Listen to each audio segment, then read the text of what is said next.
And here we are, once more, with the Grills Frontline 2.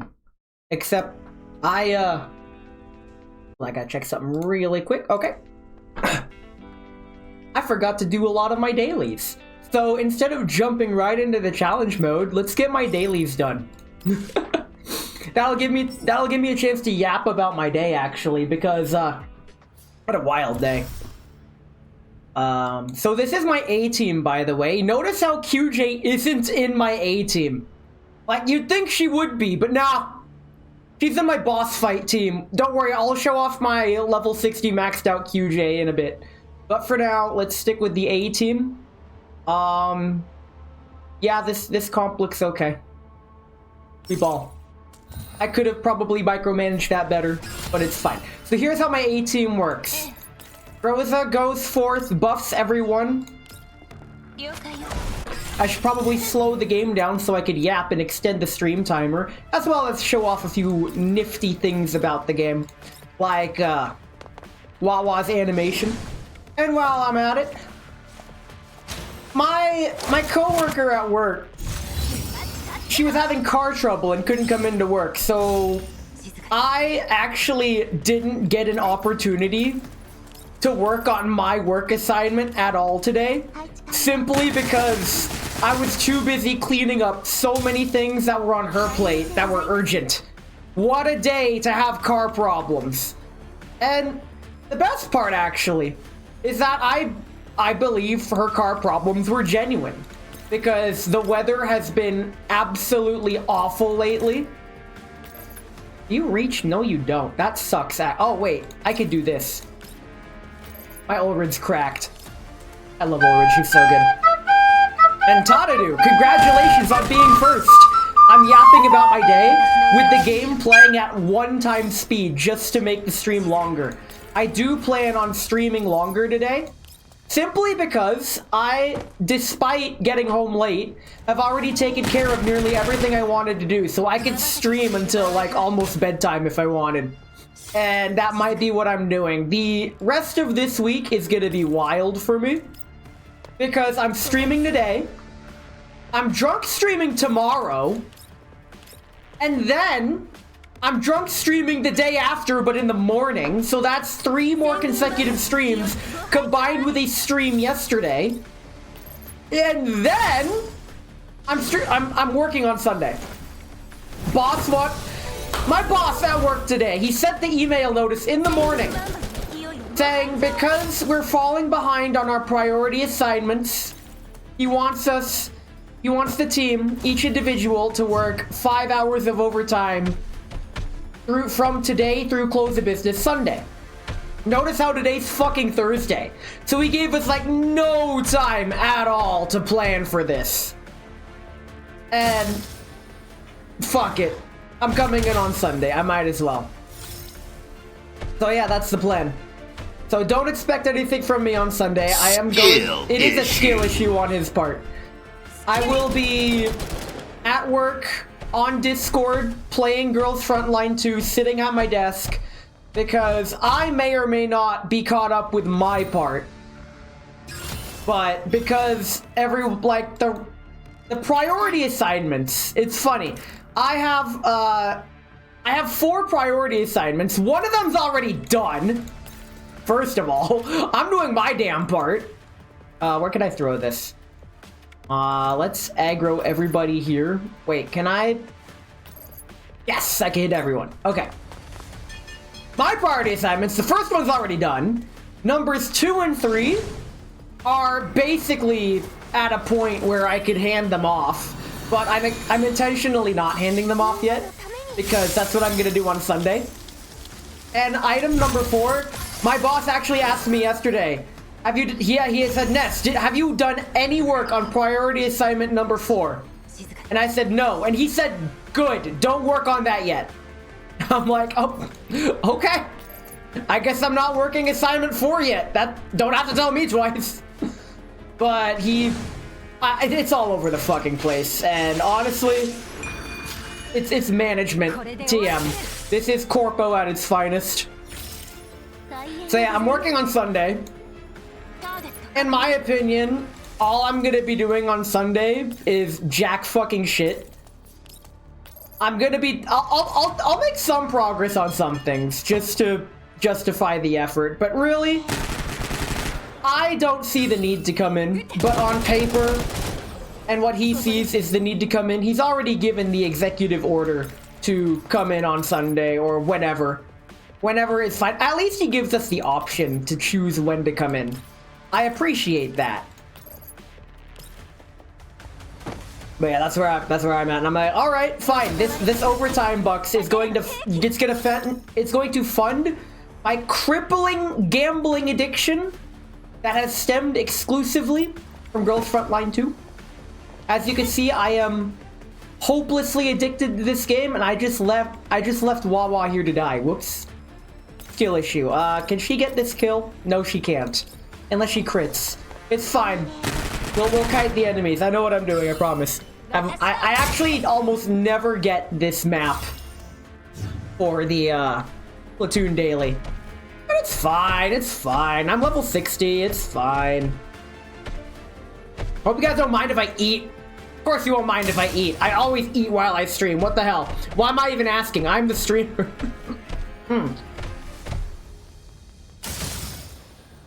I didn't really get a chance to eat today. Unfortunately for me, I was actually busy at work today.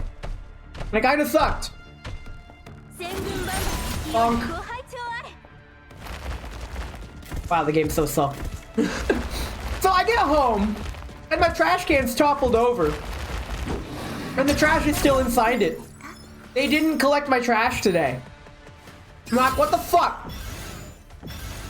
So, I call up the garbage company saying, hey, y'all didn't pick up my trash. I pay you to do one fucking thing.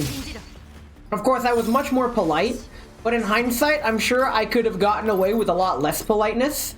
Now that I realize that I'm like 70% sure that the representative that I was speaking to was not a human. Like, they spoke in a very dull monotone, I'm not getting paid enough for this voice, which, you know, anyone can replicate. Like, let's be real. Will that reach? No, it won't. No matter, wait. Instead, I could support Wawa back here. There we go, that's a better idea. Let's get some active support for our comrades. But yeah, basically what they said, well, what the questionably automated voice told me was that I could leave an extra garbage bag out next week to make up for it. And I'm like, you know what? Okay, that's as good as I'm getting in 2025. That's fine. Alright. Salome, you can't move. You there. Can egg over here. Can you get the kill? Oh, fuck yeah, you could get the kill. That's one less Coco deer to worry about. These deer suck. Because they stun. And when I'm stunned, I can't move. And that's terrible. Salome got her turn skipped. This is so sad. But also, as I was checking the mail to get home, like as I was walking out of my mailbox, I saw a rodent, I think it was a rat, try to scurry across the road. And I'm all like, man, I've never seen an animal cross the road. I hope it doesn't get run over. And right as I think that, a school bus of all vehicles comes and fucking obliterates the rat. I have never seen roadkill produced in real time. And that's not something I wanted to put on my bucket list. But I might as well have and crossed it off in one fell motion. Because what the fuck? It was tragic, actually. I did not enjoy witnessing that. That's one of the reasons I'm pretty irritated right now, actually. It's because I got to witness roadkill in real time, and I'm all like, oh, okay. That, I would say that's very cool, but that was, in fact, not very cool. It's okay. I will forever be scarred by this moment. There's a lot of moments in my life that I've been scarred, and this is most certainly one of them, I would surmise. Don't worry, I'll be fine. I'm a streamer. I've seen questionable shit. Can I blast him again? Oh, fuck yeah, let's blast him again. So anyway, I started blasting. Bonk. our movement down still. I think if I just put Wawa over here, we could get this kill. Very cool. I think we're gonna win. You're telling me this girl's a front line? Yes, I'll backdoor her front line until she, I don't know what she'll do, but she's gonna do it. Welcome in, Mayhem / Taters. All y'all using multiple usernames. I don't know who's what anymore. In fact, I can let the game play itself now. There's only 2 enemies. There's like no way I can lose this. We still have 2 turns left. That's the thing. There's a pretty harsh turn limit on the platoon dailies that a lot of people don't talk about. So if you don't actually level yourself, it's quite possible you could actually win if it weren't for the turn limit. And that's, I think, what they were going for. Anyway, here comes Ulrid with a steel chair. Man used my Ulrid today and noticed that she has a lot of turns and multiple actions. And I'm all like, yeah, that's her entire build. She gets to move up to like 3 times in 1 turn. Fuck it, Tololo. Anyway, that's one of my 3 dailies to do. Don't worry, we'll get into the real game soon. Up next is the gun smoke front line, but I'm doing the level 60 mode. You know, I thought that too. I forgot about the main enemy. The conveyor belts pushed all your dolls off the map. Man didn't do the tutorials. Okay. First of all, what are we doing? Light penetration, long distance, sentinel class, only you 2? What about this? Hydro debuff? Can I steal a Sabrina? Yes, I can. Thanks, 2K. Okay, we're stealing a Sabrina, which means crit damage is increased, meaning I can take a Wawa, QJ. Let's just get let's get my boss battle team. This is my boss battle team. You'll see that, you'll quickly notice that none of them are, wait a minute. Except for Ulrid, light pennant, no. That's not worth it. Let's keep Change Surge. As I'll just keep the water debuff on it, and we'll call it good. Okay. This is the level 60 boss battle mode, and if you were expecting something incredible, lay those foolish ambitions to rest. This is the most pathetic mode I've ever seen in like any video game, and I'm about to show you why. That being that there's no way to lose. There is a way to lose, and if you somehow lose this at level 60, you should uninstall the game. Like, unironically. Anyway, here's Wonderwall. Oh, you don't have... Wait, you could just blast him like this. Okay, let's get the water debuff. Okay, the water buff is in. QJ is not going to use her buff this turn, because instead she's going to use it next turn and keep the level 3 buffs going. Bonk. I love QJ, by the way. I used to think of QJ as like neutral positive, but having gotten her first 2 Bond cutscenes, I really like her. She reminds me of one of my best friends, but one of my best friends also plays this game, also has a level 60 QJ, and I'm too scared to tell him that, bro, you remind me of QJ, because I'm not sure how he's going to take it. I hope he would take it positively, because QJ is the absolute perfectionist workaholic type, who is about peak efficiency, which fits her kit. Notice how she's just railing on the enemy left and right, and that's all she does. Anyway, let's keep the attack going. She just gets all the support attacks. It's dumb. And I'm actually going to go into options and put all the ultimate animations back on so we don't skip them like we did Wawa's, so we can actually see all of them. So this is how slow the game is normally if you don't speed it up. And honestly, this is fine for yapping. And yap I shall with a full mouth because I'm hungry and I'm going to be eating food. Still need to figure out what her ult does exactly. So Ulrid's ult... Oh, actually no, QJ. We're talking about QJ. No, you already know what Ulrid's ult does. I'm about to explain what QJ's ult does next turn. Oh, I need to eat. I'm freaking hungry. Alright, so QJ's ult. Her ult is as follows. It's a self buff. She gains 3 stacks of support boost, which gives her more damage when she's doing an attack out of her turn. And at max Confectance Index, so that's their super meter, they get an additional stack of support boost and another attack. That's why I didn't want her to use this ability on turn 1, because if I exhaust all of her support skills, you'll see that she gains a Confectance Index, or ult bar, for her ultimate meter. You can hold up to 6. Each time she deals damage. So whenever she deals damage, her support fills up. And if it's full, her ult is like super ult. You can use it at 3, but it's better to use it at 6. And here we are. She brings her knife out, but she doesn't use it, making her Ganondorf from Super Slambo Boys. So that goes bam. So you see, good to know. QJ is like literally the win button. If you have QJ in your team, there's like no way you can lose. Do I want... Wait, how does Sabrina gain Confectance? Each instance of damage. Okay. So you just need to deal damage. I can deal damage. Bang. Blow. Boom. Okay. And now Ulrid's time to shine. Strike him, John. Yoink. As I continue to eat. Some people get intimidated from the amount of text reading that is in this game. And if you hate reading, then yeah, get fucked. But honestly, it's not that bad.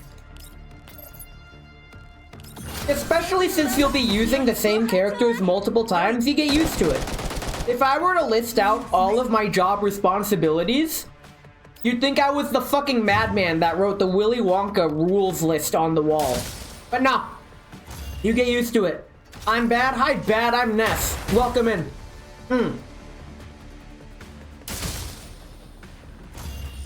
I'm not eating, but I'm in the process of consuming food. I'm fat, hi fat, I'm Ness. Welcome in. So the goal of this mode is to deal as much damage as you can in 7 turns. And if you think the game's going slowly, it's not going slow. This is the game at normal speed. Anytime I play this game, it's usually sped up. But for the purpose of streaming, I slow it down. Well, I bring it back to regular speed. Because why the heck not? Also, I should probably hide QJ behind cover. She's starting to take damage and I don't have a healer. I intentionally did not bring a healer because this mode, the level 60 boss battle mode for your platoon, is like, it's a pushover mode. The boss does jack shit for damage. The damage is just there to proc any like offhand effects that may happen. Wawa goes here. Wawa go bang. Bang. Okay. Oh, we're gonna really start bringing the damage next turn. Because, we do this. Because we need the water debuff. Thank you, water. I hardly know her. Let's keep this going. Yoink. Okay. And I can stack it with this because I can move multiple times per turn because I'm cool. Ulrid's cool. I really like her. You will never hear me not sing my praises for Ulrid. He's very nice. Diane's good too.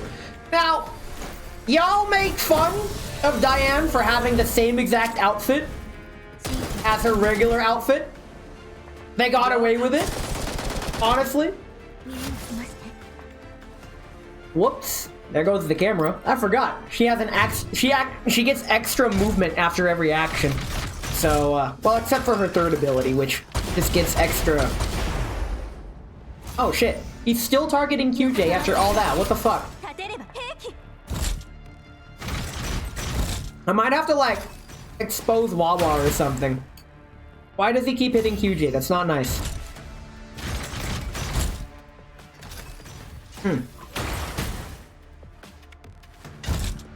Extra, extra. Welcome in, Talon.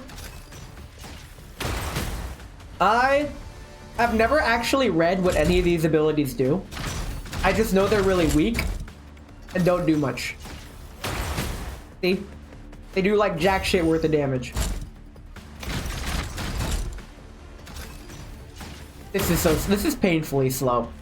I'm gonna speed it up for my own sanity. Only slightly. This is double speed. You can still tell what's going on. I normally play at like triple speed, but beforehand was like, we're gonna be here forever. We're only on turn 3. Like, please. I have a stream to do. Whoops! Was not supposed to do that. Because I need to optimize damage, I'm actually going back. I'm burning a rewind for this. I'm still not used to using QJ. The key to QJ, you gotta use her ultimate at the start. Turn order is important for this.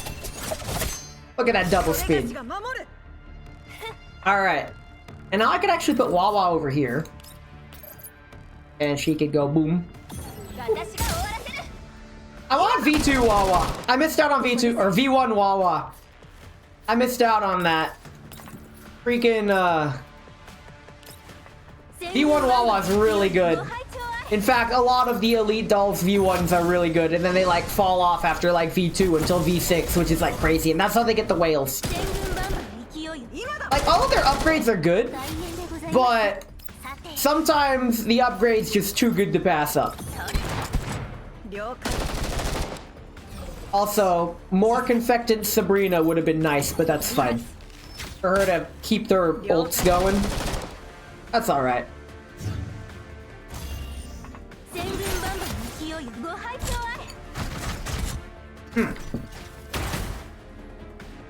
Other conversation topics include tomorrow's stream.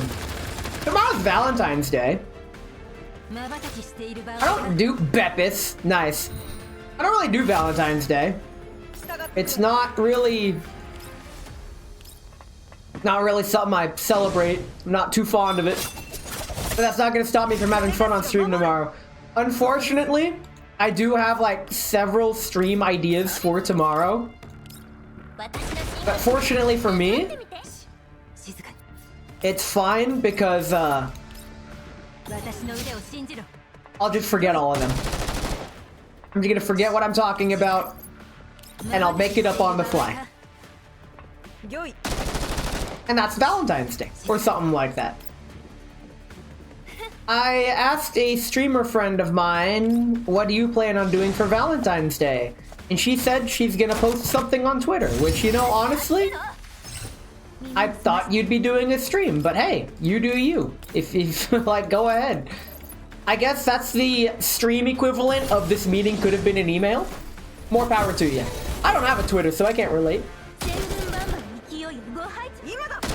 Onk. I do me. It reminds me of the Lonely Island hit, Watch Me Do Me. Good hit. You keep hitting QJ. Why? What did she do other than the most damage? Ow! Why you bought me like that? I did want to also point out that this boss starts with like 250 health bars. So, there's literally zero way to actually kill the boss. You just get more points based on how much you can damage it in 7 turns. That's it. This mode is a flat DPS check, and there's like nothing more to it than that. And that's why this mode is widely disliked by the community, including myself. It's me. I am the entire Girls Frontline 2 community. Flat. Ooh, yes. Except that wasn't flat, as you could see. In fact, after this, we could investigate the flatter characters and see just how flat they really are. Because that's what this game's all about. As you can see, Sabrina is not very flat. Orit is also not very flat, to be honest. I still really like her, though. Bonk! Earth is? I believe it. Because if we angle the camera down, you'll see how flat it is. Very flat, gamers. To get your boost, you need to go over here. There we go. Lone Wolf, baby. Hit it. Bonk!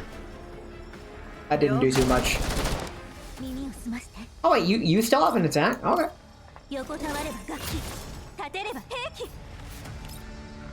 Wait, you can hide behind there after the turn is done, because you have like max movement. I looked into Diane's. Oh, I guess you can't move back there despite your max movement. I looked into Diane's ultimate weapon, and it is marginally better than her standard weapon. I'm like, I don't need to pull for that, so I didn't. I got Wawa's ultimate weapon. I got Suomi's ultimate weapon. I got QJ's ult. I accidentally got Mossy Nugget's ult. I made a point to get Ulrid's ultimate. She's wielding it right now, and I love it. The Rectrix sword. So good. We're past 800 points. We're profiting. If we're above 800 points, that's a win. That is a net positive from the regular daily. Marginally better, that means you need to spend all your money rolling. Yeah. That's kind of what I did. My bank account is empty, and I'm live streaming to pay rent. Just kidding, I don't have rent, I have mortgage. I don't want to talk about it. I think this is turn 7. Fuck! It is turn 7. But it doesn't matter, because... Actually, it does kind of matter. I missed QJ's ability again. Where is she? She's right here. Don't miss QJ's ability. You don't. I'm still getting used to using QJ. It's fine.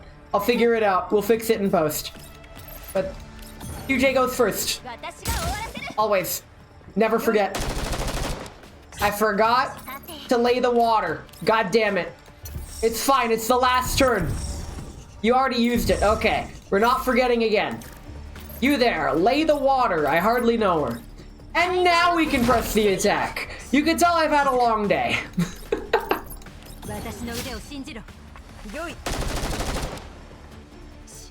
Freaking. It's surprising how tiring and exhausting an office job is. Like, I'm not gonna try to compare it to like manual labor jobs, which are physically exhausting, but office jobs are surprisingly draining. They suck the life right out of you. Freaking, the movie Office Space is more than a documentary. It's more than a movie. It's more than just a meme. I'm fucking dead over here. Let's fucking go! And with that, we win. That's it. Boss is gonna take his turn, and that's it. Yo, can we get 1,000 points on the counterattack? Almost. Can you, like, hit Diane, please? Please? 998? Really? Bullshit. Bullshit. That sucks. Okay. It's acceptable, apparently. Alright. So, due to unpopular demand, we are going to put the final daily on hold. And we are going to go to the most important room in the entire game. And we are going to inspect the flatness of all the characters. As you can see, Suomi here, not very flat. If we take a better angle at her, there we go. If we look at her like this, we can see that, oh, her arms are covering it. It's fine. We can, there we go. Nope, not like, there we go. Oh, okay. You could see the flatness isn't quite there. Not yet. It's not fully flat, but it's pretty good. Next up on the list is Papasha, who I believe beats her in the flat department. Look at this, look at it. He doesn't have an outfit yet. However, you can see the tasteful, like, they're there, but they're not quite there, but they're there. This here is the kind of flatness that is like, it's not flat, but it is within acceptable proportions of flat, I feel. Up next, we have Ulrid, my beloved. Oh, this is a perfect angle. First, she ballin'. However, if we go over here, we will see that Ulrid is in fact very much not flat. She loses in the flat department, but she wins in the, oh my god, she's really tall department. Look how big she is on the bed. I love this. She's the tallest doll, and she really shows it. Like, she has her legs bent, and she can still barely fit on the freaking bed. Like, man, I think about that. More than I should, probably. Up next is Wawa. And Wawa... I'm investigating your flatness. Is that okay? That's a yes. So as we can see here, Wawa is, she's not flat. But she's not, like, super large either. It's fine. Wawa is acceptable, but on the larger side for me. I've been pumping more work done by lowering my work quality. Boss is happy. We have a quality check guy. Nothing came back, so this is fine. He's beginning to believe. You're finally learning how to work in a society. So, Mossy Nugget is surprisingly not too flat, but also not too large. Let's see if we can get a better angle after she knocks over all the ammo. Good thing it didn't discharge. That would have been really bad. I think none of these are flat. They 3D this man. If we look at her idol, oh, there we go. We could probably get a good view of how not very flat. Look at it. Look. There is definitely curvature there. Okay. The sheer irony is that my former collab partner, SG Mini Nikki, is currently doing a feet review, and I'm doing a flat review. Just saying. Okay, Diane's up next, and as you can see, she plays the strings. But she is also, like, opposite of flat. This is, like, exceedingly large. This is starting to encroach in the no thanks territory for me. However, the real victory is the flower. Look at this. Look, this is... I like this. This is what I like. If you are female, if you are like my one female viewer according to Twitch analytics, put a flower in your hair. We need to bring that back. Real talk. Like, you'll be doing the world a favor. He likes deflower. Maybe. Up next is the fat post herself, Sabrina. I need to do a different pose before I start thinking different thoughts. So as we can see here, Sabrina is very well endowed everywhere. She is very large and very much in charge. In fact, in China, this is considered comically obese. She eats a lot. And she offers me. No thanks. Okay. Up next is QJ. QJ is good. This is a good angle for judging flatness. Now, her arm's covering it. Will you move your arm if I do this? Yes, you will. So, notice how... Wait, maybe we could get a different pose. They are modest size. That's a perfect pose, but I can't do that one. What about ponder? She ponder? She throw? Okay. What about read? She read. Okay. Read is okay. Genshin cow is slightly bigger. I believe it. But we will see that QJ, respectable. I'd say not quite upper limits, but large for me. As you can see, my standards are very non-standard. If anything, Dushevnaya is she surprisingly has a lot, despite having a cybernetic body. Like, her body's the same as everyone else's. We just see the skin. Like, if we see her pondering out the cross arm. Let's go back to this one. Because this one... She's very well endowed, like more so than she probably needs to be, actually, for this. I think she loses points in my book for that, but she gains it for self-maintenance. She's independent and doesn't need external maintenance. Up next is Zeppeli. I love Zeppeli. I don't care what anyone says. She's annoying and low tier, but I like her anyways, because of her sleep pose that I'm not doing on stream. However, her standby pose is popular. She angry. However, it really shows off this outfit. I like the outfit. She's probably the flattest, actually. Look at this. She's got like barely, and she moves. Okay. But yeah, Zeppeli might be the flattest, actually. And she's surprisingly short, too. Here we have my wife, TM. That's a good pose, but not one for measuring flatness. You might actually be the flattest. In fact, this pose right here actually emphasizes it the most. If we examine here, if we go right... Wait, let me... Almost. Let me cook. We're almost there. Okay, we're good. So, as we can see, she doesn't have much, but what she does have works. This is also probably the flattest we're gonna get, and may or may not be one of the, like, 20 million reasons why I like her so much. Up next is Lotta. Lotta's good. You're too cramped. I can't see. Is this about this? Oh, that's perfect. Okay. Thanks, Lotta. I said thanks. You're welcome. So, here, Lotta, again, these shy characters are usually well endowed, and that, like, wounds me to the core, almost. But that's what the people want. I am not the people. I'm not even a people. Up next is my actual wife. As we can see, she's like perfect in every way possible.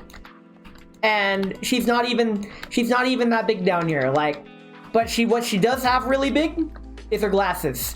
And these, listen, if you are female and you approach me with glasses like this, I don't care if you have a boyfriend, because you look like the kind of girl who could use two. That's all I'm gonna say. Up next, I don't even know. Oh yeah, Stechkin. The Golden Digger. I don't really like her. I never cared for her. Not even in Girls Frontline 1. She's default, I guess. That's fine. He's obsessed with money. I misclicked. He loves money. Cool. Thanks, Mr. Krabs. Up next is Mossy Nugget. Actually, you know what? For Mossy Nugget, let's go ballin'. We're going ballin'. Ballin', let's go. Okay.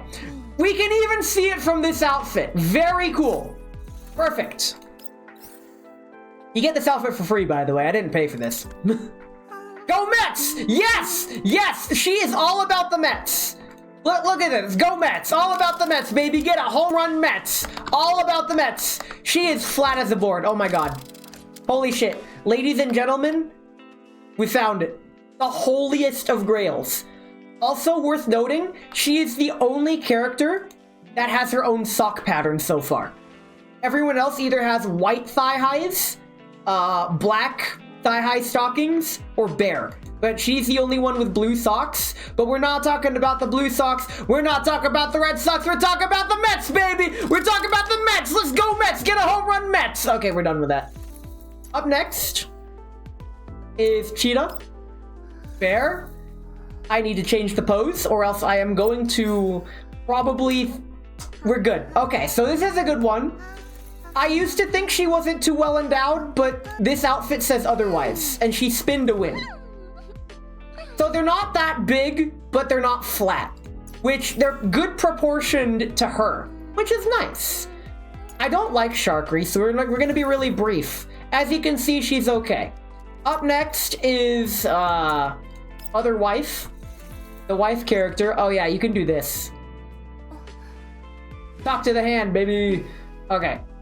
She's like official size. Yes, the official size. But I don't even need to adjust the camera. You can see what Groza's got. There's a reason she's the poster girl of this game. She was very popular in Girls Frontline 1 as well. Nemesis. I have a very relationship with Nemesis because she is an exception to my rule. I like Nemesis. And that's saying a lot, actually. Nemesis is, in all things considered, I should not like Nemesis. But I like her a lot. And that's how you know she's really good. She's decent sized, but she's very tall. Up next, finally, last and certainly not least, is the greatest scene in the game. This is the greatest video game. You don't need anything else other than this. They changed the camera. Okay, look, okay.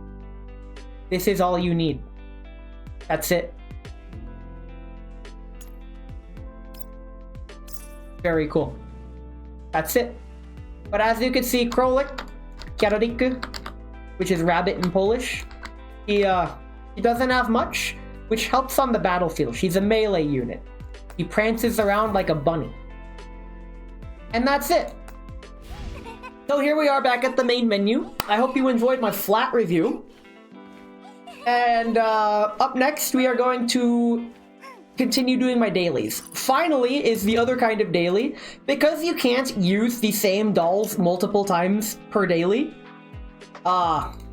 you'll see that my A team is on break. I have to use others and something different. So what we're gonna do is bring out my B team. Yeah, this is good. You're good. Swolmy, you're level 60. Very cool. And last but not least, Mossy Nugget. Oh wait, you're already in my team. 55 Tololo? I mean, actually...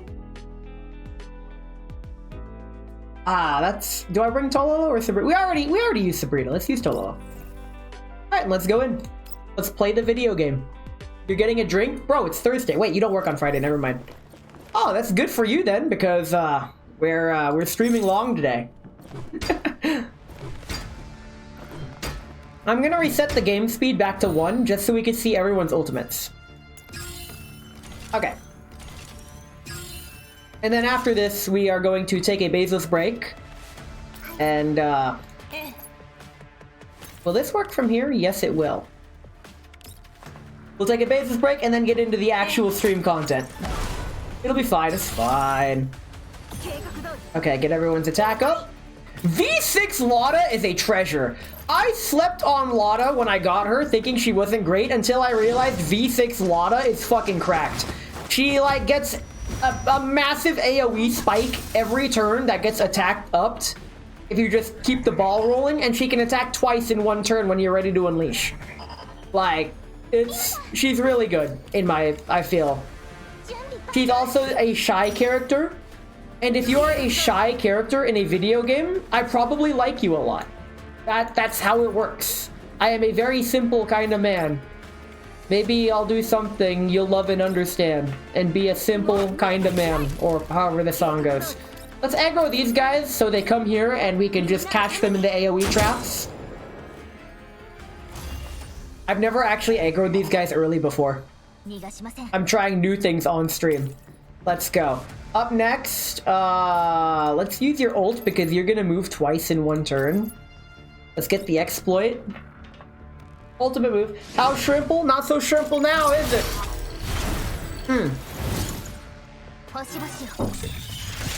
Bonk.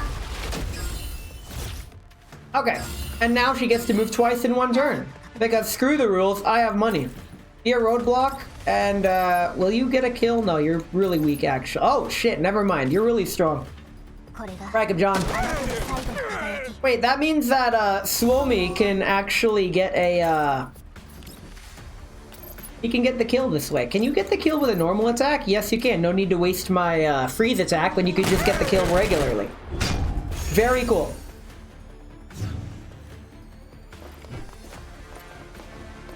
I can't believe I've been playing this game for like almost 3 months now.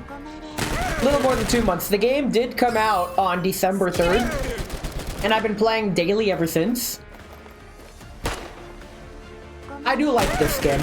It's a simple kind of XCOM game. I'm a sucker for Fire Emblem games as well. So, strategy games like this, I enjoy. And those guys are doing their AoE spammage. Not fair. It's fine, I can do stuff too. Now, if I had positioned Lotta better, I might be able to do like a crazy good attack this next turn. Actually, wait. Oh, that's 4 tiles. Never mind. Oh, wait. Will this work? No, it won't. Aw, shitballs. Lame. I wonder. That works. Okay, so let's hit him with the Alabama Slammer. I just made that up. Don't quote me. And then we'll unleash our load this turn. Bonk. And yeah, get AoE'd, idiot. Whee! Oh, that's 1 kill. That's some damage. That's some damage. Suomi can do some extra over here. I do better. That's a kill, and that... Yeah, let's focus on this over here. The more kills I can get, the better.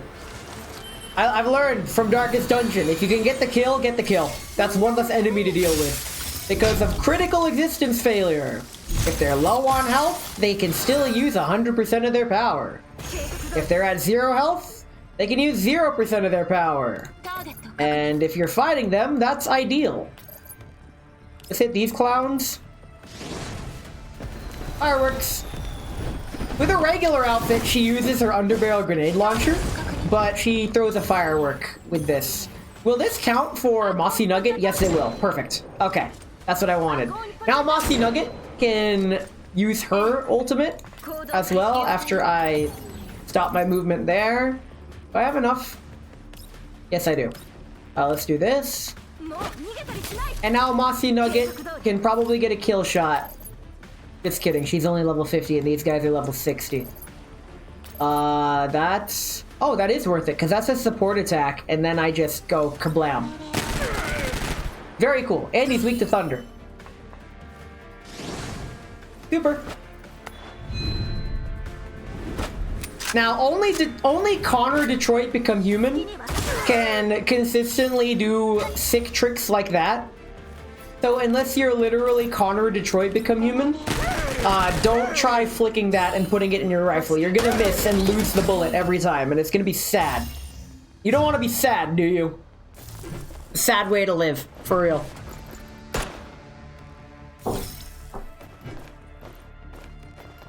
Also at work today, I discovered that my office job is laid back enough-ish that I could still do decent work and participate in a stream chat simultaneously. And honestly, I think that's pretty great. I'm glad I'm able to do that. I probably shouldn't do that, but I do that. Yeah, let's press the attack over here. More fireworks. Grother just gets confectants for days. It's a shame that her ult isn't the greatest, but it is a decent AoE that does movement reduction, and even more movement reduction at higher dupe levels. I call them dupe levels. Can you smack them from over here? Yes, you can. Prank him, John. Very cool. I really want to invest more resources and get another team of like level 55 at least. I'm slowly building up resources. Hi, Resta. Thanks for the royalty. That was a kill? That was a kill. That, I wasn't expecting the kill. I think that like critted or something. Yeah, that would have had to be a crit for it to be a kill. But welcome in, Resta. I hope you like girls being on the front line too, because we're girls frontline 2ing today, and we're gonna be streaming for a while.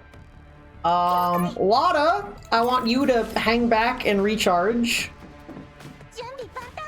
Very cool. And last and certainly not least, Mossy Nugget. You can ult. That's not a kill? How is that not a kill?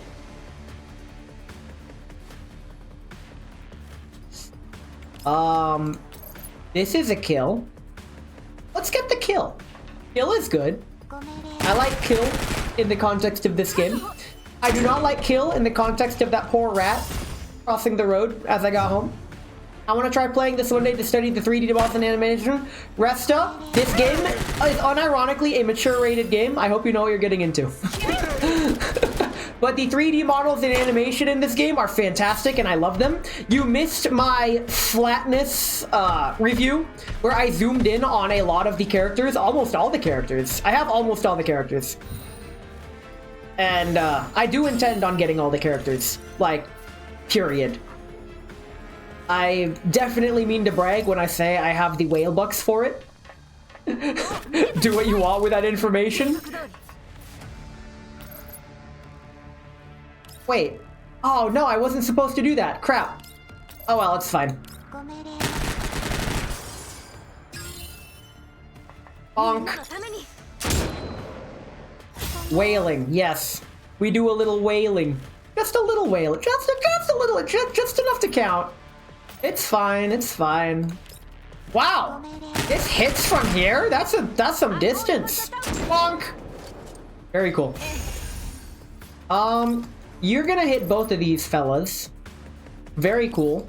Actually, no, wait, I have a better idea. Get the attack up. Should have done that at the start. I still got a couple of turns to take out these enemies. If I do this, that's one kill. If I do this, oh, we might get a triple kill. If I, wait, does this reach? Yeah, that reaches. We might get a triple kill. If I toss this here, this is the power of V6 Wada. Let's fucking go. All the characters. So I did the math, by the way. I pinned it in the Discord of how much it would cost under worst case scenario to get a character, assuming you are the unluckiest motherfucker on the planet, aka yours truly. That doesn't reach. Oops, wrong way. And does it Halo reach? Almost. But to get a character in this game will cost you, assuming worst possible luck, I think I mathed it out to be about $200 something, I think. Somewhere around that ballpark. I pinned it in the Discord. I could pull up the math soon. Oh wow, that's a stun? Fuck yeah, okay. I didn't know Tololo stuns. I could have won this turn if I didn't use Groza's ability. I could just autoplay it. He's got like 1 health left. Who gets the kill? Tololo. Okay. Jamie, pull it up. I might as well pull it up right now. You get no audio because I'm looking at the Discord. But let's see. Okay, so if each 10 pull costs $22 about, just multiply that by 160. Calculator. So wait, I can do that in my head. 20 times 160 is 320. Wow, that's a lot more. It's about a bit more than $320. So please whale responsibly. Okay. We get our rewards. By the way, if you play, join my platoon, please. We're active daily. We do our part. We're not sweaty whales for PvP. We're just supporting each other and getting all the cool things from the shop. Like Apasha's stuff. We've unlocked Svarog and 2 limits for it already. So, very cool. Just saying, you should totally join my platoon at 110634. Thanks. And with that, goddamn, I forgot I said this. Okay. Now is a decent time to yap a little bit as we stall for time to optimize the Bezos break. There's another battle pass going. You don't have to pay for it, but be sure to do it daily because it's Fortnite battle pass. That's how they get you. They get you with materials and all that riffraff. How much stamina? I got enough stamina. Let's burn my stamina.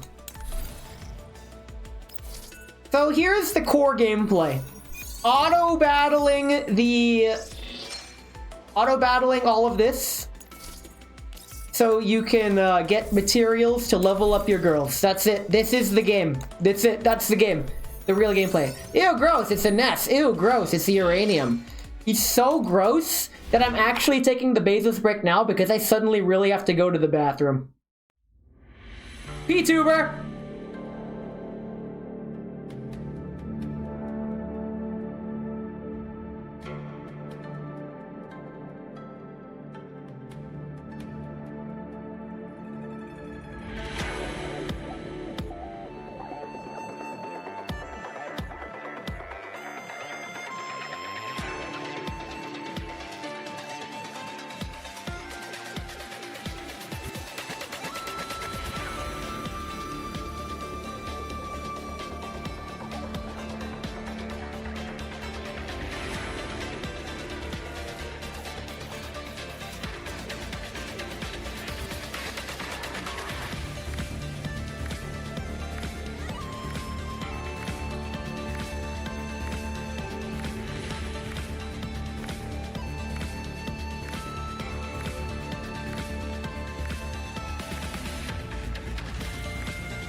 Let's go gambling!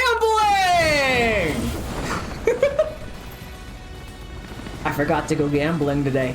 What kind of gamer would I be if I didn't go gambling? Ah, dang it! We lost before we even began. Ah, dang it. Ah, dang. I don't really use this gun, actually. This is technically my wife's gun, but I put Paritia's gun on her instead because I feel it synergizes better with how I use her. Kinda dang it. Ah, dang it. Ah, dang it. Ah, dang it. Ah, dang it. Ah, dang it. Ah, dang it. Ah, dang it. Ah, dang it. Oh, no horse shit. Like the worst pull. Can't believe I've done this. Man. I guess we can get to the main content of the stream now. Just like a regular streamer. It took me an hour to actually get to the content.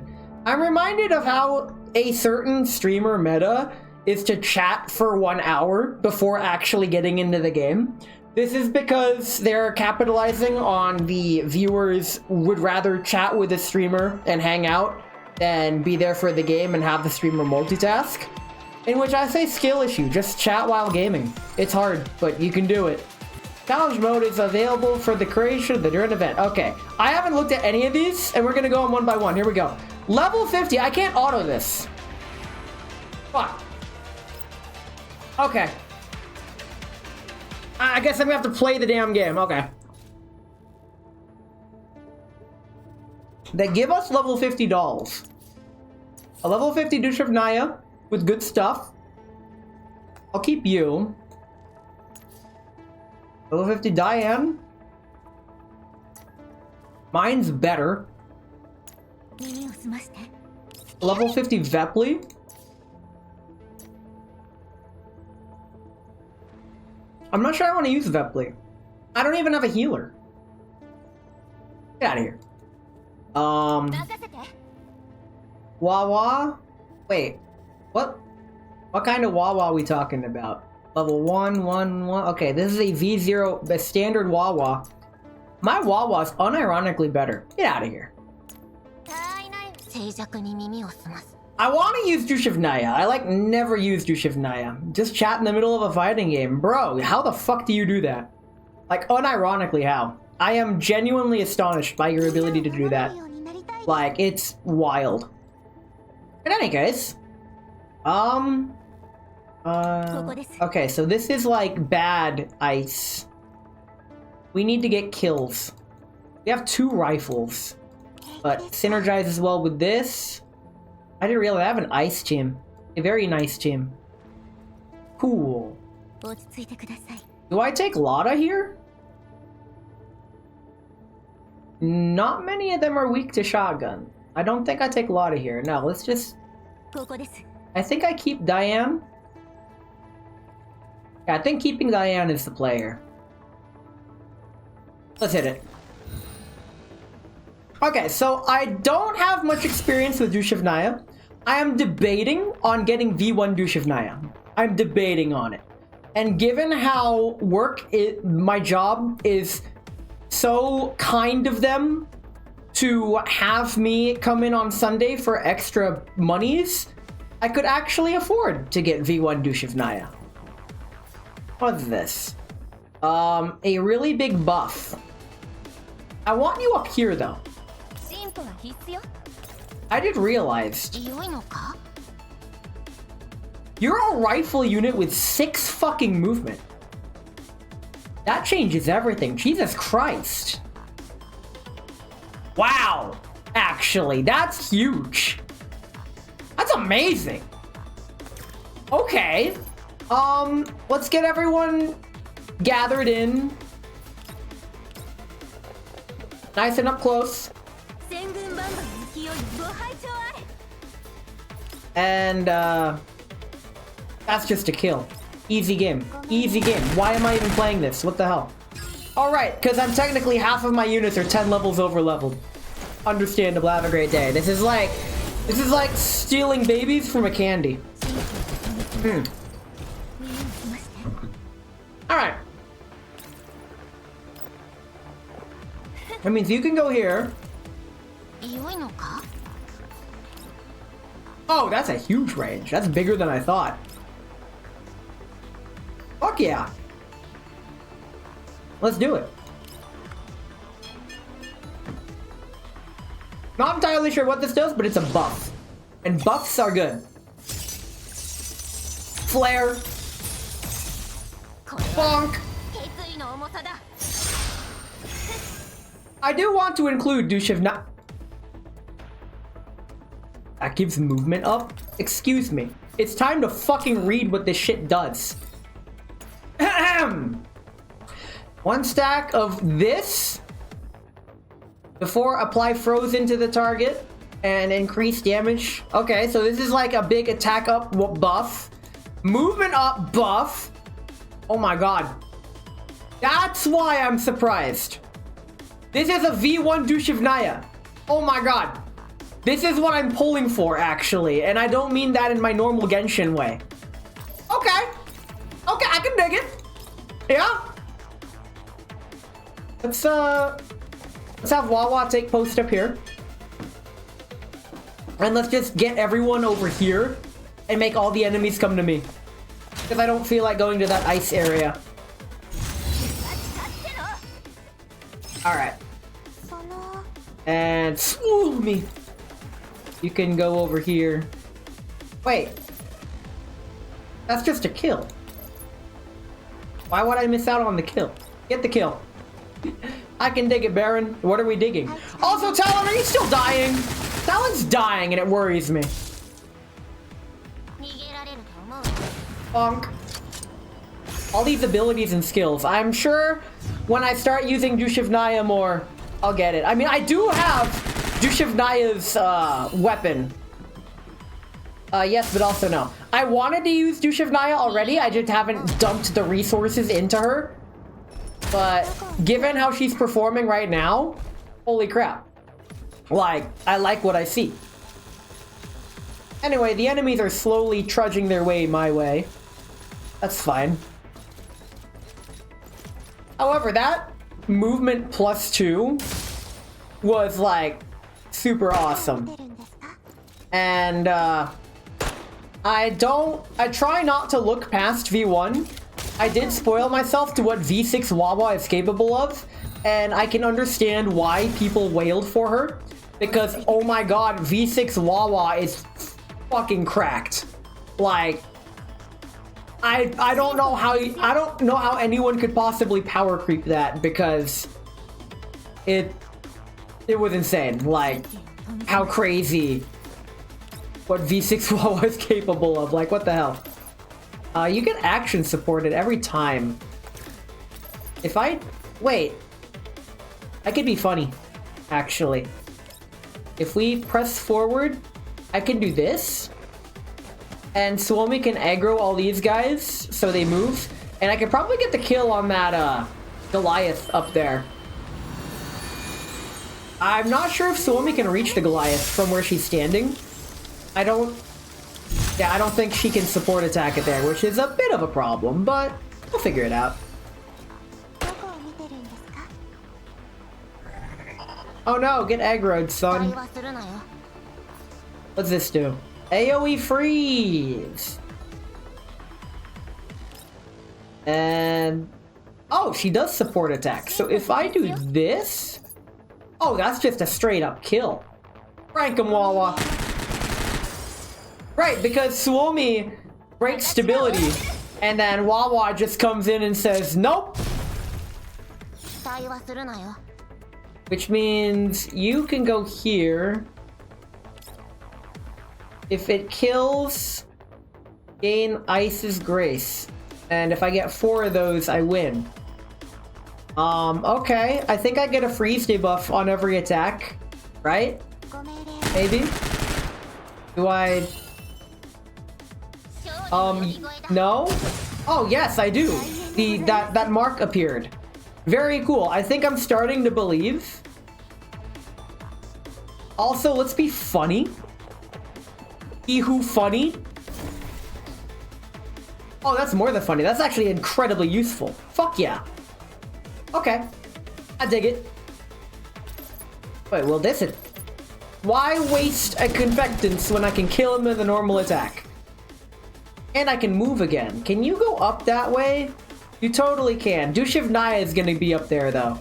So you stay there actually. That's a good spot. Someone's gonna attack you and you're gonna counterattack. And easy game. Very dangerous. Quite dangerous indeed. See? That's why I like the Vanguard class dolls. They can counterattack. If there's anything I like more than attacking in games, it's counterattacking in games, which is ironic given how I have never figured out how to parry in a Souls game that isn't Sekiro. Which is literally all about Yo! Oh my god, freaking Wawa and Dushevnaya collab with each other. That's busted. That's busted. I get why, but like Wawa? Okay, the dream team. Wawa, Dushevnaya, QJ, and like fucking anyone else with support attacks. You could just skip your fucking turn and deal all your damage on their turn before they even get a chance to attack. That would be funny as hell. In any case, Wawa, attack! Get him! Bonk! Easy game. That's AoE. You can go all the way over here and... Oh. Everything's out of range. Go right here. Wait. What is... No, stop. Your attack range is 3. Oh yeah, you're fine. What the fuck am I even worried about? Okay. AoE attack. Here, I guess. Wait, here, because actually, if I do it here, it's gonna make all of the freeze tiles here. We do a little freezing. Ice team, baby! Which is good because it's winter. Winter? I hardly know her. Well, that's what the crossbow does. It's not even a Why do I get to use it twice? If it's full, it can be used twice. Enhance increasing damage to 70% while doing frigid for 1 turn. Oh. You can't move. Get wrecked, idiot. You can't move. Bonk. Easy game. Easy game. What am I even worried about? Like, wait, can I can actually go over here and then run away. I could just pop behind cover. He can't move it. He like to move it. He really do like to move it. I like the animations. That smile. That damn smile. I love this animation. Momo like to smash. I believe it. Okay, let's run you back here. So, Diane's really good at hit and run. As you can see, she can just pop in, pop out. And since you can't move, get the kill. Call it good. We're good. I win. Easy game. Up. And that's it.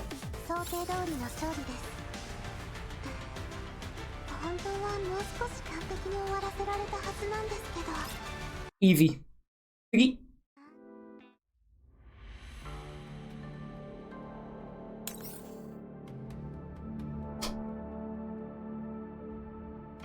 New plan. I'm gonna come back in like several days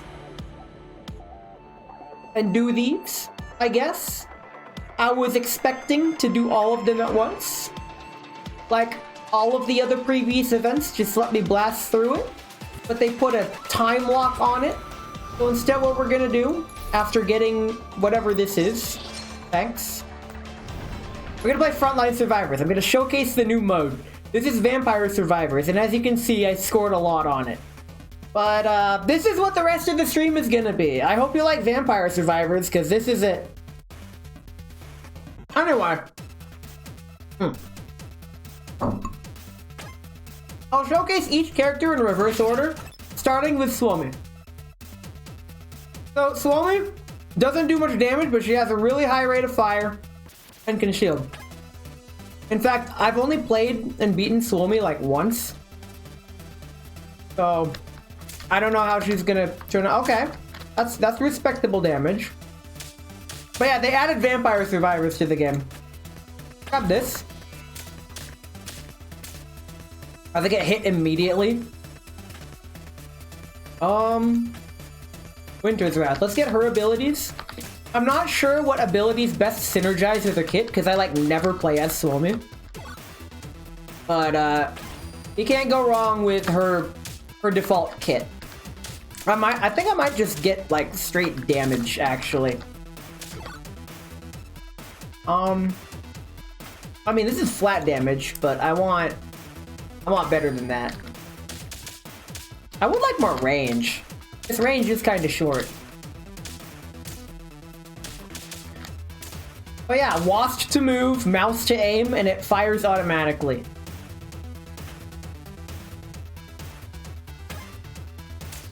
Okay, so we get buffed bullets, which is nice. Actually, I'm wondering if taking a rate of fire increase would be beneficial. I know Sabrina's rate of fire is capped. But, let's see how funny we can get. While Sabrina's rate of fire is indeed capped, any excess rate of fire gets put into knockback. And we'll be seeing that when I play her next. Get bullet damage plus 20. There we go. Oh, she does a flat 30 damage, just like in the game. Okay. Okay, now it's starting to get hectic, and now I'm starting to skill issue myself. I'm down with some misinput.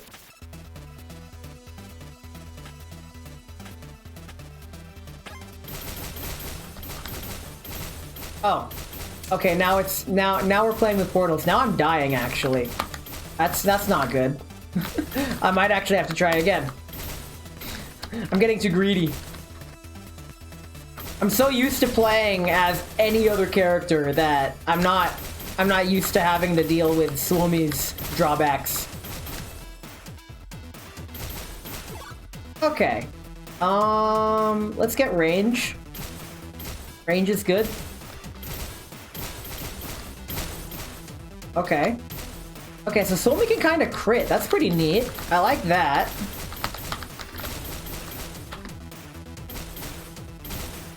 Alright, Tuhu activated. Ah! Nope! Oh crap, I gotta go up and around. Okay. What's this? Ortho, I don't really need that right now. Fire rate? Let's take fire rate just for the lulz. Okay, there's the boss, that's good.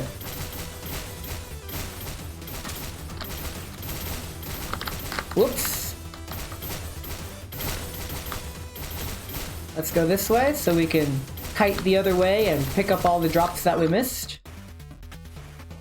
Taking damage, get Sleep Drift Sprint. Okay. So if I take damage, then I get something neat, I guess. Okay. Okay, we're back at health. Just kidding. Okay. Oh! I get like superpowers for a bit. Let's take more damage. Damage is usually good.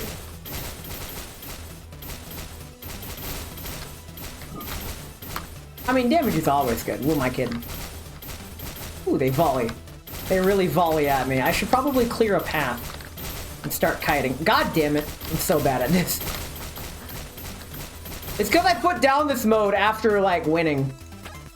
After, like, setting a crazy-ass high score that you saw earlier. Like, you can see my score right now compared to, like, my 70,000 score. There's people that scored 100,000, and I kind of want to break that record, but at the same time, I can't be asked. But yeah, that's it. This is the stream. Oh, I hope you like this, because this is what we're getting.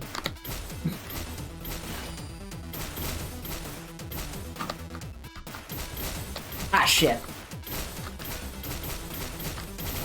As you can see, I'm not great.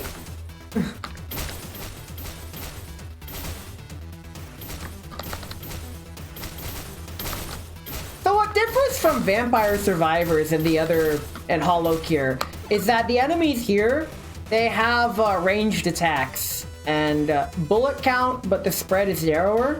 Okay, more bullets. Cool.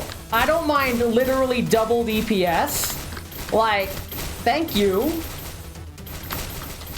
Like, we just got freaking Call of Duty double tap. Oh god, the rabbits. I call them rabbits. They're probably not rabbits, but I call them rabbits. They look like rabbits-ish. Kind of. I don't even know what I'm talking about. At, like, max level, they move so freaking fast. I did post a video on my YouTube channel about how, well, let me read. Oh, restore 3 health immediately? Thanks.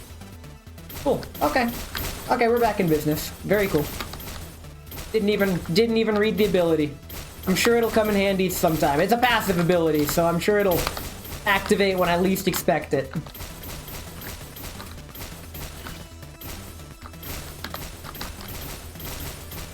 So, what is Sabrina's ability? I guess I should skip. I'll talk about the other characters' abilities when I use them, actually. I'm just so inexperienced with Suomi. What's this? Okay, so if I do get hit, there will be hell to pay. Very cool. There'll be hell to pay. I think a strategy might be to purposely get hit when your shield is about to recharge. Because you can only hold up to 3 shields. And if you're about to get an extra shield anyways, you might as well get hit. Or just skill issue yourself like I did. I'm invincible. Oh, that's a boss. Oh, he's dead. Fire rate plus 30. Movement speed per level. That's pretty good. Movement speed. Let's go. Let's go, movement. Let's go. Ah! Hella toupee. This man. Ah! Damn it. Okay, that was on me. That's fine.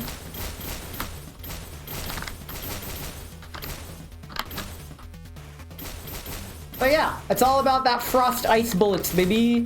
I'm just waiting for them to eventually put, like, any non-frost character in the game. Because so far, all we've gotten are frost characters, which is good incentive to pull for characters. Like, from a monetary design standpoint, I can see why they set it up that way, because all of the banner characters synergize with each other.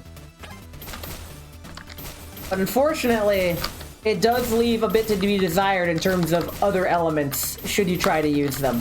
For example, the, like, corrosion, or as I like to call it, just poison. Even though it doesn't do poison damage, it does, like, corrosion element damage.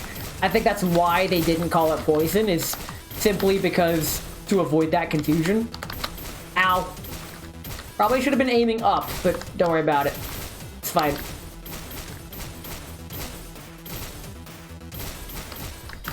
Okay. Ah, shit. I set myself up for that one. Basic loot radius, thank you. Thank you, that's what I need right now. So now I have like a nearly full screen loot radius. That's good.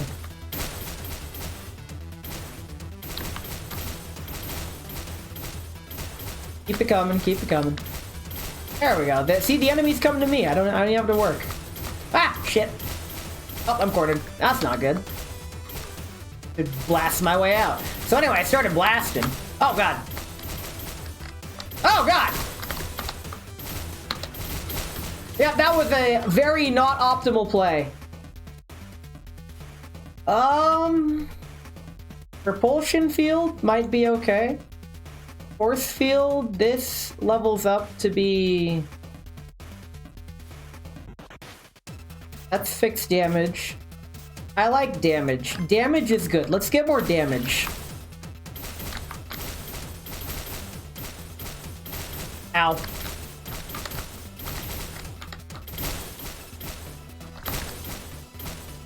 Wow, my fire rate's really high. Might not be high enough, though. I have managed to survive all the way till the end as Suomi, so if I don't make it all the way to 20 minutes, then that's a skill issue. By the way, it caps at 20 minutes. The challenge mode caps at 20 minutes. The easier modes cap at less time. But since I'm playing the hardest difficulty, that gives the greater opportunity to score points. But at the 16-minute mark is when like the max level jackals start running at you. The rabbits, jackals, whatever you want to call them. And that's when shit gets fucked. Like, may God save you. Oh god, that is a boojum blocking me in. Alright, we're good. Increase bullet damage based on level. Unfortunately, the level caps at 49, which I'm a bit saddened by. I was hoping the levels went up to infinite, but I can understand why it caps at 49, because each level up after 30 does something fixed, and it usually increases the score as well as enemy health and speed. Okay, we're level 25. We're almost there. Only got... or level 24. We got 6 more levels. Okay. I'll have to be careful about what I get next. And it looks like we're nearly maxing our skill trees. Oh, shit. Why 49 and not 50? I don't know. You'll have to ask whoever designed this. I was surprised too. I was hoping it'd get to 50. But at level 49, when you pick up experience, nothing happens. It's just nothing. You don't, like, you don't even get extra points. Go ahead and grab this. Okay, we got 5 levels left. Let's spend them wisely. Whoops. Anyway. But yeah, this is Vampire Survivors, but without the vampires. And without the survivors, I guess. This is... so, I guess, what does that make this? Not a clue. Let's max out my upgrades. We have 4 more upgrades left. So, I can afford to be a little picky with what I get. Hopefully something simple. I should blast my way through here. Ouch. It's okay, it's fine. I'm invincible. I get, like, an invincibility period. And my shield's back. Very cool. Okay, now we're halfway there. Now we're playing with portals. I can afford to take a hit. Oh. I guess we're still upgrading the other abilities. Very cool. Okay, I guess I can't really be too picky about my leveling, because you only get a certain amount of upgrades before it starts getting fixed. Okay, let's take the final one. And I get 2 more upgrades. I think now I would usually take the health upgrade or something that I know has, like, decent payoff in just the first 2 levels. Ah, fuck! I mean, not fuck. There's an example of me getting the shield back immediately after losing it. Totally not intentional. Because as you can see, logistical support has 2 levels. But I don't really need it. It doesn't really help me. Movement speed helps me. Bullet size and damage helps with movement speed debuff. I think that might be the play. Yeah.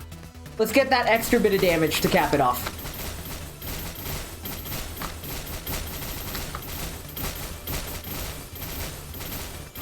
And worst case scenario, I just got slightly larger bullets. I might have miscalculated it, but it's fine. We're in it. We're in it now. Okay. And here we go. Oh, all right. And we take this. Yes, regular. Good. We got the one we wanted. It was like a 50-50. And that's it for upgrades. Up next is we're just gonna get like survival instincts as bonuses and stuff. It's not really going to help us much. Like, all the regular upgrades are done. Now we just get specialized. We're in it for the long haul from here on out.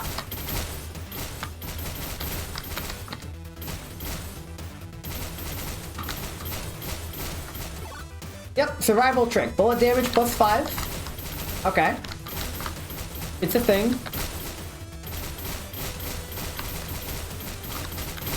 Okay, I'm actually starting to feel that movement speed debuff. That 5% hurts a bit more than I'd like it to. It's fine, we're cracked. I remember when crack.com was popular back in the day. That was funny. Those satire websites. I think my sense of humor has evolved since then. But whenever I say something's cracked, it's all like, man, that comes to mind. Another 5% fire rate? Okay. Not like we don't fire fast enough. Like, what is this? Come on. Ah, shit.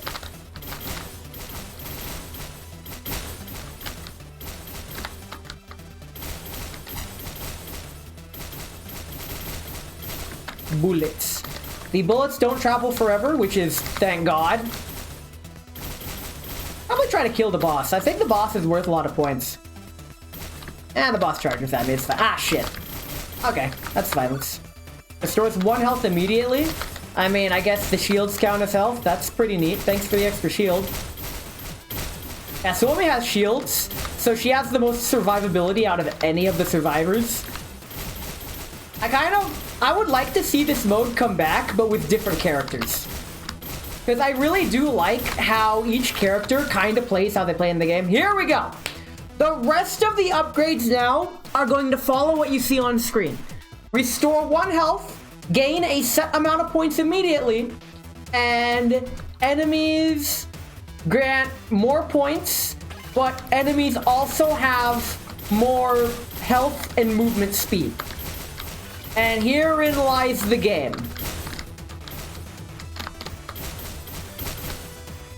I do feel like Suomi is also the easiest character to use of the 3 that have been provided. Now, in terms of other characters to use for this mode, I'm curious how a Dushevnaya would work out. That would actually be pretty fun to see. Like, with her flare ability, like if she gets hit, she shoots the flare, gives like crazy stab buffs. I mean, that'd be kind of, that would kind of be copying Suomi, but hey. It's Dushevnaya, it's fine. It's not the same. Even though, as Bon Jovi said, it's all the same, only the names will change. You'll also notice that I'm only doing like 500 damage per hit. And I say only because the other characters would not survive with this level of damage output. The only thing carrying me right now are my freeze abilities and my crazy rate of fire. But that's it. If it weren't for that, I would be dead in the water. Or, this ain't even water. What am I talking about? Water? I hardly know. Oh, or fuck. Okay. Yep, see, they just keep giving me more points. And now you can start to see my score slightly start to pinball. I didn't realize I could, like, damage tank the boss and restore a health from its dropped health. But, ah, fuck!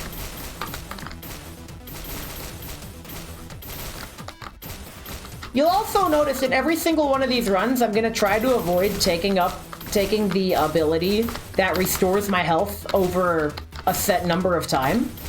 Because that only procs a couple of times per run. And overall, you're better off taking more damage for more points. It helps survivability, but in a score run, survivability is an afterthought. Totally not intentional damage right there to get extra. It's fine, don't worry about it. We do a little point scoring. We score points. I mean, what's the point of playing video games if you're not scoring points? Am I right, fellas? Alright. I didn't realize it's slightly disadvantageous to— Ow! Fuck! Why would you hit me? I'm in focus mode. Can't believe you've done this. It's fine. We still got 5 minutes. And I think I'm gonna make it past these 5 minutes. But as you can see, I'm only level 38. And my score is only like 10,000 or so. You will see when I play the other characters that those are rookie numbers. I will say though, Sabrina, I believe, is the hardest to play. I feel like Sabrina's kit is the hardest to use effectively. But when she gets going, she's hard to stop. Just, you know, that's physics at work. The jokes write themselves. I'm gonna stop talking about that until we start playing as Sabrina, because Suomi, my beloved, however... Ow! Ah, you thought you could get me.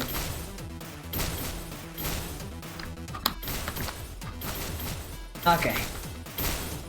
Yeah, no, my damage output isn't there. It just ain't there. The enemies are taking so long to kill now. I don't need to collect those. I've already max upgraded everything. Yeah, so the way the progression in this mode works, the more bosses you defeat, the more components they drop. That's those blue things that I just picked up. And you use those components to upgrade your passive abilities, like the amount of damage you start out with, or your movement speed, etc.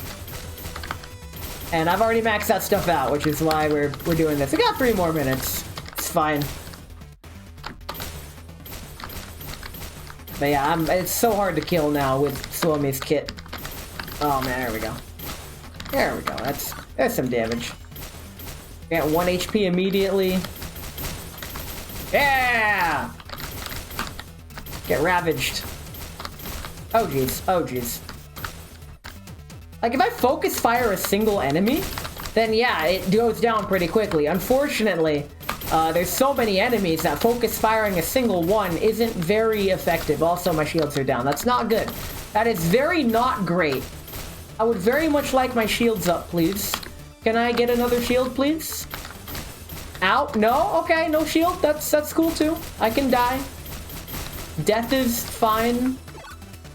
It's okay. They restore 1 health for me every time I level up. We're only level 42. Boojum. Kill the Boojum. Die, please. Die, please. Please? That's a lot. Okay. I kind of want to go back and see in this main story if I could kill the Chapter 1 Boojum. Well, I don't think it's Chapter 1, but, like, there's an early game Boojum that you're not supposed to fight, but just run away. And, I kind of want to go back and kill it with a level 60 party and see what happens. I know you don't get any reward for it. Well, you probably don't. I'm sure it'd be funny if I tried. I might go and try. Maybe. If y'all want more gameplay, I can actually progress hard campaign a little bit. I've been sleeping on that, but now that I have a level 60 team, there's no reason for me to sleep on it. Okay, we got 1 minute left. Honestly, I could probably get away with taking damage like that and just fucking going sicko mode for the last minute because, I mean, with 10 seconds of invulnerability each time I get hit, and I have like 4 left, and there's like 40 seconds left, I think the math checks out. And especially since I just got another health. I'm better off going sicko mode. Let's fucking go. Okay, maybe not. That was a terrible idea. I still have 30 seconds. Oh, alright, sicko mode. I got enough health. Let's go.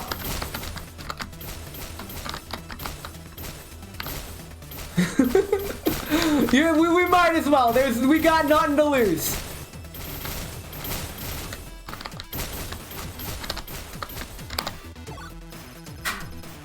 Made it. Wait, I actually died at the 20-minute mark. It's fine. It doesn't matter. Our score is just shy of 30,000. So that was Suomi, and that was her kit. Very simple to play. But if we move on to Sabrina now, you'll see rate of fire, movement speed, not great, but her damage is top tier. And she has spread shot. So if you like the spread shot or shotgun in Contra, you're gonna love Suomi. Sabrina. My bad. Freudian slip, okay?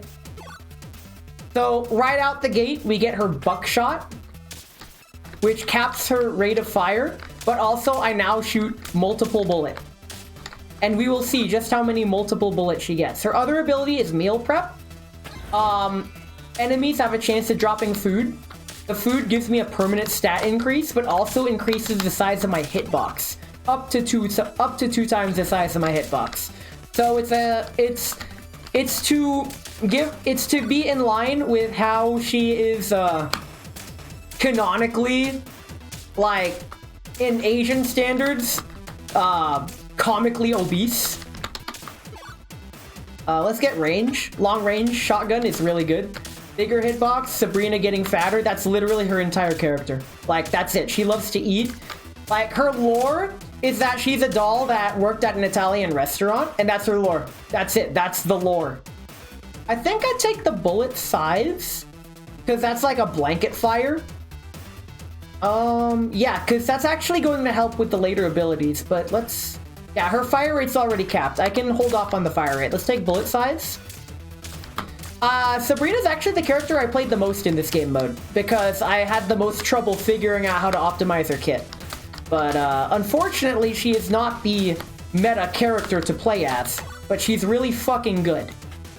Max HP +1, that's some good stuff.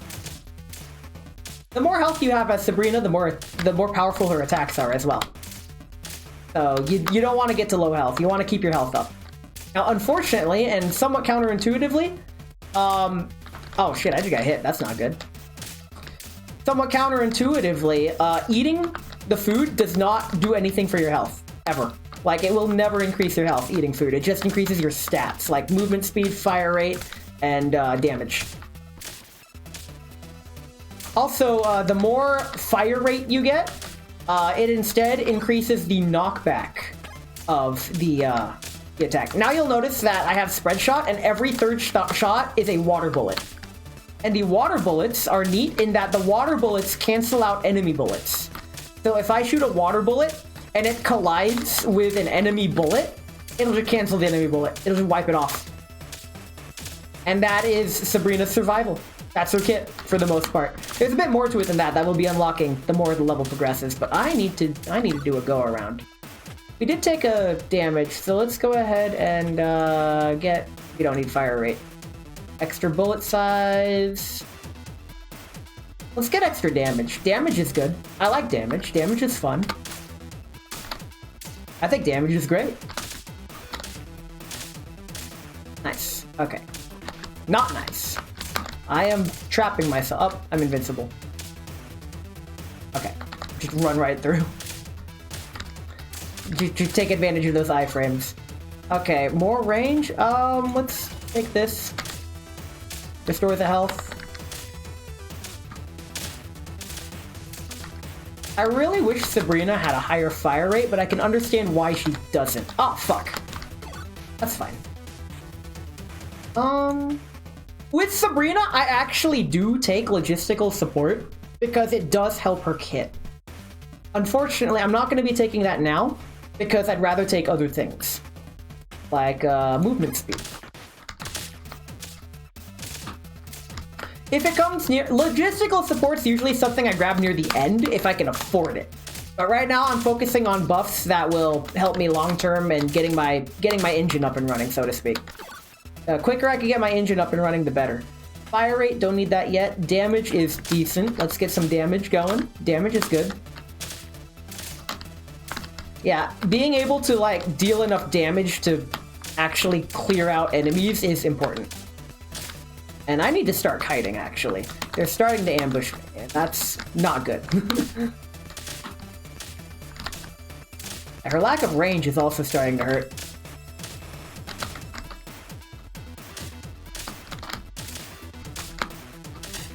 I like the music in this mode. It's catchy enough that it doesn't quite get annoying. Fire rate, don't need that. Let's upgrade this again. Oh, sweet. Oh, shit. I bleeded those bullets with my water. As you can see, the water bullets. Keeping a bullet count so you know when your water bullets are coming is actually par for the course for... God, I'm almost dead. Oh my god. Yeah, Sabrina's the hardest to play. She's the hardest to play, but once she gets her level 3 kit going, you're golden. And I'm gonna get there. Like, I'm not that consistent with Sabrina, honestly, but she's worth trying out, and I really want to demonstrate, like in a live setting, how to really get her kit going. The sooner I get this, the better. Because that's just gonna snowball for the entire game. Buckshot. Yep. Okay. Now. Hit the spread shot. Nice. She's golden. I wish she would eat more golden curly fries. Yeah, she does eat a lot. That's literally her whole thing. My high score run, I took like the bare minimum amount of buffs and I squeaked by and it was funny. Yeah, Sabrina has always been a favorite character in the community, like ever since Girls Frontline 2, or Girls Frontline 1, I mean. I remember my very first shotgun pull in Girls Frontline 1, I got the Spots 12 timer, but Spots 12 shares a timer with M590, and I got M590. Twice. I'm all like, I'm never getting Spots, and then when I said that, I got Spots. And it was lovely. We've come a long way from gacha, like older mobile gachas. Because when I went back to look at Girls Frontline 1, and I saw like how it played and the artwork and all that stuff compared to Girls Frontline 2, which is now, I'm like, oh my god, I am so glad it took this long for Girls Frontline 2 to come out. So it could spend this much time in the oven to be what it is. What I don't like is the gacha system, as some YouTuber put it, the Genshitification of gacha systems. But it could be worse, honestly. All things considered, this is a huge fucking cope. But the way they have the pity system set up and the amount of premium currency they just fucking dump on you on a daily basis, it's pretty generous. It's still a shitty system. You can't deny that. I can't deny that. I'm not even gonna fucking try to deny that. But just because something's better than most does not mean that it in itself is not bad. That's not to say you can't acknowledge that it's more tolerable. I've been on the fence about doing a tipsy tirades about gachas in general, where I just fucking get on a soapbox and say fucking confirmation bias things that everyone already knows and agrees with when it comes to gachas. I don't think that would be a very healthy, entertaining, or fun stream, honestly, which is why I haven't been considered, like, I haven't set it up or done it. I especially like keeping things lighthearted, even though I fucking say wild things sometimes. But yeah, I've spent a good portion of my life getting away from needless negativity. I try to make a compromise that yes, negativity, you can't get rid of it. There will always be negativity, but if it's unwarranted, there's a lot better things you could spend your energy on than negativity. And the painful part, as a streamer, because before I wasn't a streamer, but now that I'm a streamer, is negativity is like the content. That's where all the content is fucking negative topics and rage bait and stuff that I just can't relate to. So if you came here for rage bait and stuff, watch my Balatro streams. I don't intentionally play it suboptimally. I'm just inexperienced, and I'm not that good at the game. So, yeah, there's your rage bait. I guess that's why people watch my Balatro streams. That's the rage bait. And if you backseat me, I'll do the opposite. I don't backseat gamers. I front seat them. Give me the controller. You got some positivity? I don't have pause. I have pause. How's that for positivity? Fuck. I got hit because I took a pause. You can't pause on the battlefield. I'm reminded of how when you're younger and your parents are like, hey, turn off your game, it's time to eat or whatever, and you're like, I can't pause the game. You do realize that any game can be paused by unplugging it. That is the environment I grew up in. That's one of the reasons I'm pretty averse to multiplayer games. Like, that was instilled in me, because you can't take a break from a multiplayer game. Like, you just can't. Period. I'm also averse to multiplayer games in that I'm really fucking shy, and people on the internet are really fucking toxic, and I'd rather not deal with that. I just don't do that. Okay, here we go. Now we're getting into the fun bits. Let's go. This is her spread shot. As you can see, it spreads and it's a shot. Now's your chance to be a big shot. Look at all these bullets. That's a lot of bullets. There was a boss somewhere in there. We should fight it. I hope the boss didn't despawn. Nope, he's right there. Let's kill it. Ah, fuck! We might die, actually. That's not good. Can you, like, die, please? Oh, God. Oh, God. Oh, God. Oh, God. Oh, God. Die, please. Thank you, please. We're good. Tidal Fortress? Yeah, why not? Tidal Fortress is surprisingly good, because while it slows you down, you cannot be encroached, and all of your bullets become water bullets. I come back to Frontline Survivors. Yes, the challenge mode was a scam. Unlike all the other events, they locked it behind a time gate, so I have to wait until tomorrow to do the next level in the challenge mode. I ain't about that. Next week's stream, next week's Girls Frontline stream, I'm going to be doing the challenge mode for real. Now I'm just showcasing the Survivors mode that I couldn't in my last Girls Frontline stream. So enjoy it, I guess. I'm also trying the Yap while gaming, and freaking Frontline Survivors is like just I don't want to call it brain dead enough, because that's not giving it the credit it deserves, but hands off enough to warrant not paying super close attention to what's happening on stream and being able to yap. And that's what I like to call good stream games. Games that aren't too intensive, so you can yap during the duration of them. That's a good stream content game. There is another genre of game that I like to call stream bait, that is also known as children's horror. Fuck! Go again. Known as children's horror, and I will never understand this genre of game. Because growing up, I was a fucking scaredy cat. I'm not gonna get into why, but I was easily scared, and more so due to quite literal abusive trauma. Like I said, I'm not gonna get into it, so I can't handle horror.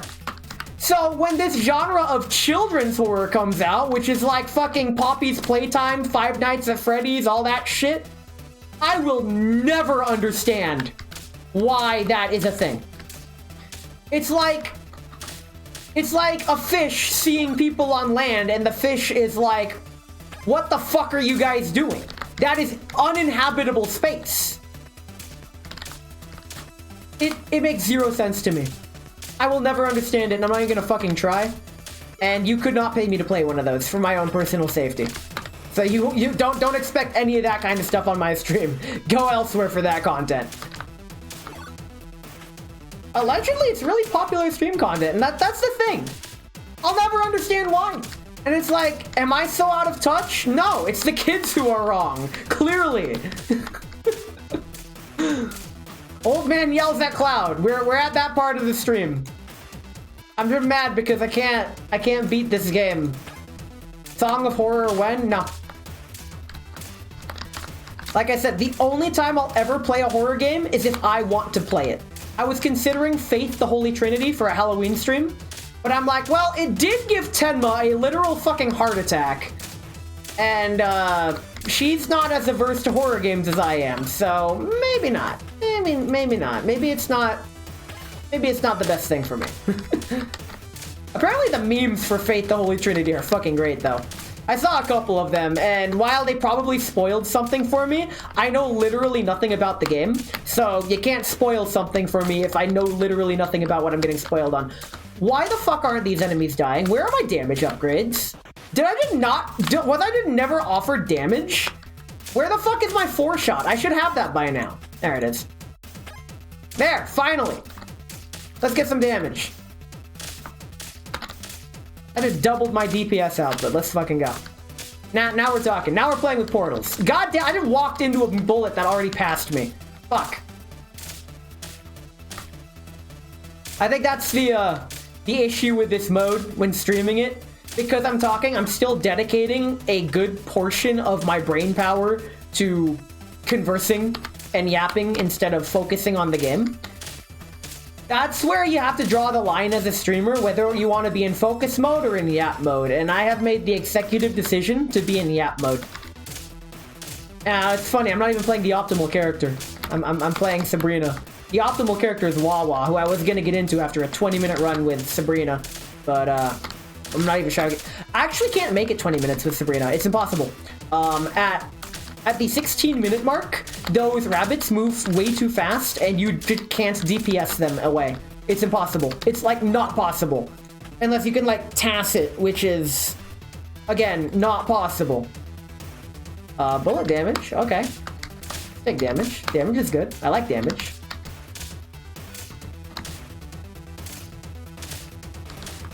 Okay.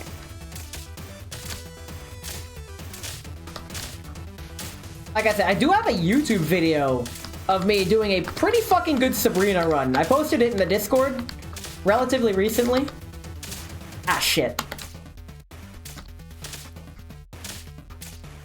But yeah, Sabrina turns into a crazy How did that Oh, right.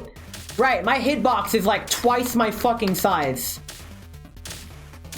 That's annoying, actually. That's why it's so hard to get Sabrina going.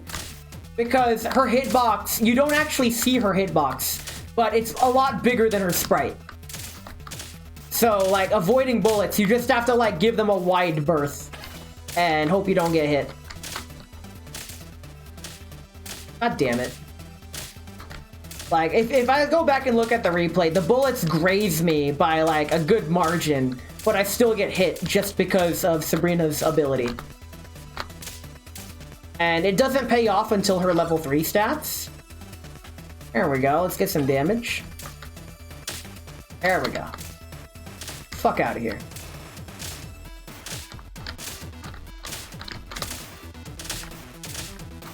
There we go. Oh, shit. Oh, boss. Okay, that's good timing. There we go. Get some health. Bosses with Sabrina, they drop 2 health instead of 1. That's one of her abilities. And that really comes in clutch. Because Sabrina's the only character that doesn't get a shield. And that's also really damages her survivability, is her lack of shield. Wow. I got hit somehow. Oh my god. Fuck, fuck, fuck. Alright, fuck it, we're going this way. Ooh, lots of stuff over here. Very cool. I guess going this way was the right call. Now, Sabrina is the only character who does have an ability where every 90 seconds, once unlocked, she will automatically pick up all drops on the field, which is really good, and that's why she scales so crazy. She does have technically infinite scaling. Yeah, let's get extra damage, please. Thank you. Extra damage, good. Give the bullets a very wide berth. Oh shit, oh shit, oh shit, oh fuck me! By the time I realized it, it was too late. Okay. God, her fire rate's so slow. Go up and around. Okay. There we go, there we go. The enemies soak up so much damage that when I knock them back, it's hard to tell if they're dead or just knocked so far back. Oh shit. Die! God damn!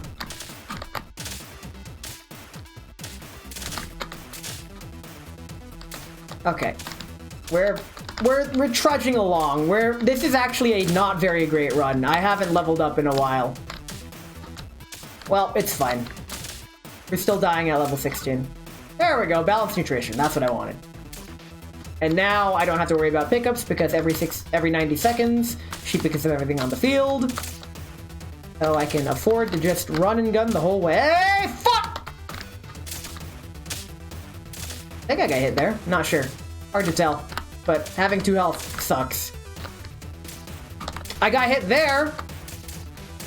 It's so counterintuitive to aim at the bullets that are coming at you and to get rid of them. But that's what you have to do when the frost barrier is up. There's just so much to keep track of. Extra damage? Yeah, let's do that. Oh god, we have to do this again. If I could get a boss, that'd be great. I think this might be a boss. Just kidding. It's the fucking jackals. Oh god. Fuck! Nah, that's it. I'm done with Sabrina. Watch my fucking video if you want a full Sabrina run. It's time for a Bezos break, and when we get back, we're gonna do a Wawa run. So I'll catch you all in 3 minutes.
Let's go gambling!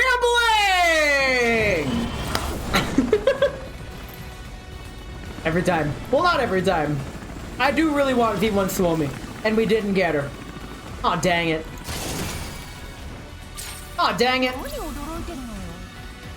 Another skill issue. Okay. We got Krolik. Okay. I already have a V6 Krolik. This is like my 7th Krolik. Okay. Alright. Very cool. Wait, do I have V6 or V5? We'll have to check. Yeah, because V6 crawling, pretty cool. Need more crony. What the hell is that translation? Thanks, translation bot. But aw, dang it. Not the worst result in the world, honestly. Oh, I do have V6 scrolling. That's how I got redundant piece. Okay, that's unfortunate, but at least those pieces can go to something. That's fine. Let's head back. Let's head back to Frontline Survivors. And let's play as Wawa, who starts out weak, but is probably the most fun to play as, and is also the optimal character to play as in terms of point scoring. Let's fucking go. Let's score some points! She comes with long range right out the gate, with a heavy load. Bullets can now crit with 25% crit. Crit damage is equal to super attack, and bullets penetrate. Notice how penetration in a game mode like this, pretty good, yeah, pretty good. It'd be also pretty good if she gets a shield. Yeah, that's pretty good. So she gets defense and offense. I probably should have taken the extra loot radius. Hey, look, extra loot radius. Bam. Okay. This morning I saw my neighbor crying while pushing his lawnmower. Huh? He was going through a rough patch. God. Core, I'm trying to play video games here. Please. Get that damage. We will be getting bullet size. Because the bullets pierce, the more things contact the bullet, the better. So if we could get fat post bullets, that'd be super special awesome. Long range impact is actually, despite, you know, already having long range, it's still worth it. So we're gonna pick it up. And yeah, that's the build. That's what we're going for. And hope it works. Okay, each time a bullet is fired, increase its damage by 10% up to 3, in which it resets. Cool. So every third shot, like, we just get an increasing crescendo of damage. Trying to play video games, my guy, it's just Vampire Survivors. Just build cooldown and damage. Listen, do you see any vampires here? I don't. Fire rate. Fire rate's good on Wawa, because the more bullets we can get, the more piercing we can get. Look at all this pierce. Oh my god. Oh, we pierce. We pierce. God damn it, there goes my shield. I should probably not let myself get boxed in like that. That's a very not very gamer move of me. Okay, let's start kiting. Okay, I'll get all that stuff back that I lost. We're fine. Attack plus 20. That's good. What's this? Movement speed? That's pretty good. What's this? Damage? Well, give me that damage. Give me that sweet, sweet damage. Always get damage. Always. Damage is good. You survived them all. Now you just need to clear the underlings. Damn. Okay, correct me if I'm wrong, but the only vampire in Vampire Survivors is on the title screen. I haven't touched the game since early access. Or like 1.0. Like, it's been way too long since I've played, and I don't really have any intention of playing it. If you guys really want a Vampire Survivor stream, I can do one. But that's not really something I plan on doing. Like, you'll have to request it. If anything, this is vampire enough for you, hopefully. You're partially correct. They do have a Castlevania DLC, but you have no idea if it has any vampires. I find it hilarious, honestly, that the only vampire is on the cover. And, like, it's just a vampire-themed Survivor game. I love that. Unironically, I love that. Oh, shit. Wait, I have 2 shields. What am I worried about? Ah, I have 1 shield. I'm kind of worried about. Can I break through and... Oh, yeah, I could totally break through and grab all that. Gimme! Oh, shit. Oh, shit. Oh, shit. Fuck it. I'm already in. Let's get movement speed. We could use some of that. I'm just taking up all the damage. It's fine. Don't worry. I'll figure it out. Fire rate? Yeah, cool. Well, let's get our shield back right now. That might as well get the most out of our ability, as we nearly lose it.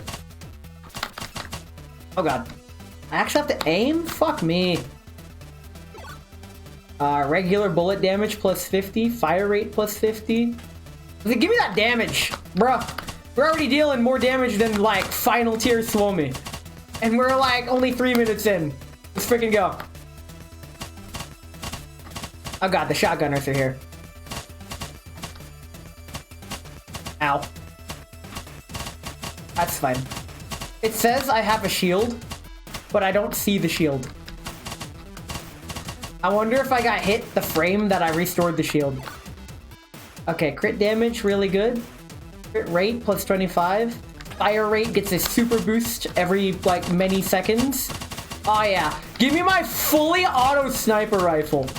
That's one thing I've always wanted in a video game, is a fully automatic sniper rifle. I don't care if the recoil makes it uncontrollable. Give me my full auto sniper rifle. I want to fire it in buildings. We full auto in buildings.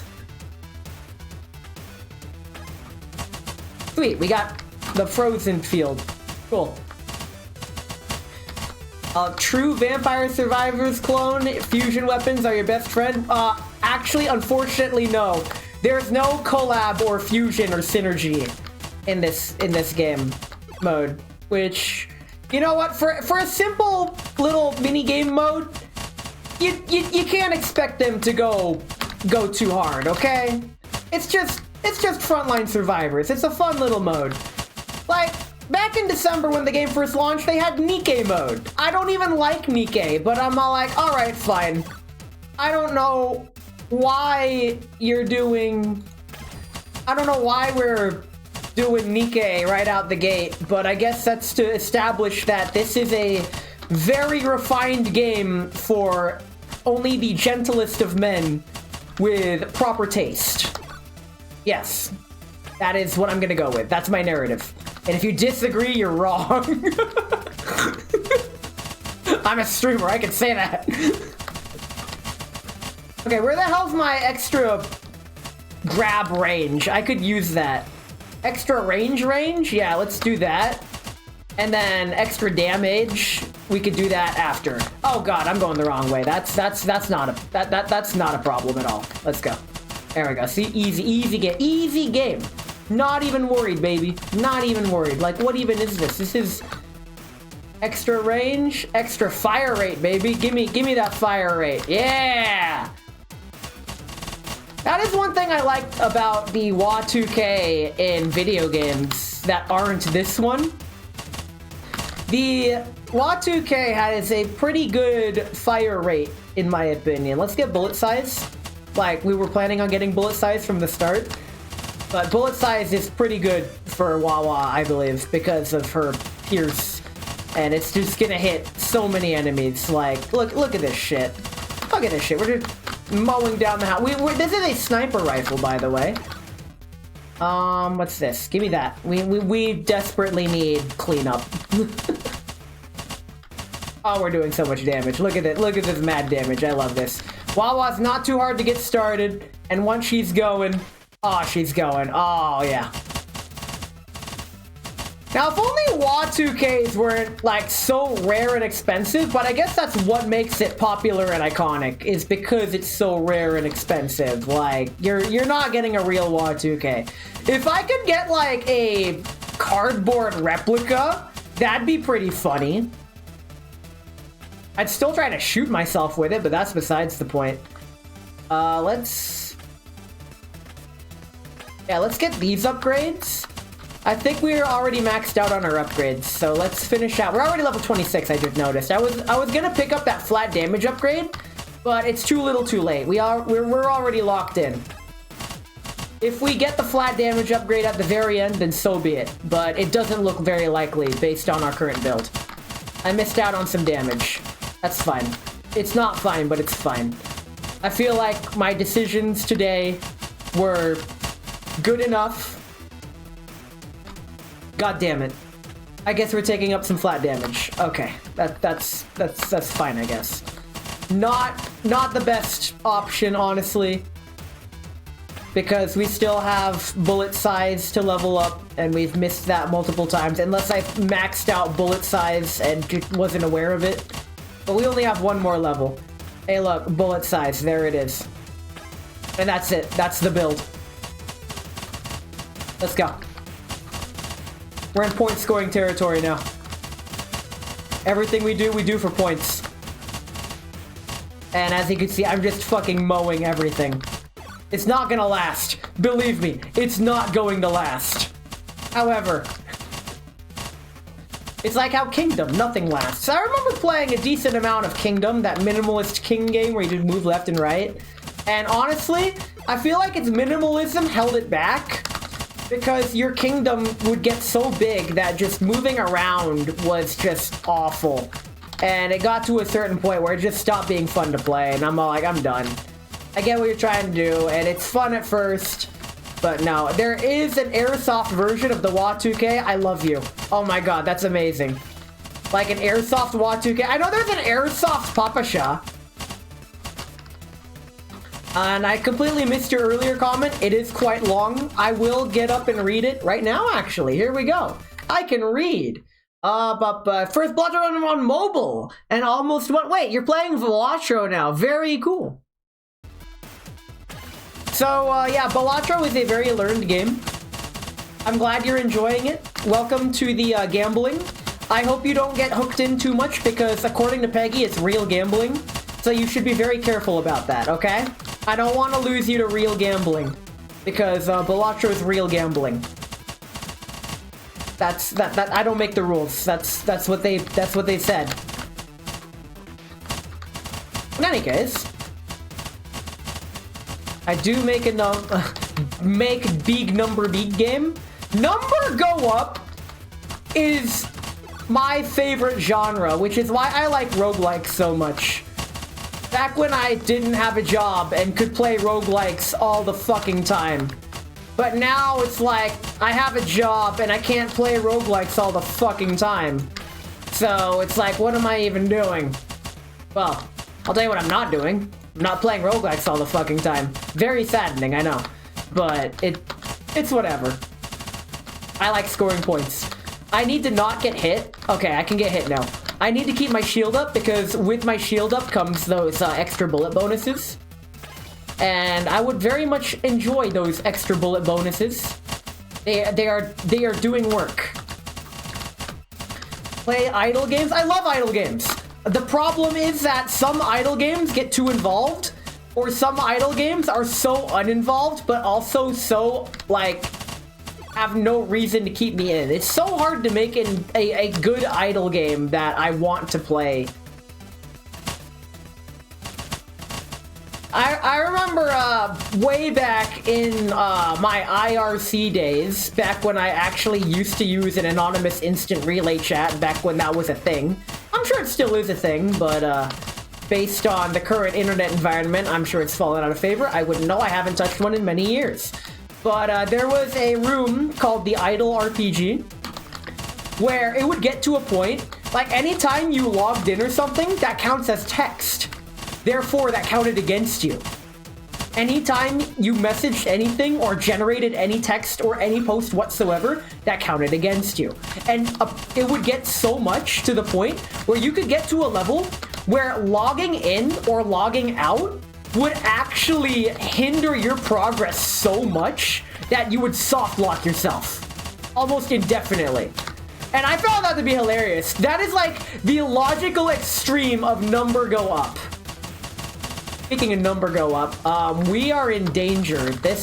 We might not make it past 16 minutes, actually. I hope we will, but based on how fast they are now and what I can keep up with soon, we might actually die at the 16-minute mark, because the 16-minute mark is when these jackals come with like cracked health and cracked movement speed that you just can't. You can't. There's nothing you can do. You die.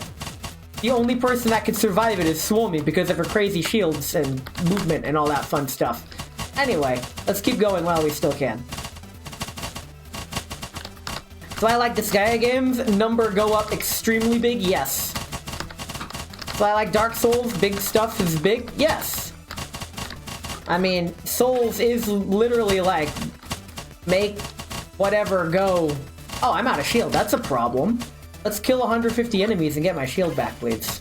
Oh god, I'm dying. Okay, I got my shield back. We're good. Oh god, I lost my shield. I need to kill another 150 enemies. Killing enemies is like collecting Pokemon. Kill 150 and I get a bonus. Or something like that. I think that's how it works. I don't know, I'm a Gen 1er. No, I'm not actually. I am a Gen 6 Pokemon Master.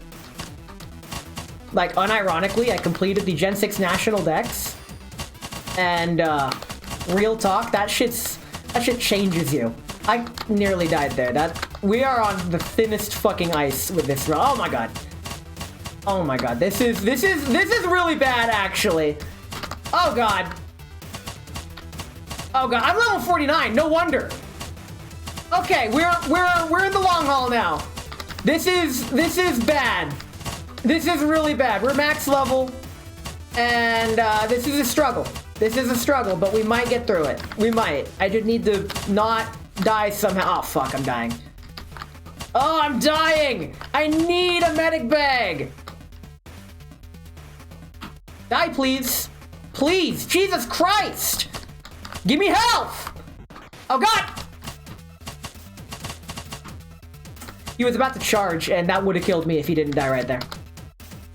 That's how spongy these enemies get. You see how much damage I'm doing, and it's like, not enough. Oh god. You're fucking kidding me. Cripes. They get too spongy. It's way too spongy. Like, each one has like 10,000 health, and I do like 1.5 thousand damage a shot. It's just not enough. It's like that Dream Theater song, Everything is Never Enough. Good song, by the way. I love Dream Theater. They're my favorite band back in the day. There's your fact of the day. Rush and Dream Theater, like progressive goodness. If you 4-4 my time signature, I'm 4-4ing you out the door. That's simple as. It's not that I don't like 4-4. Oh god! Oh god! The jackals are back.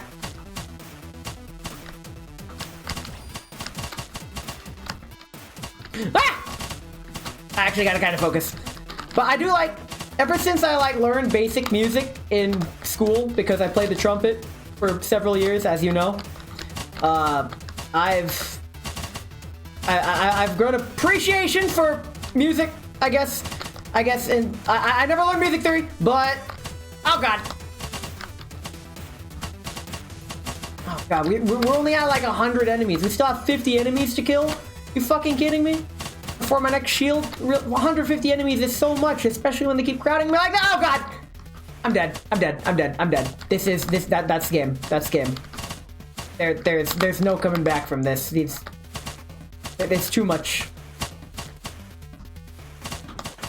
Fuck.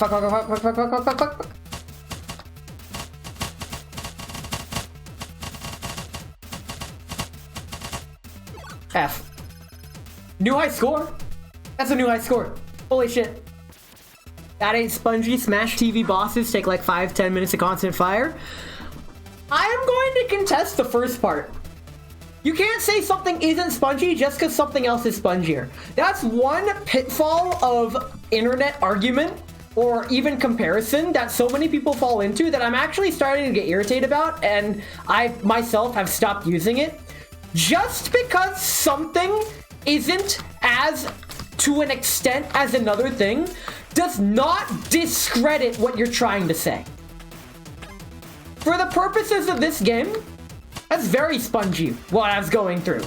Dealing 2,000 damage a shot multiple times and it not being enough, that's spongy, period. Just because it's not as spongy as something else does not mean it's not spongy. And yes, this is complete hyperbole, and I'm blowing a facetious statement right out of the water simply because I'm struggling for content. But that's what we're doing. I just also realized I started another run when I probably should have like started unwinding to end stream. Probably. I don't know.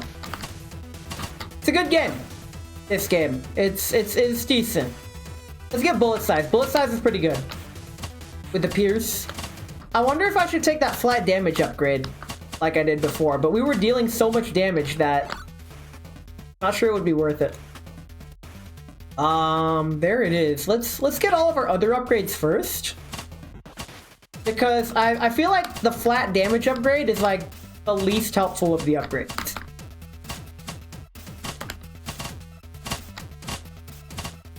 Oh man. I've also never played Smash TV. Y'all keep referencing it and I'm all like, man, I've never played it. And as a streamer, I'm never gonna play it. Like, that's the cool part about any streamer ever. Is if you recommend them something, they will never play it. The more you recommend them whatever it is you want them to play, the more they like actively avoid playing it.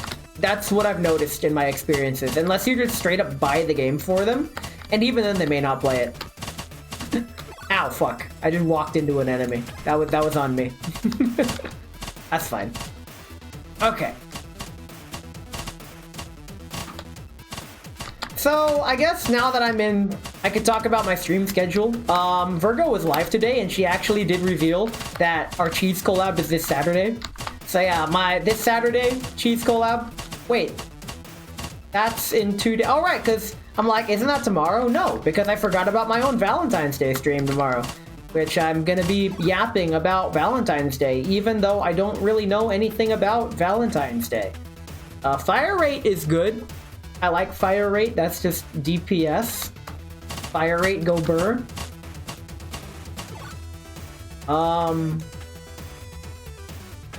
Let's get frigid. Cool. I wonder if it'd be worth it to take a repulsion field, actually. Yeah, if I take repulsion field as Wawa, that might help just enough to, like, combat, like, how little AoE I do, even though my piercing is literally fuck Singles Day? What do you mean fuck Singles Day? I'm pretty sure singles don't fuck on Valentine's Day. Unless they get fucked by Hallmark Holiday, which, you know what, that's fine. I'm gonna have quite a bit to yap about tomorrow, I guess. I'll figure it out tomorrow. I don't wanna spoil tomorrow's stream. I'm gonna be drinking, I'm gonna be yapping, it's gonna be fun. I'm not gonna drink too much, because I'm gonna be drinking on Saturday as well. And Saturday's stream is at 8 in the morning. And whoever says I can't drink at 8 in the morning clearly doesn't know how old I am. I'm a fucking adult. I can drink what I want. That's the cool part. And then I can suffer the consequences on my own. And y'all can laugh at me because it's funny. What's this? Hit this. Extra damage. Very cool. So we get crits for days. The last time I drank in the morning was for... I forgot the streamer's name, because I'm not in their community anymore, but it was for one of their, like, birthday streams, actually. It was a Saturday morning, I didn't have a job, and I just cracked open a bottle of tequila, and I just drank the bottle of the tequila all day. And I, like, went through one bottle of tequila in one day. How I'm alive? I don't know. Must have been weak tequila, probably. Singles Awareness Day, or shortened to SAD. I never made the connection of shortening it to SAD. That's genius. I love that, and I hate it at the same time. But holy shit. That's pretty good. In my experiences, I save a lot of money on Valentine's Day because I'm single easily. Women fear me. Women fear me, fish fear me. Men turn their heads away from me as I walk. I'm alone on this barren earth. No mortal being dares come across me as I tread this godforsaken planet. And I wouldn't have it any other way. Get fucked, normies. Oh god, I'm being surrounded. That's not good.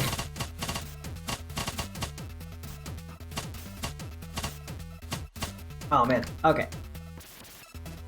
So I think if I can manage to survive to 20 minutes, I will definitely make it. Look at this. That way I can grab all of the goodies and bonuses. I'm an adult, Dr. Han! I am an adult! Maybe. Maybe. Perhaps. Oh, man. I really want to take the damage up. Oh, this is a super damage up. Let's fucking go. That's like a better damage up. What am I even doing? Like 50% damage versus a flat 20? Like, bruh, come on. Okay. Blast through here.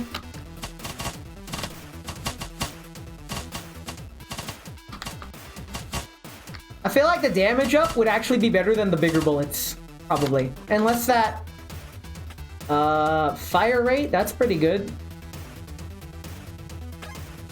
Okay, this is also pretty good. And damage against anyone with a movement speed reduction gets increased, so if they get close, I just bop them for massive damage. Or my shield things will bop them for massive damage. Okay, my fire rate's not as high as it used to be back in the previous run. I did appreciate that fire rate. It was a good fire rate. Fuck! Fuck! I can't reroll. I have to pick one of these. I don't have enough levels left to get the full benefit of Repulsion Field. I think taking long range impact is the way, even though I have already long range. Or actually, I'm gonna try dexterity. We're going dexterity. Try this. I feel like dexterity might do me well. Because this way I move even faster. It's harder to hit me. And while I do sacrifice range, my range is already really long. Like, it's already like the visible screen. I'm good. I don't need any more range than this. Okay, there we go. This is what I want to see. Bullet size. Yeah, let's... We take a hit to movement speed, but we get buff movement speed anyways. So it's fine. Fun fact, don't be a mechanic or whatever color that is, because I couldn't really read the comment because I'm busy fighting off a horde. You pull muscles often? I can imagine, dude. Like, there are... It's really easy to fall into the trap of letting your job define who you are. And I try not to do that myself. But I'll admit, I'm a shitty person. Because when I see, like, the low tier job workers or whatever, and I'm all like, dang, I don't envy you at all. It doesn't make you less of a person. I just don't envy your position at all, and I would not want to live that life. I guess it's your toxic thinking on my hand. But, oh well, let's grab... I got enough levels for these. What's this? Oh, that's damage at the end. Yeah, let's go for that, and then get the hitbox bonus at the end. Very cool. Okay. Nice. We're playing the video game. Let's go. Okay, ow. I'm taking a lot of damage that I shouldn't be taking because I'm bad. But 3 levels to go. I just lost all my shields in one fell swoop. Okay, they're back. Just kidding, they're gone. It's fine. I keep running into enemies because I don't know how to play this game. Help, I guess? Shit, these jackals are actually a problem. I like how the slowdown field is supposed to slow them down, but it doesn't just because they're so fast. And they're only gonna get faster, because I just realized we haven't even started upgrading the enemies yet. It's so over. We're back. It's over. We're back. Nah, it's Jover. It has never been more Jover than it is now, because we're so back. Let's grab this. And for my final upgrade, I'll have to decide what I want. It might actually be the health. As much as I don't want to admit it. But because I have shields up, this may help me survive just that much. Okay. Very rare case to me taking health. Okay. Watch me should have taken that damage. It's fine. It's fine, don't worry about it. We got movement speed. That's all you need, movement speed.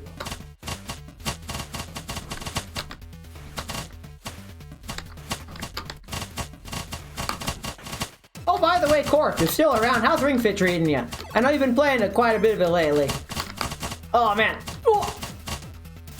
I have not been playing Ring Fit lately. Ring Fit's like a comfort game for me now. You guys notice I only play it on bad days. And surprisingly enough, I usually don't have really, really bad days anymore. And I'm really thankful for that. Like, I'm starting to get on top of things. And it feels good. It feels good to be, like, have some semblance of control over my life now. Because it didn't used to always be like that. Ooh, I'm doing some damage. I'm doing some work.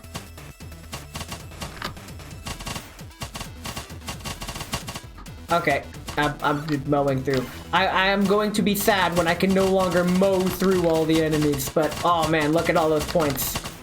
Oh man, points, gimme. So many points.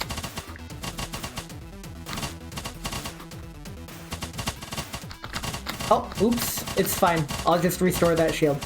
I'm not sure if you ever had control over your life. Apparently free will is a myth. Like, apparently, like, some scientific study, like, evidenced that free will isn't actually free will, and that we don't have free will. It's wild to think about. I didn't actually investigate or look into the study at all, but it's absolutely wild to, like, man, my will isn't free? Of course, I have to fucking pay for it now. Nothing in this world's free, damn it. Bullshit. Why everything got money? I mean, heck, not even watching my stream is free, because internet ain't free. My buddy 2K has a pretty good opinion. He believes that because of it's fucking modern day, he believes, and I agree, that internet should be a utility, like water. Like, you should have internet as a utility. This way, it's harder to monopolize or some shit like that. But it's fucking present year. The internet is literally integrated in our lives. You can't really live in America, make a living without using the internet, at least some capacity. At least I think so. And I'm old. I'm a fucking boomer. I think old things. So the fact that internet is now like so ingrained in our lives. I remember back in college, frickin' I didn't have internet much, and internet was like really starting to pick up. And a lot of stuff I missed out on just because I didn't have the technology to keep up with everything. It's alright though. We're blazing through, holy crap. The question is, will I make it through 16 minutes? That's the question. Because that I keep bringing up 16 minutes because that's the next that's like the significant jackal round where they really lay it on thick, and it's like, oh my god. Actually running out of time. That's not good. Actually, no, I'm not only halfway there. What am I talking about? I'm dumb. We're not even close. What am I worried about? The enemies are starting to get a little spongy. Not great. I could still mow them down, but that's just because my super thing. Oh, by the way, each of these upgrades that come is mandatory. I cannot choose to not get the upgrade. So the enemies will get stronger whether you like it or not. And it's wild. Oh, jeez.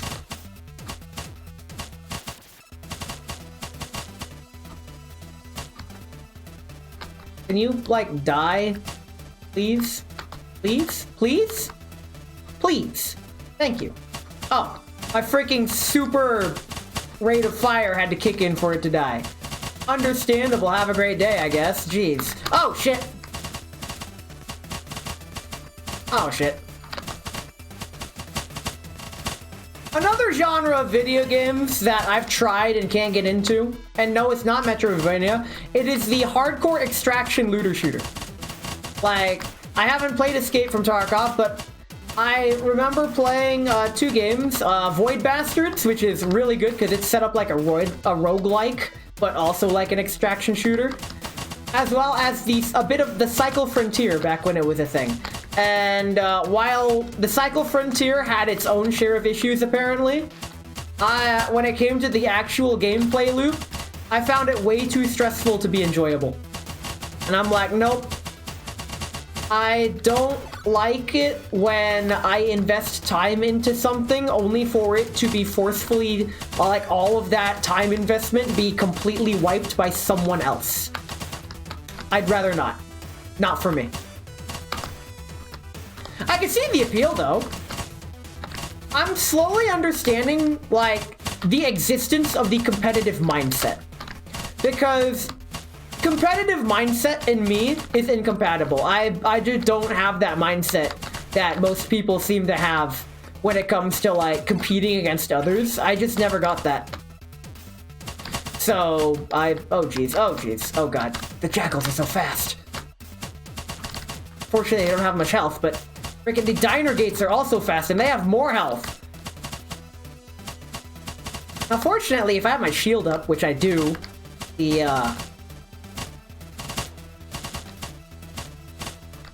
I didn't realize I haven't gained a single benefit from grabbing that health benefit from before. Hopefully it comes in clutch at the end, because that's unfortunate to have wasted my last power-up on something that I am not using. I'm always on the fence of getting it, but it's the last power-up. I'm already maxed out everything else. This is the build. I could have squeezed in a tiny bit more damage, but at this stage, it's marginal. Freaking every bullet doing 20 more damage flat. That's not really much to make a significant difference. That was a stupid idea. Why did I do that?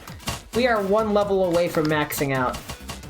We should probably pump the brakes a little bit, because level 49... I wonder if I could get level 49... Yeah, like, somehow not get EXP until level 49... until, like, the 17-minute mark. Because, that way we'll be past the jackals that are coming in 45 seconds. Is level 48? Decent amount of points. Die, please. Still not dead? Holy shit. Excuse me. Sir. Sir. Okay, he's dead. Shit. Okay, well, I've done this to myself. I didn't realize those gave EXP. Okay. Learn something new every day. Very cool. At least you have 2 shields and 4 health. Okay. Let's try to survive this. It's gonna be a chore. Oh jeez. Oh jeez. Like, the instant I see any jackal, I need to kill it. Wait a minute. We're at the 16. Did it offset? Because when I play as... Oh god, they're there. Because when I play as Sabrina, like, the level 16 jackals fuck it up. There they are. There they are. Okay, there they come. Oh god, there's diner gates! The diner gates are worse because they're harder to hit. And they have more health, and they're almost just as fast. Jesus. My freaking shield auto-fire is carrying so hard right now.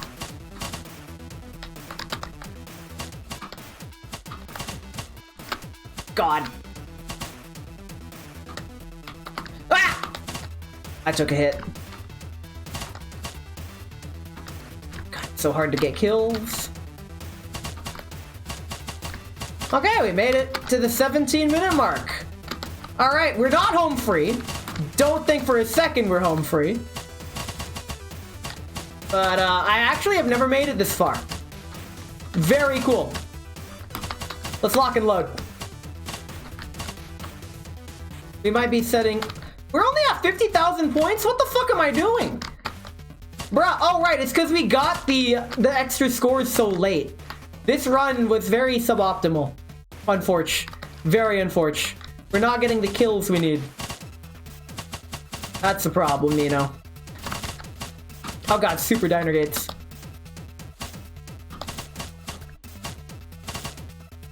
There we go. Ah! Okay, here's some DPS. DPD's nuts.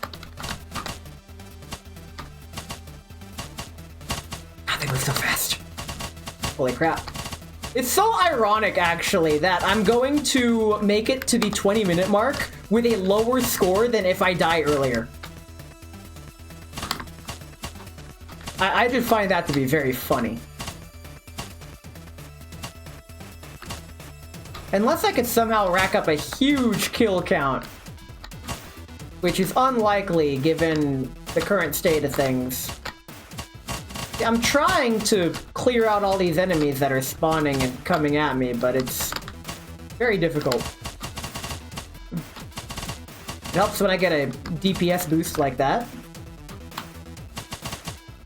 I watched a video today at work about real space food versus fake space food, and how those freeze-dried ice cream sandwiches are like the opposite of what space food actually is. And they like destroyed a part of my childhood, but at the same time, I would rather have an inconvenient truth than like be shrouded in a convenient lie. Like that's just how it is. Speaking of convenient lies, I need to get the fuck out of here. Oh my god, there goes my shield. Oh god, oh shit. This is somehow worse. The run ends here. Fuck. Fuck. Like, this is the final minute of the run. It's all to play for. But, damn. If only I could have lasted a bit longer. It's fine. Oh god, that's my final health. 30 seconds? Nope, I'm not lasting 30 seconds. This ain't happening. Fuck! And I score a lower score than other runs. That's it. That's it. That's game. We are going to do one last gamble. God, this slider's so sensitive when you have so much premium currency. That's how much currency the game gives you. Because I've been saving up my currency. Like, I don't pull this much, like, ever. So let's go gambling! Here we go. We're gambling. Gimme something. God damn it. Or rather, aw, dang it. Aw, dang it. Aw, dang it. This is useless to me. Aw, dang it. You always want to do a 10 pull. Always. Never do 1 pulls. 1 pulls are not the way. You want to do 10 pulls. Just saying. Aw, dang it. Aw, dang it. Okay. If I didn't have her ultimate weapon, I wouldn't say dang it, but aw, dang it. Aw, dang it. Aw, dang it. Aw, dang it. Technically speaking, doing 1 pulls statistically gives you an advantage of getting the doll you want. And in fact, I'm gonna actually talk about that right now. Why not? So here's how it works. When here's the rules. At 58 consecutive pulls, it keeps track for you. If you don't get what you want, it'll increase the probability of what you want until the 80th pull, in which it becomes 100%, in which then it becomes a 50-50. Or rather, when you get the elite, it's a 50-50, as seen here. Accounts for the elite, you get it with a 50% chance. If you don't get the 50-50, you get another one of these lovely ladies. And lovely they are. Except for, actually, no, I'm not gonna finish that. The second time, the second 50-50 is 100% guaranteed. Yeah, if the acquired elite doll is not the current, the next elite doll is guaranteed to be the future one. So, you will spend at most 160 pulls to get it. Now, with the 10 pull access, I don't know where it says it. Yeah. With a 10 pull access, you are guaranteed to get a purple item. What this means is that this is technically a 9 pull with a guaranteed purple. It's a lot more convenient to do it 10 times and rack up the count, but you're actually only rolling for your character 9 times, with the 10th time being a guaranteed purple and serving to increase the count towards the pity that you're going for. I actually do kind of want to sit down and do the math behind that. Like, just how much are you missing from 8 extra pulls? Or I guess in this case, 16, which is quite a bit. But statistically speaking, if you want a very marginal advantage of getting what you want, spam 1 pulse. Because then, every 10 pulls, you're not guaranteed a purple. You are instead leaving that guaranteed purple open to be the natural probabilities. And if that didn't make sense to you, I struggle to find a way to put it simpler than that. But I can try. In any case, that's enough of Girls Frontline for one day. I'm slightly disappointed that the event isn't completely open and that they time locked it. But hey, it just means next week Girls Frontline stream. I don't know when, but it'll definitely be happening. Oh, who do I raid? Do I raid Stella or do I raid Corvid? I'm gonna raid Corvid just because she only streams on Thursdays and Sundays, and because I don't normally stream on those days, we're gonna go say hi to... Oh, are you ending? Is she ending stream? Oh crap. Are you ending stream already?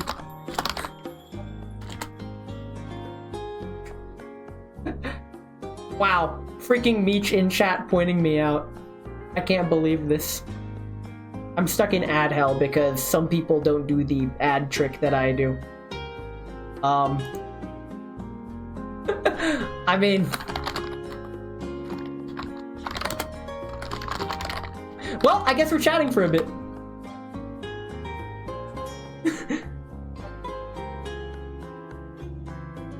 It's fine.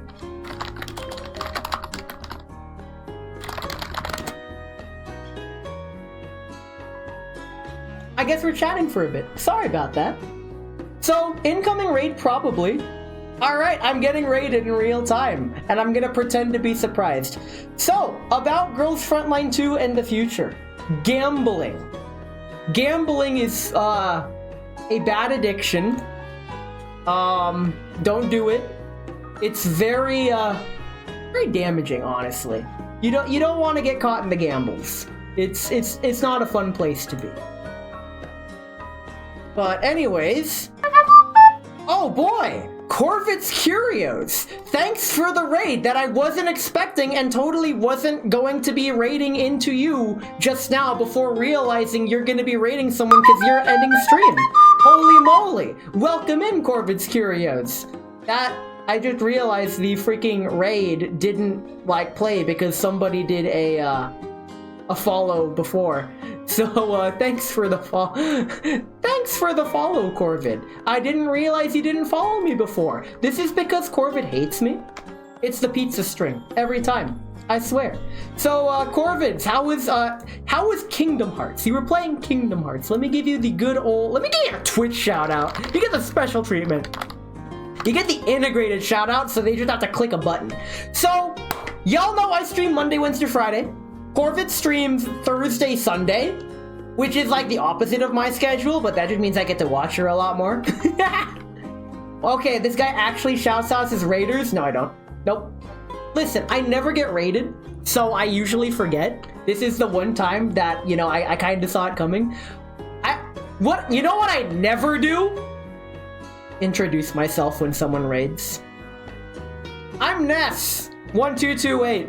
I play games in Japanese, among other things. Tomorrow, I'm doing a drunk Valentine's Day stream where I get drunk and yap about Valentine's Day. I don't know what I'm going to talk about, but we're going to find out. Saturday morning, I will be doing a collab stream with Virgo, and I will be eating cheese and also drinking. God, I sound like an alcoholic. I don't drink this much normally, okay? It's just the occasion calls for it. What time Saturday morning? That's a good question. My schedule is not only in the Discord, but also on Twitch. Because I don't use social media, I meticulously update my stream schedule on both Twitch and Discord. I am the one user of the Twitch schedule feature. So if you go to my Twitch profile and click schedule, you'll see my stream schedule, as well as all of my past VODs of the last 60 days. Assuming I publish them. Some of them I don't, but I normally publish my VODs. There's just a couple of them that I'd rather not. Usually karaoke streams, sometimes gorilla drunk streams or whatever. God, I sound like a fucking alcoholic. Why would you do this to me for?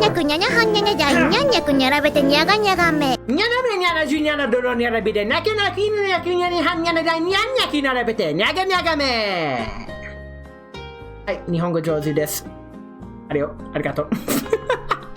But yeah, I'm going really hard this week, and I'm probably not gonna go as hard next week.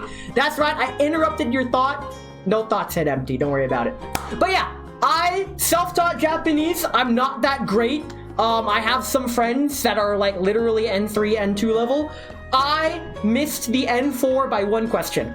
I failed the JLPT N4 by one question, and I know what the question was! It was the one question that I second-guessed myself, and it's fine because I can say that my Japanese level is what it is, and I'm not even N4 certified!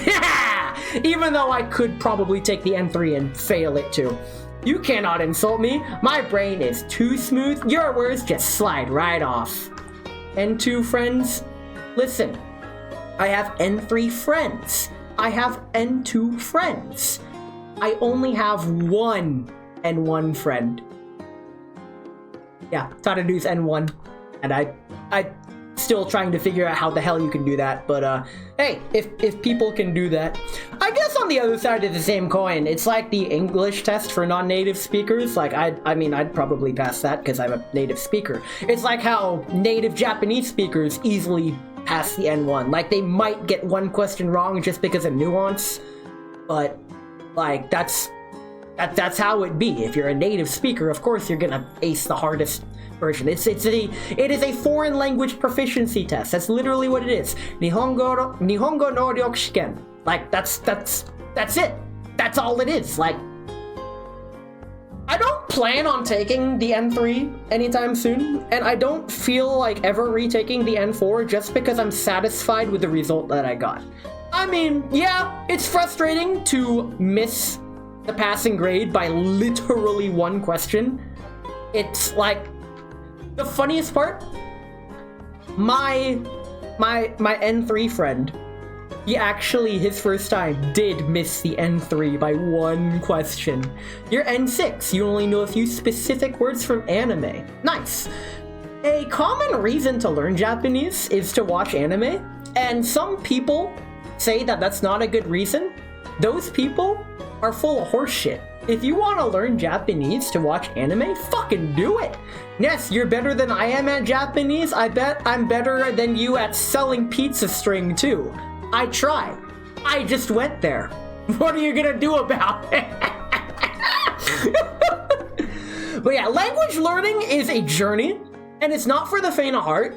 And honestly, while I did start out kind of ochato gohan, nice. That's some good stuff right there. Any reason that gives you the gumption to learn a new language is a good reason. Thank you! Finally someone gets it. Like, any reason that you think is a good reason to do something is...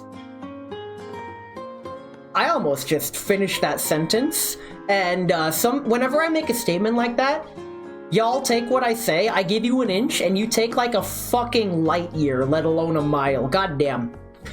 Let me rephrase that. Any reason to learn a skill or otherwise self-improve is a good reason, including spite. My buddy G11, who I've collabed with before, is spite. Pizza string! The pizza string. Pizza no ito. Or something. That's like pizza thread, actually. But that's where it's at. So, this just chatting portion of the stream is brought to you by Corvid's Curios. Honestly, you should follow her. She's funny. Like, you can say all you want about a streamer you like, oh yeah, this streamer is so good at games, or they're really interactive with the community, or whatever. No. If your streamer is funny, straight up, that's all you need. Being weak is nothing to be ashamed of. Staying weak is! Yo!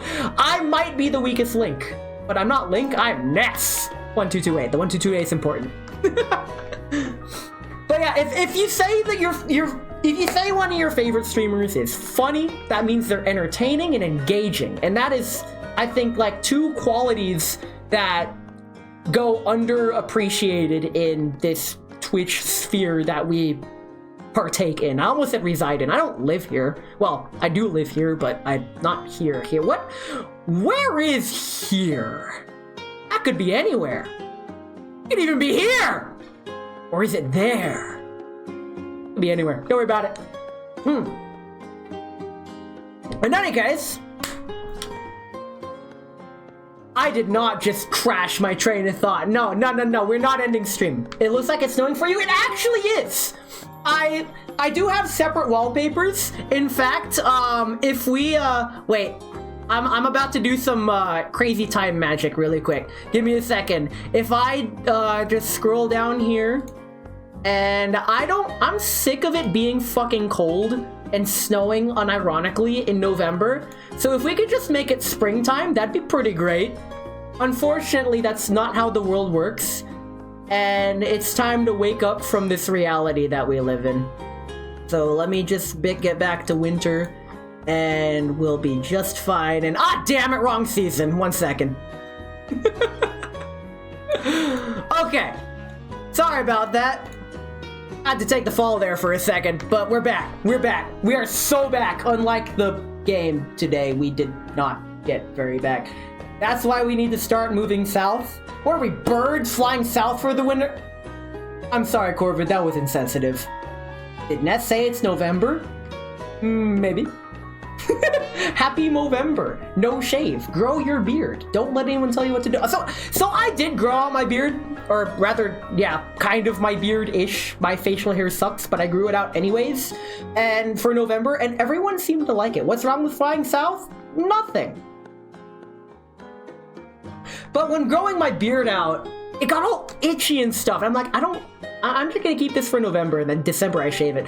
And when I shaved it, several people at work were like, yo, Ness, why'd you shave your beard? What's wrong with the South? A lot. It's not an East. East games are shorter. It's the pin feathers. I don't know what kind of feathers you have. Humans don't have those. Don't worry about it.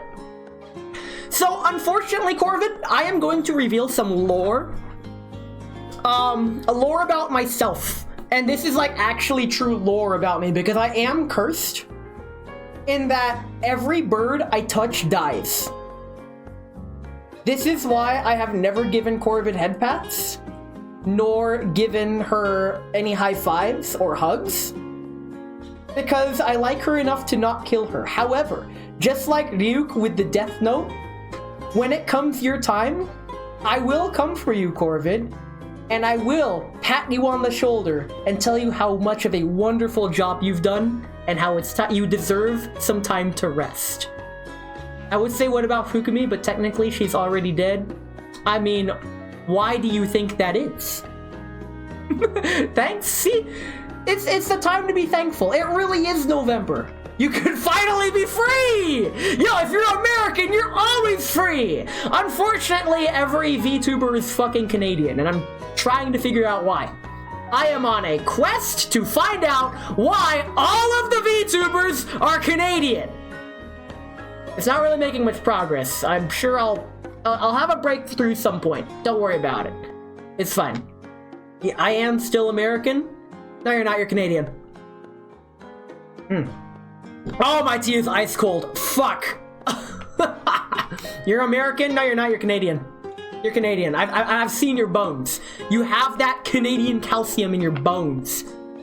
Your problem's because Canada has a better social safety net than the US? Fuck is a social safety net? Is that like enough free passes of saying obscene things before you get cancel cultured or something? Dang, I knew I love drinking Buttersworth. Bon is Texan? Nah, Bon's like that Canadian. Don't worry about Bon. Every VTuber is Canadian. This is why FaZe Connect is like the Canadian coffee cuppy or something like that. If I ever start streaming, I'll be an American tuber. Or deal with a blank tuber, flesh tuber, or PNG tuber. When I think American tuber, I think of that like Tamati horse girl. I don't watch her and I don't follow her, but she comes to mind as the first American tuber. And even still, she's Canadian. Pearl Milling Company tastes so good. Is that American or Canadian? I don't know anything about Canada other than the fact that all the VTubers live there and apparently South Park is Canadian, but I didn't really watch South Park because when I was a kid, or when I was younger and stuff, the early South Park didn't really interest me, but now that I'm like a fucking grandpa, it's like, yep, South Park's funny. Socially, universal healthcare, better work. Oh, so human rights. Okay. American syrup. South Park is Colorado. Fuck me. I'm getting everything wrong. Wait, it's fine to get everything wrong because as a streamer, that's my job, to get things wrong, so then chat can correct me, point and laugh, and we all have a good time. I figured it out. I solved the Twitch meta. We solved Twitch. We did it. Pearl Milling Company butters with an American syrup, but it's not real maple syrup made of high fructose corn syrup. Ugh. I hate, high fructose corn syrup. I have yet to see low fructose corn syrup. I'm still waiting for it. That's like closed captions. Wake me up when there's open captions. I want to see that. We take so many of these things for granted. It's like, what about the other ones? Please. I just want the full picture. I'm trying to get the big picture here. I'm done taking all these things for granted. I can't believe this. But yes, all that is just for me to say I don't like salty food. I'll eat salty food, but Pearl Milling was what Aunt Jemima rebranded to. Y'all talking about things I don't know about, but it's fine. It always feels weird when I love salty food. Well, yeah, you're American. If you become a VTuber, you will stop liking salty food because you'll become Canadian. Wait. Fuck, does that make me Canadian? I can't be Canadian, I'm Asian. No, that's not how it works. No! Right. If you are a VTuber, you're either Canadian, or if you speak Japanese, you're Japanese. And because I speak some Japanese, I guess I'm that backfired spectacular. You know what? Forget I said that. Taking things for granted? I prefer taking things for dorite. What about taking things for gold? Canadian! What the hell? Wall, Vancouver, British Columbia has a ton of Chinese. You could totally be Asian and Canadian. Canadian. We are inventing new races to be used in the next Ace Combat game. My job is taking things for gold. Sorry. I only have a bird millet, but it's stale. I'll take things for pyrite, perceived as genuine to the untrained eye. Yo, that's delightfully devilish. Why would you do that? I can't believe it. I am so glad I managed, despite getting home late, I took care of all the things I needed to take care of. So I can just like stream late today. Yeah, I'll do that. I'll yap. We're yapping. I'm done with Girls Frontline. We're yapping. We're in yap mode. We're done gambling. Oh no, that's fit. No, not stale. Oh man, she only accepts the fresh millets. I remember there was a millet joke that I made with another bird tuber that I used to follow, but not anymore. But I forgot what the joke was, and I really wish I remember because it would have been perfect right now. Are you though? Coffin Balatro. Listen, that was yesterday. Today was Girls Frontline. Tomorrow is me probably opening up a new sake bottle, and actually no. Tomorrow we're getting fancy. To avoid drinking too much, I am going to utilize my bottle of Glenfiddich 15. A very, well, not very, it is a more expensive than normal bottle of whiskey. And that's what I'll be enjoying tomorrow on stream when I yap about Valentine's Day. I don't want to hype the stream up, because I don't hype my streams up. Sounds Canadian? I fucking... God damn it, me.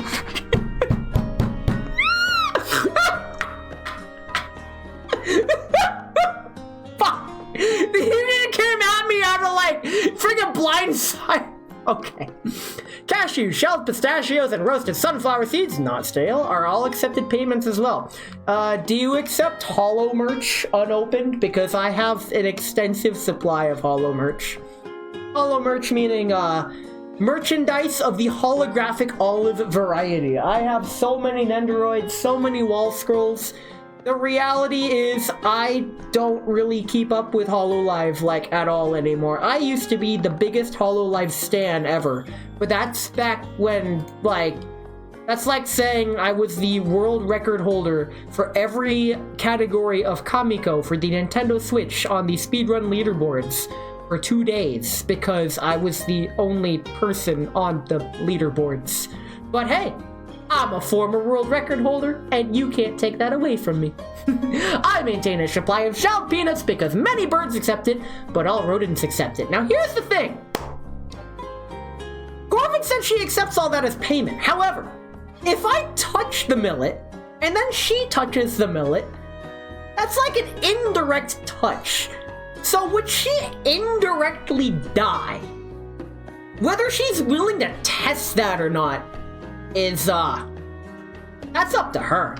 I did go to a round 1 to grab so much of the holo merch from rigged claw machines.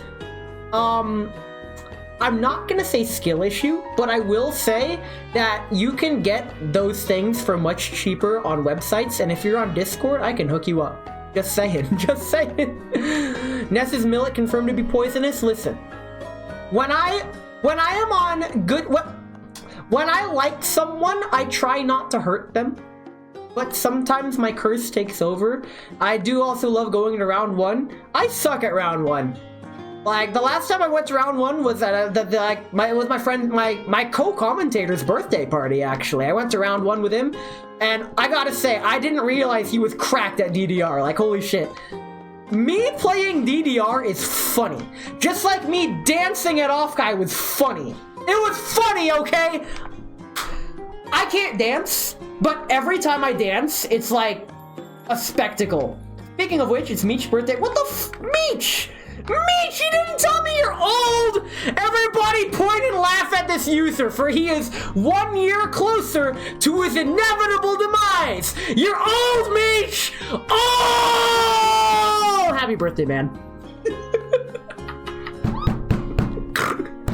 I never miss an opportunity to just do the non-standard birthday wish like that. This is why people are reluctant to tell me that it's their birthday. By the way, Meech also streams. Because I have a collab with him scheduled next month. Yes, my collabs are scheduled that far out. We're giving Meech a shot. I've rated Meech yesterday. Y'all should have followed him yesterday. But if you didn't, then here he is. Go follow Meech. He plays Dark Souls. He also plays, I think he's done with Metaphor Refantagio. He plays a variety of games, and he's fun to, like... I'm sure there's a skeleton joke to be made there, but I failed the QTE, sorry. You missed the QTE. I missed the QTE. Hey, my controller unplugged itself, okay? I'll get it next time, don't worry. Man, I hope he doesn't have a bone to pick with me after that. I'm sure there's a skeleton of things that could have gone wrong there. Oh man. That implies everyone here today was also here yesterday. True! I don't normally stream on Thursdays! Oh, hi Meech, welcome back. But yeah, you know what? Full disclosure of all of my upcoming collabs. And if you would like to cheese collab with me, just message me and we might set something up. And if I respectfully decline, please don't take it personally. It's quite unlikely, but like I am really fucking shy and particular about who I do things with. I'm sorry, but I'm getting better about it.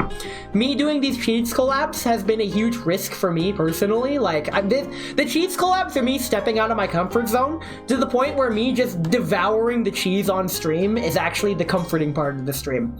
It helps distract me from the crazy socialization aspect, because that comes with the territory. In any case, Ness, I demand the first collab me and you do, if you're an active streamer, is Deep Rock Galactic. Good luck getting me to play that, which I probably would on stream as a one-off. But you know I'm not that great at it. Ooh, Deep Rock Galactic is great. Wait, oh shit, are we really getting a party together? Oh no. You can't do this to me. You cannot bring me back to the mines. I did not get very far in DRG. I am not good at video games. I'm a streamer, Dr. Han. Unless you are a speedrunner or dedicated esport athlete, streamers are not supposed to be good at video games, and that's why I'm here. Engineering main? Excuse me, I have an engineering degree, thank you very much. I think it is me who should be the engineer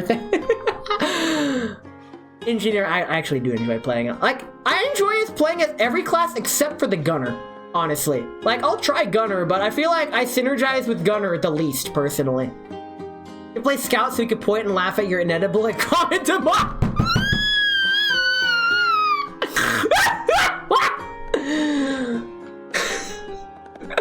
Okay, maybe a DRG collab would actually be pretty sweet with y'all. Well, we might have to come up with a time for that. But the other collabs, so my first cheese collab was with SG Mini Nikki. I trust him, and that turned out to be a great hit. My previous cheese collab last week was with Talon DX. So those are my only 2 collab partners so far. Like, in general, I've only ever collabed with those 2 people. And I thought that went well. I will say I was a lot more nervous for the collab with Talon DX than I was with SG Mini Nikki. And I literally see my buddy grapple as Scout and somehow perfectly timed it to collide with a new grenade launcher. He That is the most Scout thing to happen. Like, oh my god.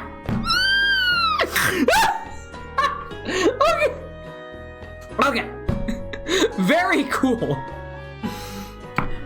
My collab this Saturday is with Virgo Kitty Star, who I actually do talk to quite a bit behind the scenes. That's another thing that I didn't realize before streaming, is just how much streamer to streamer interaction goes on that is outside of their server that you don't see.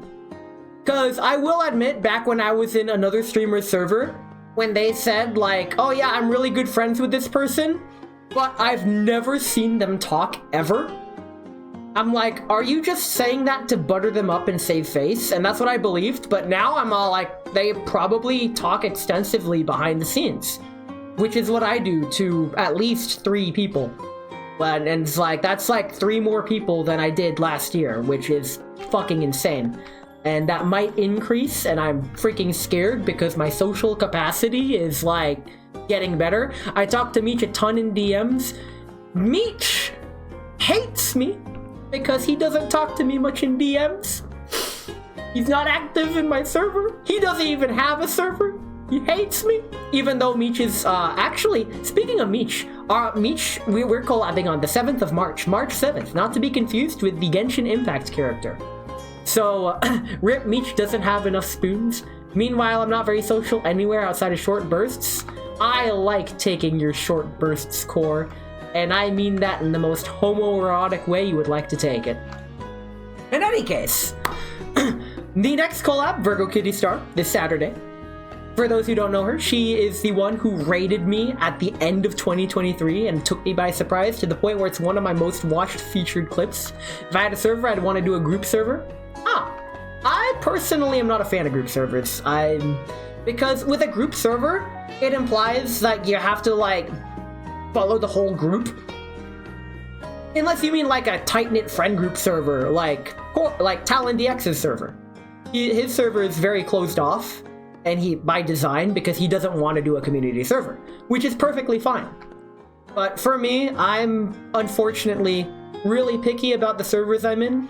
I have left the vast majority of servers that I found myself in, and for many personal reasons. I've spoken to some of the server owners, like, that notice that I leave, and I say, please don't take it personally, this is entirely a me issue. Wow, I'm not in Talon's server, he fucking hates me. Yes, he does not. It's like how I fucking hate you. Because I fucking don't, man. I am super looking forward to our collab. It's gonna be on March 7th, and it's not gonna be a cheese collab. It's still gonna be a collab, where we're still gonna be eating something we've never eaten before. It's just not gonna be cheese. Or is it? It might have cheese in it. I don't know. But yeah. But Sato-san, naniをいらっしゃいませ、皆さん。僕はネス12218です。今は配信が終わっているんですけどまあいいか。今は英語で喋っています。僕の翻訳のはどこはちょっと待ってください。翻訳のは入ってます。ともかく佐藤うさぎさんは僕は英語に翻訳することがありました。無料で楽しい。シャウダウン佐藤うさぎ040. So for those who don't know Sato, she actually is the reason I have so many Japanese-friendly things on stream, and because of that, she also makes her stream very friendly for English viewers, even though she doesn't speak English herself.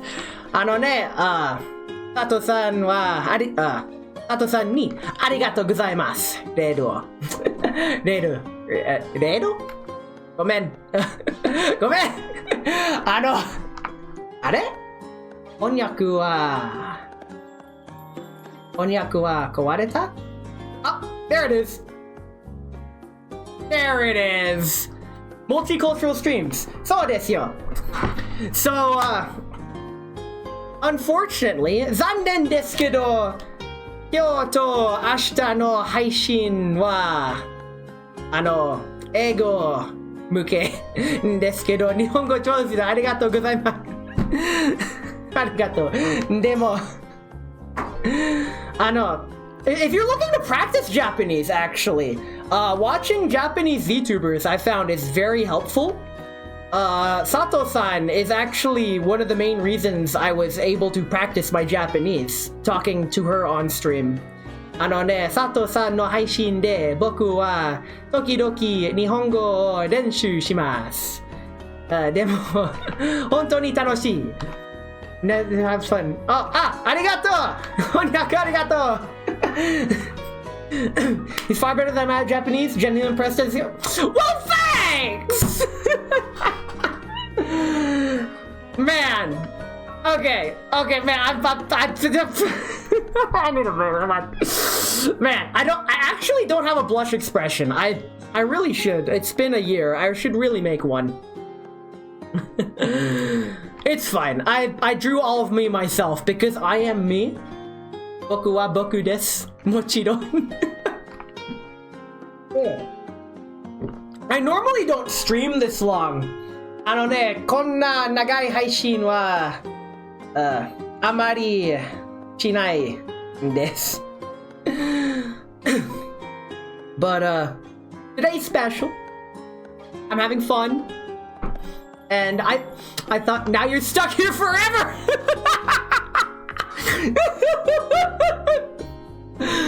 No, nah. We should probably. I want to wrap it up now, but I'm in the mood. I really should because I go to bed soon. 1時間くらい後に僕は寝ます。ですけど、まだ配信できるかも。But yeah, I use streaming. I started using streaming to practice Japanese. はじめに、僕は配信する理由は、日本語練習でした。それで、僕は日本語でゲームを遊んでいます。最近、ゼルダの伝説、知恵の借り物は遊んでいました。I've been slowly learning over Duolingo. I don't recommend Duolingo for serious learning, but I do recommend it for getting started. If you want good resources, I will be happy to lend you some, but they are meant for people who are more serious about learning the language. If you just want to have fun, learn fun phrases and words and stuff, stick with Duolingo. It will do that for you. Duolingo will not teach you how to use and understand the grammar. It will teach you a lot of vocab words and plug-and-play phrases with limited use. So it's not useless, it's just not gonna get you a comprehensive understanding of the Japanese language. I will say it's a fantastic resource to get started because it starts you right off with hiragana and katakana.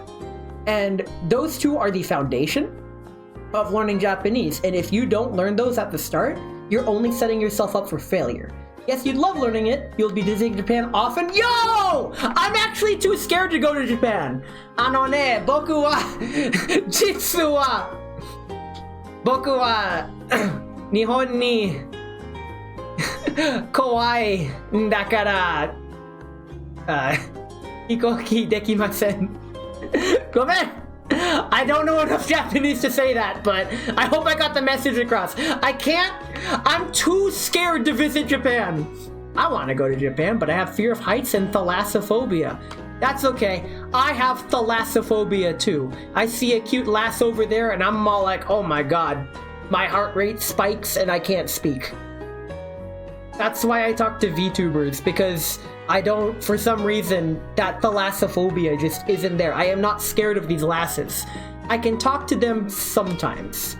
That lassophobia, yes. Japan is cool as a heck place to visit. I wouldn't know! Cause I'm too scared!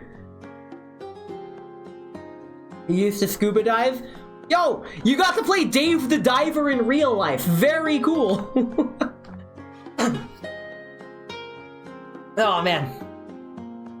I would someday like to go to Japan once I'm comfortable with my Japanese skills.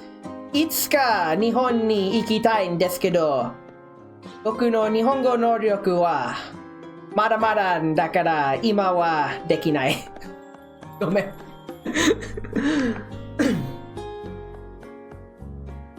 My N3 friend, actually. I don't think he hasn't formally passed the N3, but he's good enough for the N3, so I refer to him as my N3 friend because he's actually the same friend that lent me Sousou no Frieren Volume 1. I have the manga right here, and he expected me to read it. I would like to read it. It is still sitting here, it is not read. I have not yet read it, which is unfortunate, but it do be what it is. You've been ignorant foreigner? No! Okay, I actually did watch a very helpful, insightful video the other day by Dogen. Dogen on YouTube. He is a American living in Japan. Corvid lore, has scuba dived a ton, was certified for like 300 feet dives, shipwreck dive, mixing your own air and oxygen. I was working on cave diving licenses when your lung broke. I think you said that on stream. Man! That is a nightmare I have, actually. Is investing a good part of your life into a passion, but then suddenly being physically unable to ever do that passion ever again. And that kind of ties into the Darth tragedy of NES 1228 and Smash, but it's not that I can't play video games, I just can't play Smash. I was going to college originally for underwater photography. Okay, I recommend you play Subnautica then, if you haven't already. Corvin, my philosophy is about effects of video games. Dave the Diver? Yeah, Dave the Diver is great. I love Dave the Diver. Genuine unable to play Subnautica. Subnautica is the only horror game in recent years that I've been able to play because I wanted to play it, and I could handle it. Because it wasn't your typical horror. It was the kind of horror that I could overcome. That's not to say I wasn't uncomfortable, because holy fuck, very uncomfortable. What was I talking about before I got sidetracked this? I really had a story I wanted to tell. I get thalassophobia a lot. I'll say open water dives are far scarier than most. Being in the open water in, slight Subnautica spoilers, but there is a floating landmass that you have to go to. Well, you don't have to go to, I don't think, but that you can go to. Getting there was fucking terrifying because you're in the open water and you can't see anything around you because it's just open water. I can play Shadow of the Colossus and you only fight one enemy. You can't deal with the water. You would hate Pokemon Sapphire or something. Some credible games journalists have said it has too much water. So that's just unfortunate, but I guess that's just what you gotta deal with. I genuinely forgot what I was rambling about to start with. There was something I really wanted to say, but then I got super sidetracked. I guess it'll come out at another time. Oh man. I think the scariest dive I've been on was an open water night dive. Flashlights. Oh, that sounds terrifying. I could not do a night dive. However, I went fishing at night once and I caught a catfish. I released it, but it was cool catching a catfish. Getting fishing with my uncle. Going fishing with my uncle was a very fun experience. I do enjoy fishing. I'm not sure I'd enjoy it as much now.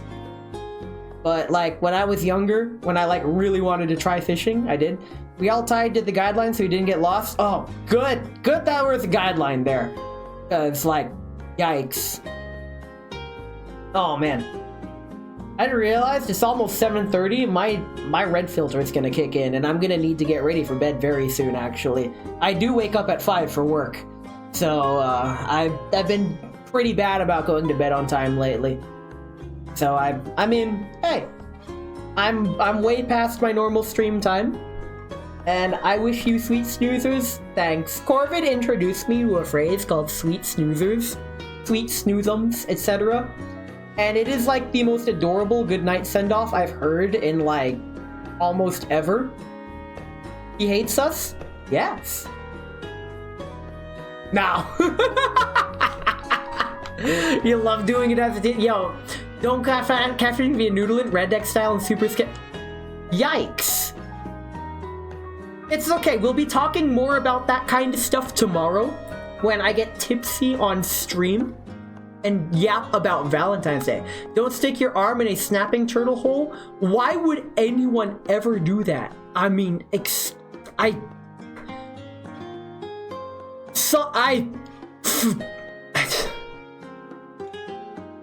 got nothing. Look up noodling. Google noodling. Here we go. Noodling! Ah, fuck the owl overview. Noodling is a fishing for catfish using one's bare hands or feet. Yeah, feet mentioned. Okay. So now that I mentioned feet on stream, I am now a real VTuber. Not like I haven't been in the past, but yeah, real. Hillbilly catfish catch. Very cool. Practiced primarily in the southern United States. Wow. Noodling just sounds very hardcore, but also holy crap. Wow, that's... Oh, and my chat made fun of me for mentioning feet. Well, yes, you're a VTuber, and you have feet. I don't have feet. If I just get...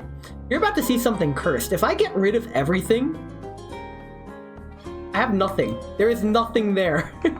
I have nothing! I have no feet! You gotta be strong or you might drown. Yeah, the fish that in Soviet America, fish you. You use the fish for snap. Dang, like y'all got crazy fishing stories. The most I got is like, I want a hat. I want that fish hat. Like, women fear me, fish fear me, men avert their gaze as I walk. I am alone on this barren earth, or something like that. Live with both your legs. Catfish don't got legs, so easy win. The PNG tuber Fishcapades is a catfish with legs, thank you. Your argument is now invalid, even though you have been invalidated. Fishcapades has very swole legs.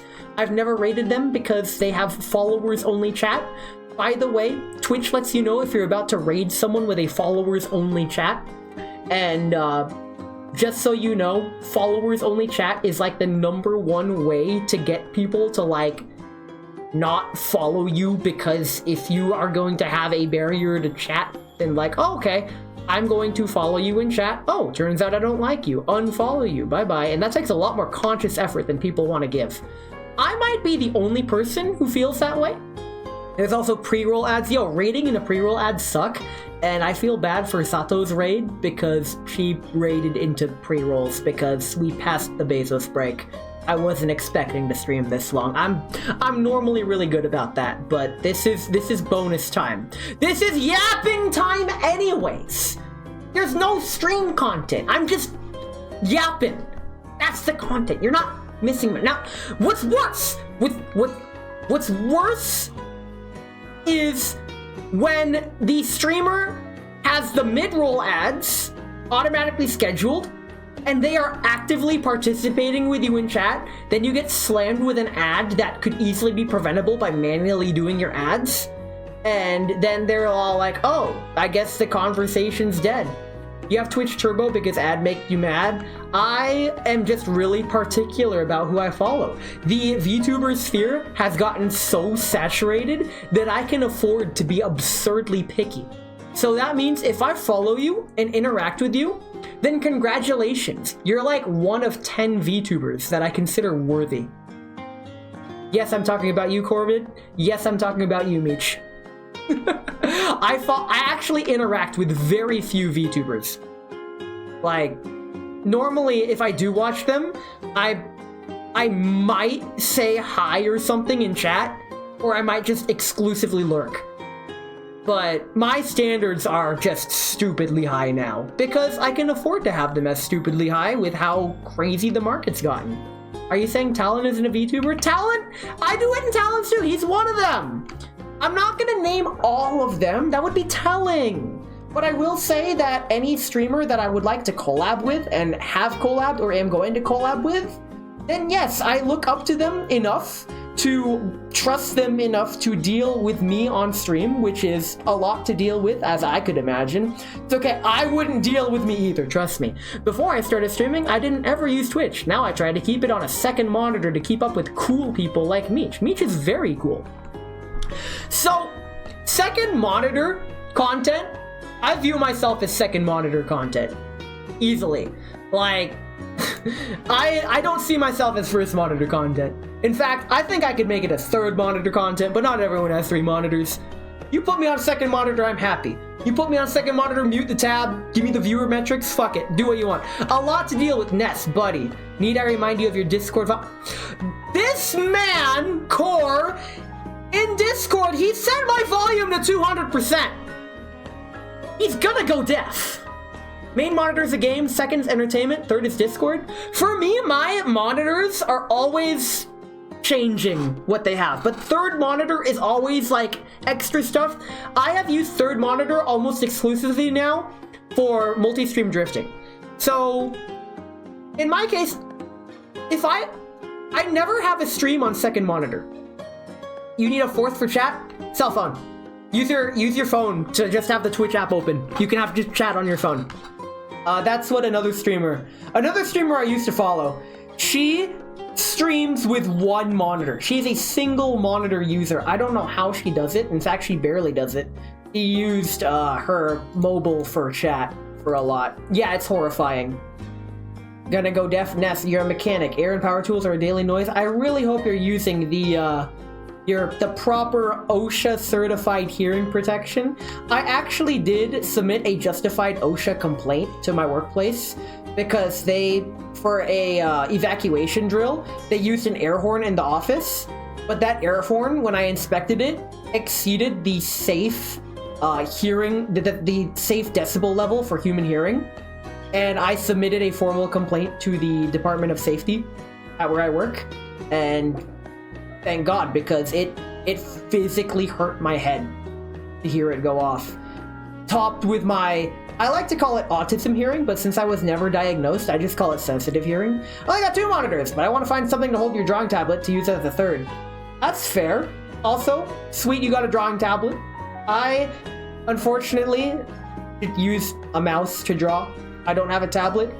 If I drew using a mouse, or if I drew using a tablet, I'm not sure it would be any better. It might just be marginally better. I'm fine with my MS Paint mouse aesthetic. That's kind of what I'm going for. And I think OSHA's only acceptable for something, but holy shit, does OSHA create so many extra steps for simple tasks?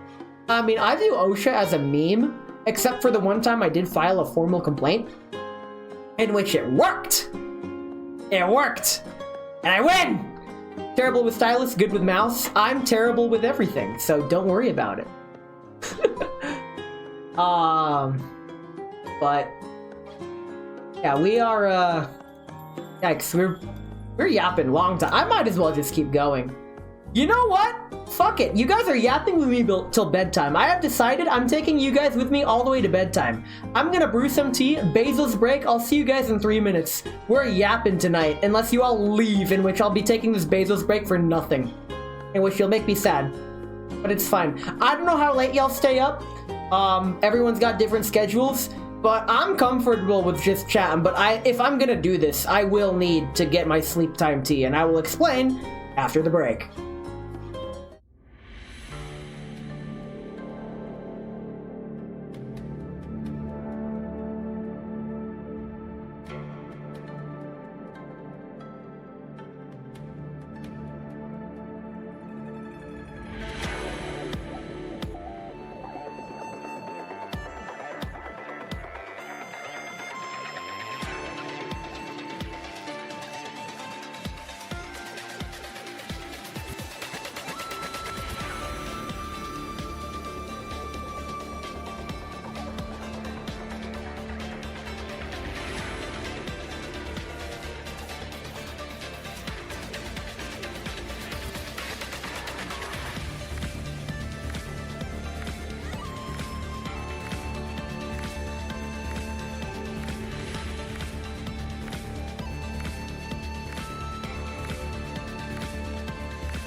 Sorry about that, but we're back. Until I go to bed. You sleep now? Oh, she hates me! I can't believe it! I get back and she hates me. This is so sad. Despacito, play Country Roads. The timing is perfect. In any case, sweet snoozums, Corvin. I'll bother you later, don't worry. In any case, we yap for an hour. The Nightbird, she's an owl now. Have a good stream, thanks. Now I get to yap for the next hour. Hell yeah.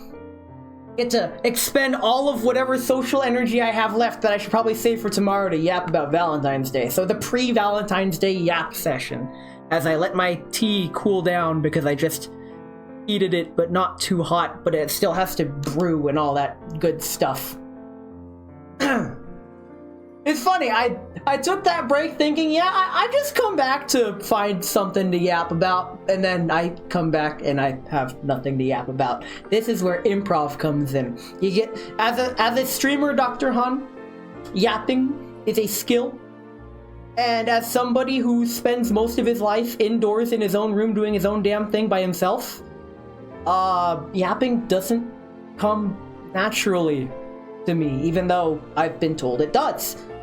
If I have something to yap about, I can go on and just tangent off of that. But just getting it started, it's like Newton's law of motion.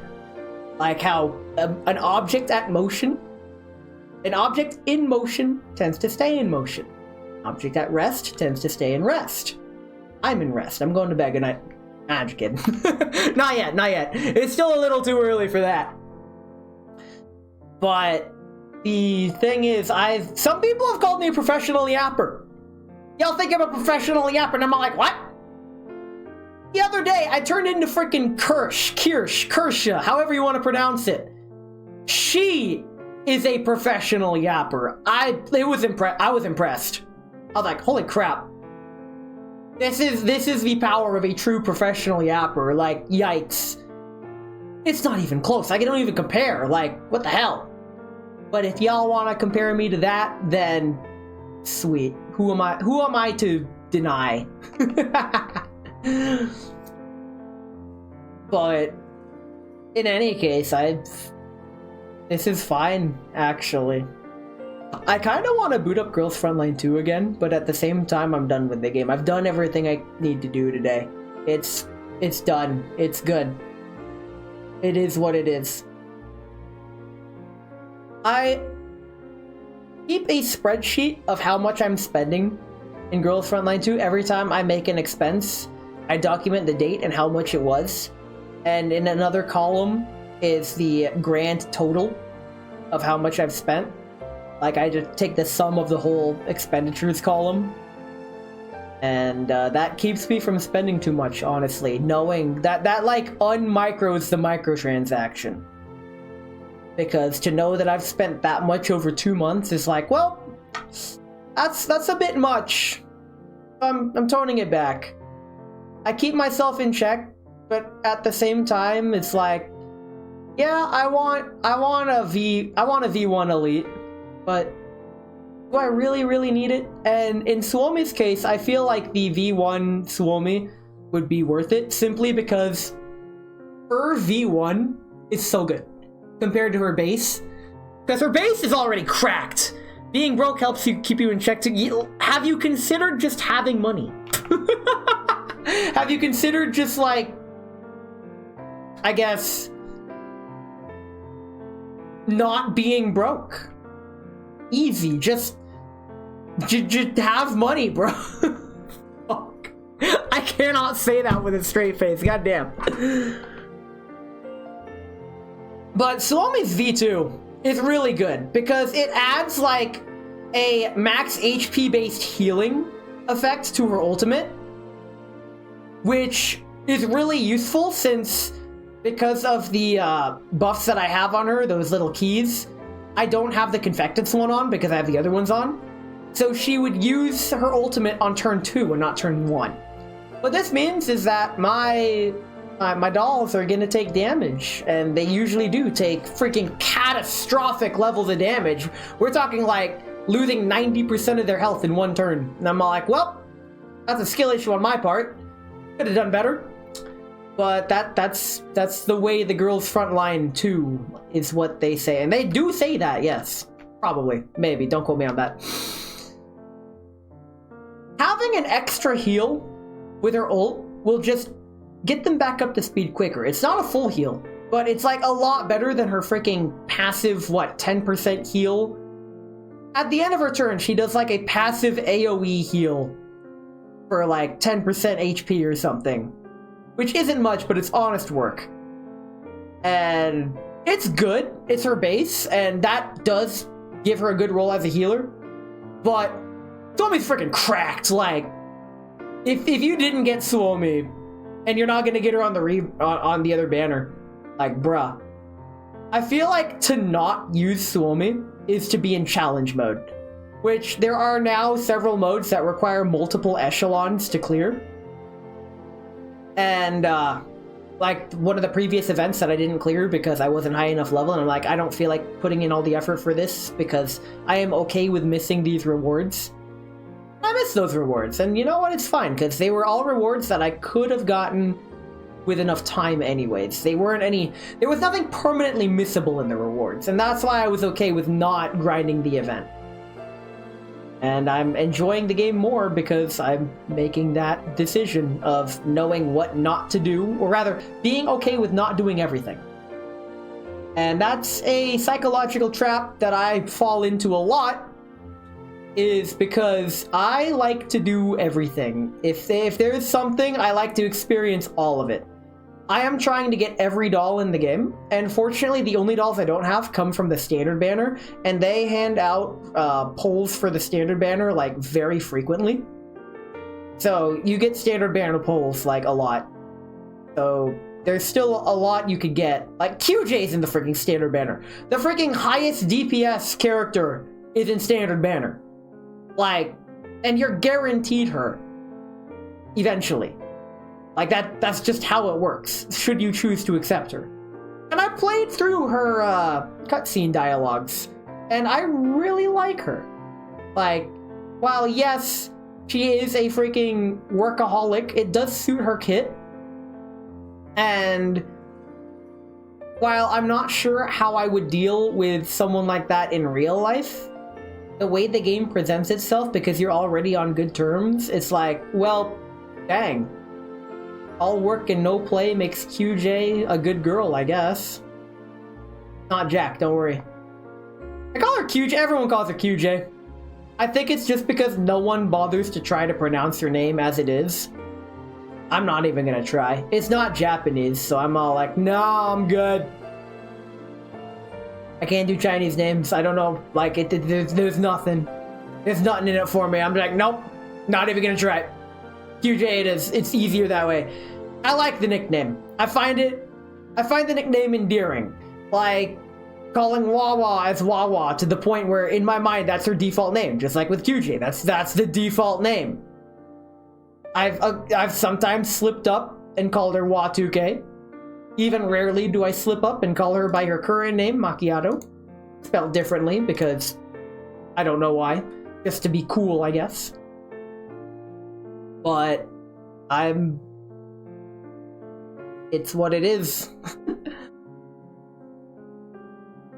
The duplicate banner system and limited characters, I can't say I'm a fan of. That is something I really did not like starting the game, especially since the only other gacha that I've played was Girls Frontline 1, where every character could have been gotten for free. And the only paid gacha was for cosmetics and stuff, and that's where the real money was, because, oh wow, some of those outfits. They even have some of the outfits returning to Girls Frontline 2, and I have them, and they're really good, and oh! I did wail in Girls Frontline 1, by the way, they got me. They actually got me. It's funny, before I started playing Girls Frontline 1, I had a unbridled, super prejudiced hatred for gacha, but never played one. And then I decided, you know what? I'm gonna justify this hate by playing one. I still hate gacha. You're never gonna get me to play a gacha game that isn't Girls Frontline. Don't even try. There's a lot of dedicated gacha streamers, and there's like a whole community around it, and it's like, okay. I'd rather not.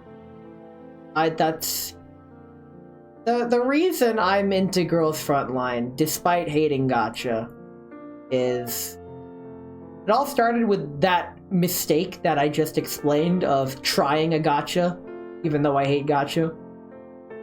And then they got me. I guess that's how they gotcha.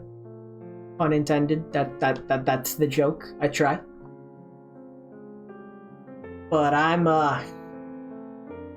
liked the game. It was very simple. It was mobile. It was like it was my only ever mobile game as well. Like, I've never gotten into mobile games. I look at them and I'm like, that's just an OCD dopamine sort of deal. I'd rather brain rot myself on YouTube, I guess. I don't even do that. Like, the stuff I watch on YouTube or listen to while I'm at work, it's either like gameplay videos or like commentaries or whatnot. It's... I don't want to... I mean, yeah, I'll call them video essays. Video essays are helpful at work because they help pass the time, give me selectable audio stimulation, I guess, on subjects that I actually give a shit about. I feel like the YouTube's feature of "don't recommend me this video" is like a fly swatter at best now. Because YouTube tries to throw me slop, and I'm like, fuck you, no, I don't do that. Lately, I've been really watching videos from a streamer, Josh Strife Hayes. He's British, he's an actor, but also a MMO content creator. I am the rot, but I couldn't get into gacha. Understandable. Gacha's objectively bad. I feel so. It is a monetary system that I feel has more net negatives than it does positives. The positives are that they're free to start, so anyone can play. But the negatives are the psychological manipulation that goes on behind it. And anyone that tries to downplay the psychological manipulation tactics used is, I feel like they are completely misunderstanding the issue of why it's a problem. And I'm very conscious of those sorts of deals. There was a Mahjong game.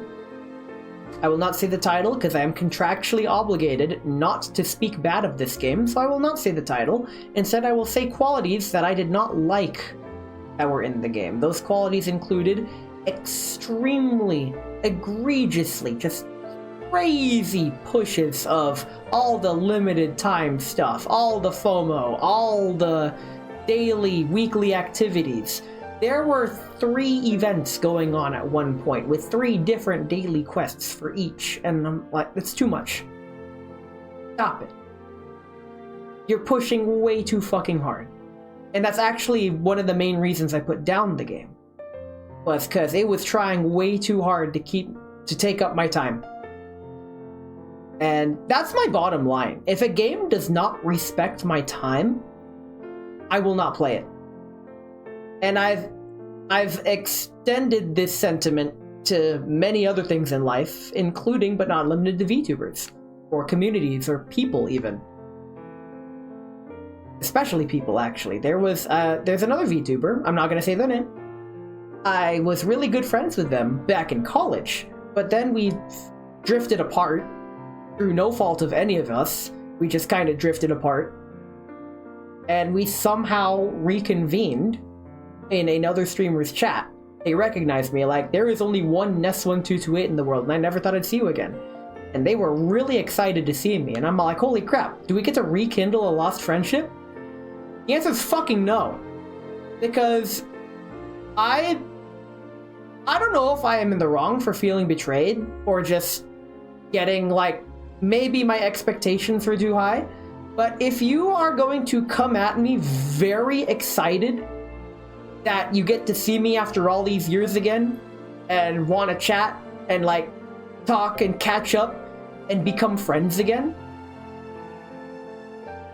and your way of doing that is ignoring my messages for months, but I still see you active in other people's chats? No thanks. That's a slap in the face in my book. No. I'm not gonna play that game. Simple as. The irony in that I'm not gonna fight for someone's attention, despite being a streamer, where that's literally what you're doing, is fighting for people's attention. I actually go out of my way to not do that. There are so many things I could do to boost my discoverability that I intentionally don't do. And I do that on purpose. I don't want to be a large streamer. I don't want to blow up in popularity. I like what I have. and I feel like I am meeting people at the same rate that I am leaving people. Yes, that's a skill issue, but that's an equilibrium that I'm actually kind of okay with, if only because I can handle the amount of people that I have right now. If that makes sense. It's really weird. Me and socializing have always been difficult. I've never been able to get it right. I'm working on it. And the fact that anyone's willing to stick around through it is more than I could ever ask for. Also, my tea's ready to drink. Let's go. But over the years, I've been not just streaming, but trying to become a decent fucking human being, which started in 2019, or rather 2020, actually. I've learned a lot, not about myself, but about others. And there's a lot of times where I don't know if I'm the asshole, but I do have my beliefs, and some of those beliefs I will take with me. I will die on their hill. Some beliefs I am open to having my mind changed. There have been many beliefs of mine that I've changed my mind about. And I feel like a really important lesson for me to learn, and because I had to learn it, I'm sure someone out there has to learn it too. It is okay to change your mind about something in light of new information. For example, if there's a chocolate chip cookie sitting on the table, oh man, I would love to eat this chocolate chip cookie. And someone says, oh, by the way, those aren't chocolate chips, those are raisins. You might change your mind if you don't like raisins. Maybe you wouldn't want that chocolate chip cookie because it has something that you don't like in it. You'd rather get a chocolate chip cookie. It always comes back to fucking oatmeal raisin. It is the most cursed analogy that I know. Well, actually, just kidding. I know a lot more cursed shit than that. I just can't pull it out on a dime. But the chocolate chip cookie oatmeal raisin dilemma is so versatile. It's my go-to. It's my go-to hypothetical in most cases. It used to be the trolley problem. Back in the day, I had like an autistic fixation on the trolley problem. Trolley problem memes were my favorite. My math tutor friend and I, because I was a math tutor for 7 years, we would come up with some of the wildest, absolutely asinine trolley problems. And this was before Cyanide and Happiness released Trial by Trolley. And I wish I could remember what they were. They were all heat of the moment, spur of the moment, like verbal shitposts at each other during downtime at the Math Learning Center. And man, I loved it. It was so good. I mean, maybe I could, with Tabletop Simulator, try Trial by Trolley, maybe. I'm not sure I would enjoy it as much, though, simply because, like, those are predetermined, like, Cards Against Humanity or something.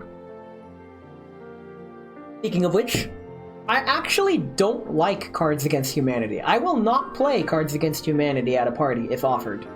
In fact, I would sooner leave the party. The reason is that 100% of the Cards Against Humanity games that I've played with others, the first couple rounds are funny, but then it immediately overstays its welcome. And it feels like a drag, and it doesn't feel like it rewards creativity and humor more than it would reward just outlandish shock value. And there's also favoritism involved from, like, the card dealer or whatever. I won't go into that. Case in point, there have been several games, like a notable amount of games, where we mix in a random card, like the top card from the draw deck, in with our submissions.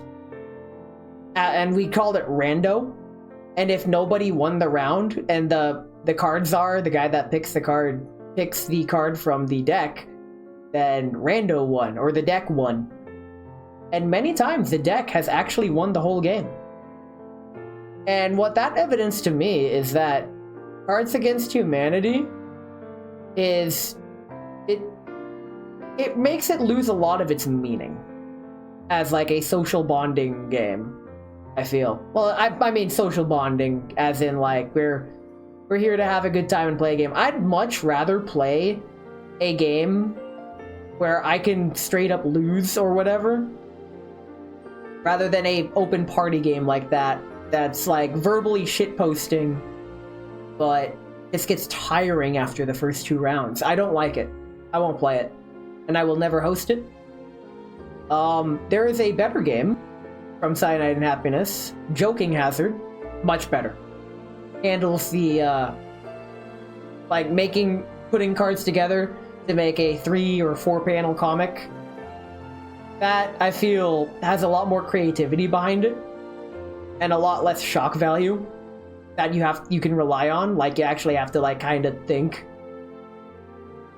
And yeah, I've just had some negative experiences with those kinds of things in the past. What I have had positive experience lately is my tabletop simulator game nights in the Discord that I do plan on bringing back. It's just lately, like I have work on Sunday, which sucks. Otherwise, I'd consider doing something on Sunday, but no, I want my Sunday to rest. And, but like game nights in person with my old best friend from high school, like my only friend from high school now, and we're still good friends. And the game nights in the Discord, I try to make it fun.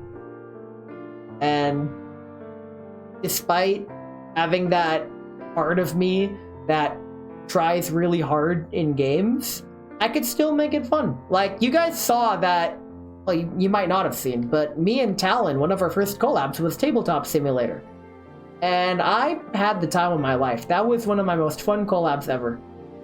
And you'll notice that I lost, I think, every single game. Except for maybe a couple. But I lost the vast majority of the games, usually in spectacularly hilarious fashion, even though I was still trying. And you don't get that feeling with Cards Against Humanity. And again, me and Talon was just one-on-one. But the games that I've played in Tabletop Sim with my community in the Discord, so much more fun to do. And now that I'm not sticking to a morning schedule, I will actually try to host a Tabletop Sim night where I'll be drinking, and you guys are free to drink too, and I once again sound like an alcoholic. But I'm not. I promise, I'm not. I just like to drink on weekends or during special occasions, and even then I don't always drink on weekends, because not every weekend is a special occasion. Drinking's expensive. I usually only go to the liquor store maybe once or twice a year to stock up. Because when I go, I go with a freaking shopping cart. You know if the man comes into the liquor store with a shopping cart, you know he's in for business. I've had like store owners approach me and give me recommendations and stuff, and I'm all like, all right, this is fine. I get freaking royalty treatment because they know I'm gonna wail on stuff today. They freaking recognize me too. It helps that I wear like the same thing whenever I leave the house. I'm pretty easy to spot. So they know if they see that guy, you know the one. It's all like, yeah, he's about to go hard. This is his annual booze trip, so let's make it count. I will say it's not like biannual, because when I do drink, I try to keep my drinking in check. When I do drink, sometimes I get out of hand, like my previous Girls Frontline stream where we were doing the Diane board game event, and I got nearly 2 million points, but I drank the whole bottle of sake. That was way too much. Yikes. That was too much for me to handle. I threw up the next morning. That was not fun. So yeah, I am once again, I like to call it the controlled drinking buff. It is a temporary buff, where I will keep my drinking contained and in check until I forget that lesson, in which I will have to learn it again the hard way. That's it. The buff gets stronger each time, don't worry. Back in college, when I was first starting to drink, I was deathly afraid of becoming an alcoholic. I did whatever I could to avoid getting addicted to alcohol. I'd keep my drinking in check, etc. Sure, I'd drink a lot sometimes, but I'd only do it on specific days. Like, I would only drink on a Friday after work. That was one of my rules. Like, nope. It's not Friday. I can't go. Sorry. And people respected me for that. And that was a really good positive reinforcement that I had. Which brings me to two things. One, positive reinforcement is good. And two, surrounding yourself in good company is very important. People who aren't going to pressure you for their own interests or amusement. The kinds of people who aren't going to put you down for doing what's best for you. I actually, not so regrettably actually, but one of my few times that I genuinely did lose my cool and snap at someone was when he, in front of a group, baby mocked me in front of everyone for simply saying, no, I can't stay up late. I need to keep a good sleep schedule because I have insomnia. And I have to get up at 5 in the morning for work. And if I stay up late, that is going to take multiple weeks to fix. And, sorry, I can't stay up late. He mocked me for that, and full disclosure, I used to be an abusive person. Do what you want with that information, but I like to believe I've changed, but I fucking relapsed back into, monster mode. Everyone around me was very shocked that I could act that way. And, I want to say that's not who I am, but I'm still finding out who I am. Him and I aren't friends anymore, for obvious reasons. I don't regret blowing up on him like that. Should I have blown up on him for that? Debatably not. I'm sure we could have talked it out. But in the heat of the moment, I lost my cool. Because I personally believe you should never try to put someone down for doing what's best for themselves. Especially in an extremely degrading, immature, and mocking manner. And I lost my cool. Simple as. I'll take the L on that one. But him and I aren't friends, and I think that's for the better.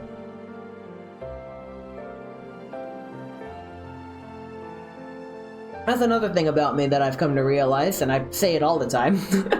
I'm pretty good at keeping away people that I would not want to associate with to begin with.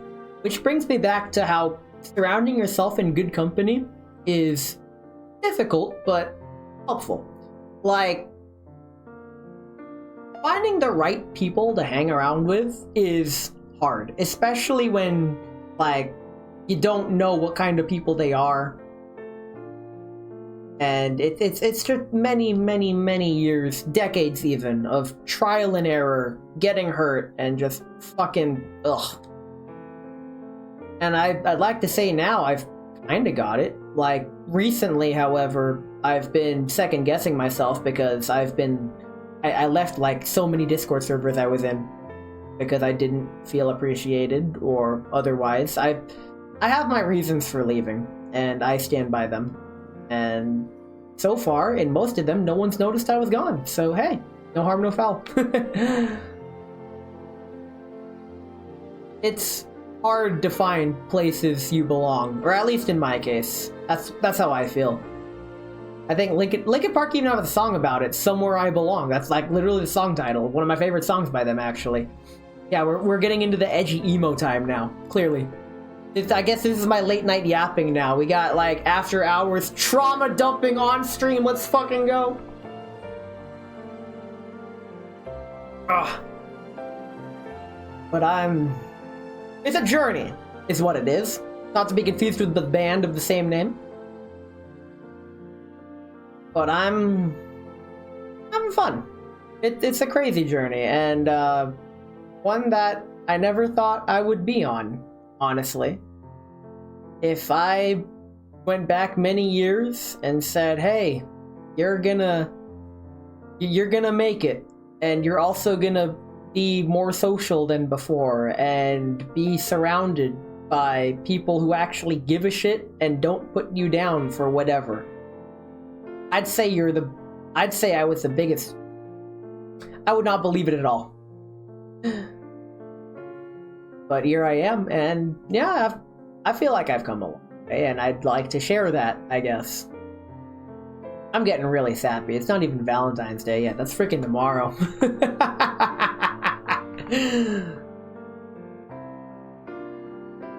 So, I guess to reiterate, tomorrow, Valentine's Day stream. I'm gonna yap about Valentine's Day and other things, but unlike now, where I'm all chilled out, getting ready for bed, drinking my extra strength, sleep-inducing, relaxing tea, I will be instead drinking whiskey.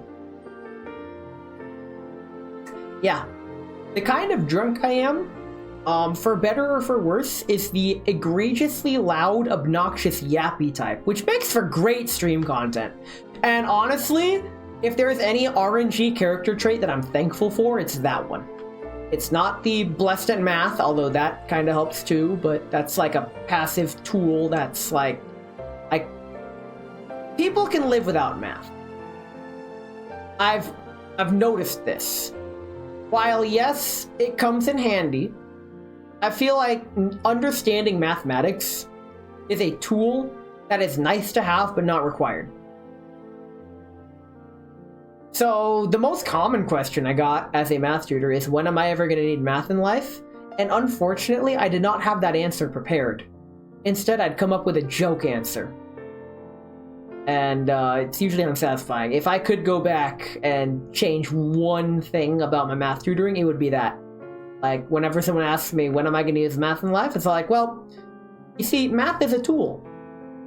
It helps. It's nice to have. It's not required, but it makes some things a hell of a lot more convenient or easier. And easier to figure out. I'm sure some people suddenly get really good at math when they go shopping, but I doubt that.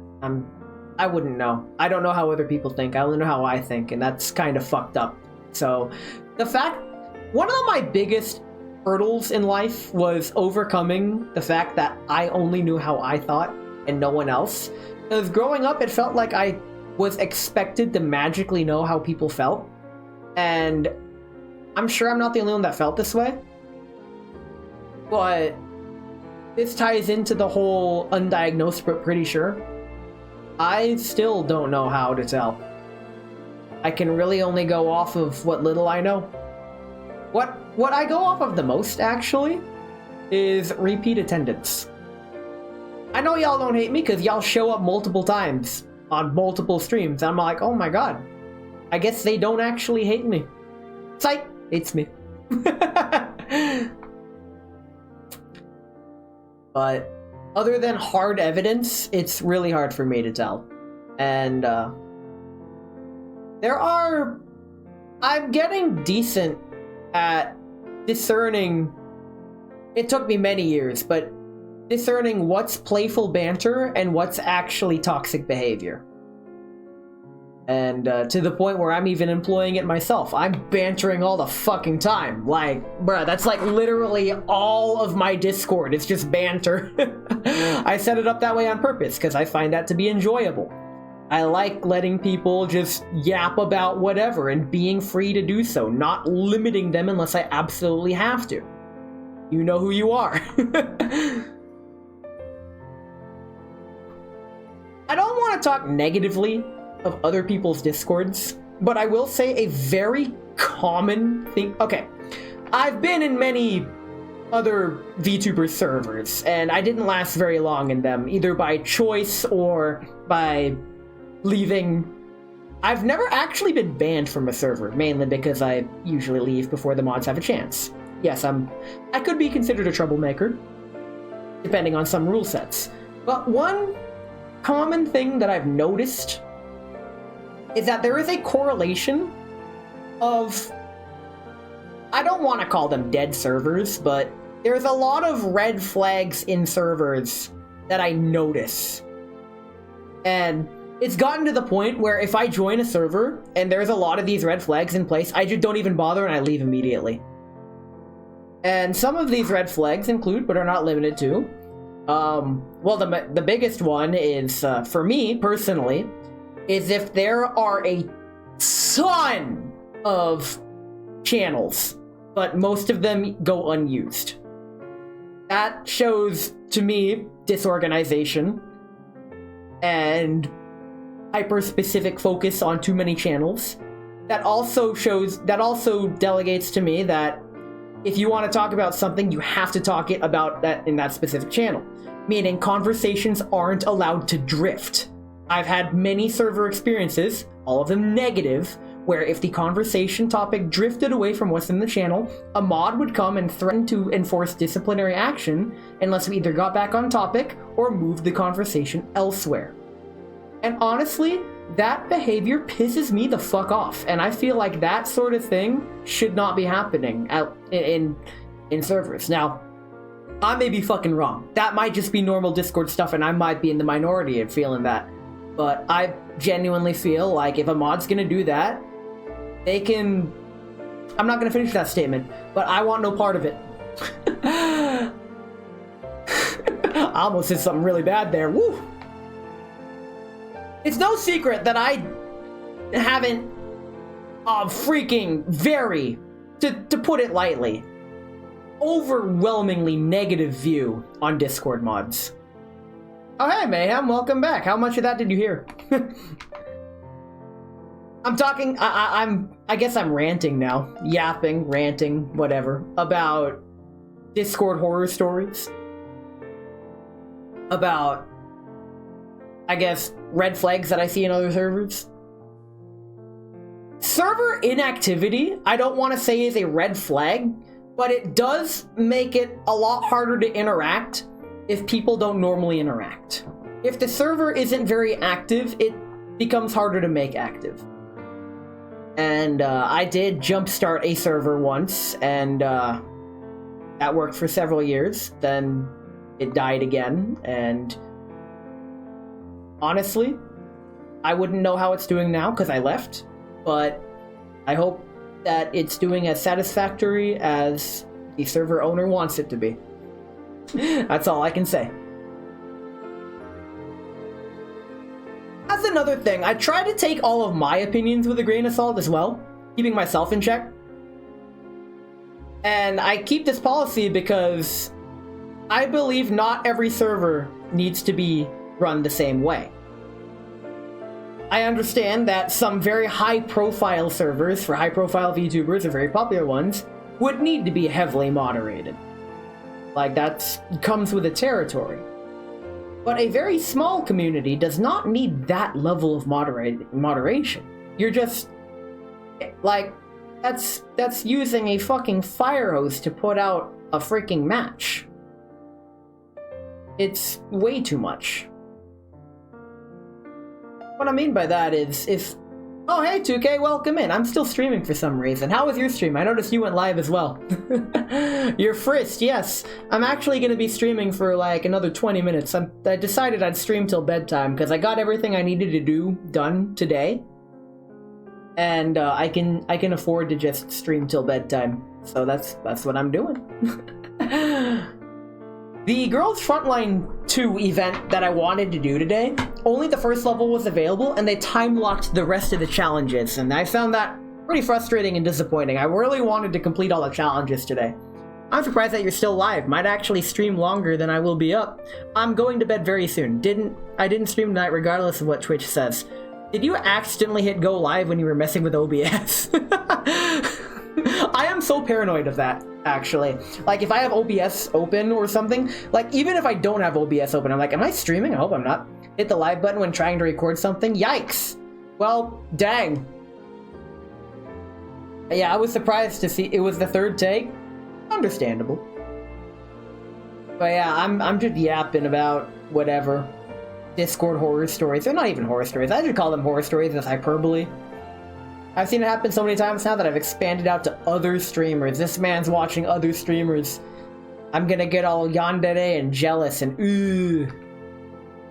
Speaking of yandere, like, I remember back in school when I was like first getting into anime, freaking one of the teachers was all like, you can come up with your own flashcards for English. And I decided to use Weeb words. And she actually accepted them, the teacher did. So I guess for English learning class, I used Japanese weeb words. They were like stuff like yandere and otaku and all that stuff. Mayhem's banned. Lamau, get banned, son.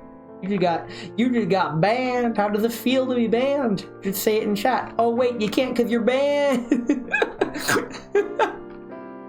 Oh man. The shit you can get away. I don't even know how schools are run now. I actually drove by my old high school and it looks completely different. They've completely changed it. They've rebuilt it. It looks like a prison now, which honestly, fitting. Can't blame them. Yeah, I believe it. That's just how it be. But I don't go there anymore, so it's none of my damn business. Back to Discord red flags. Another red flag is if the rules page is like a freaking end user license agreement that is like extremely long and hyper specific. If you're gonna be super pedantic about your rules, then that's probably includes super pedantic enforcement, which is never fun to deal with. Some people may have different tolerance levels. Given my background, how I was raised growing up and having to deal with other shit as well as other Discord stuff, I'm tired of it. If I don't want to deal with it, I don't have to deal with it. I'll just not deal with it by fucking leaving. And I feel like the Sun Tzu and the Art of War probably had something about this, where the easiest way to win a fight is to not fight, or some shit like that. So that's the approach I take. I don't feel like combating anymore. I used to have a reputation for being able to stand up to shitty Discord mods, and not anymore. I don't want to do that anymore. It's stressful, awful. No one really wins. It just, I mean, not that no one wins. I want to say it's for the better of the community, and part of it is. But part of me also stems from a hatred towards shitty Discord mods, because they are people of authority that should not have that authority, because they misuse it to the detriment of the common people. And I don't like that. But that's just me. Coach McGirt, everything's a prison rant incoming. Oh my god, yes, actually, everything is a prison. God damn it. You actually called that, holy shit. God damn it, 2K. You got me! You got me! Caught me red-handed. Freaking... Oh, man. I can't believe this. In any case, that's just me being picky about Discord servers. It's literally me just rambling. If you disagree, cool. I expect you to. Because I've noticed that in the vast majority of servers I've joined, they're set up like that. And I'm wondering if the reason they're set up like that is because that's what people think is normal. Because I don't think that's standard. I think the way I have my server set up is standard, and that's clearly not standard. The way I have my server set up, well, you can join the Discord by typing !Discord right here. And you'll see that I have a pretty brief rules page and like a couple channels. And if you post a meme in general, may God have mercy on your soul, is what would happen in any other server, but memes get posted in general more than they get posted in memes, and that's fucking hilarious. If a conversation drifts, so what? That's interaction and activity. That's what I value more. I value companionship more than I value pedantic rule enforcement. And that's where I stand. Someone just posted a meme in general, I can't... God, you lit! I swear to fuck... God damn... You!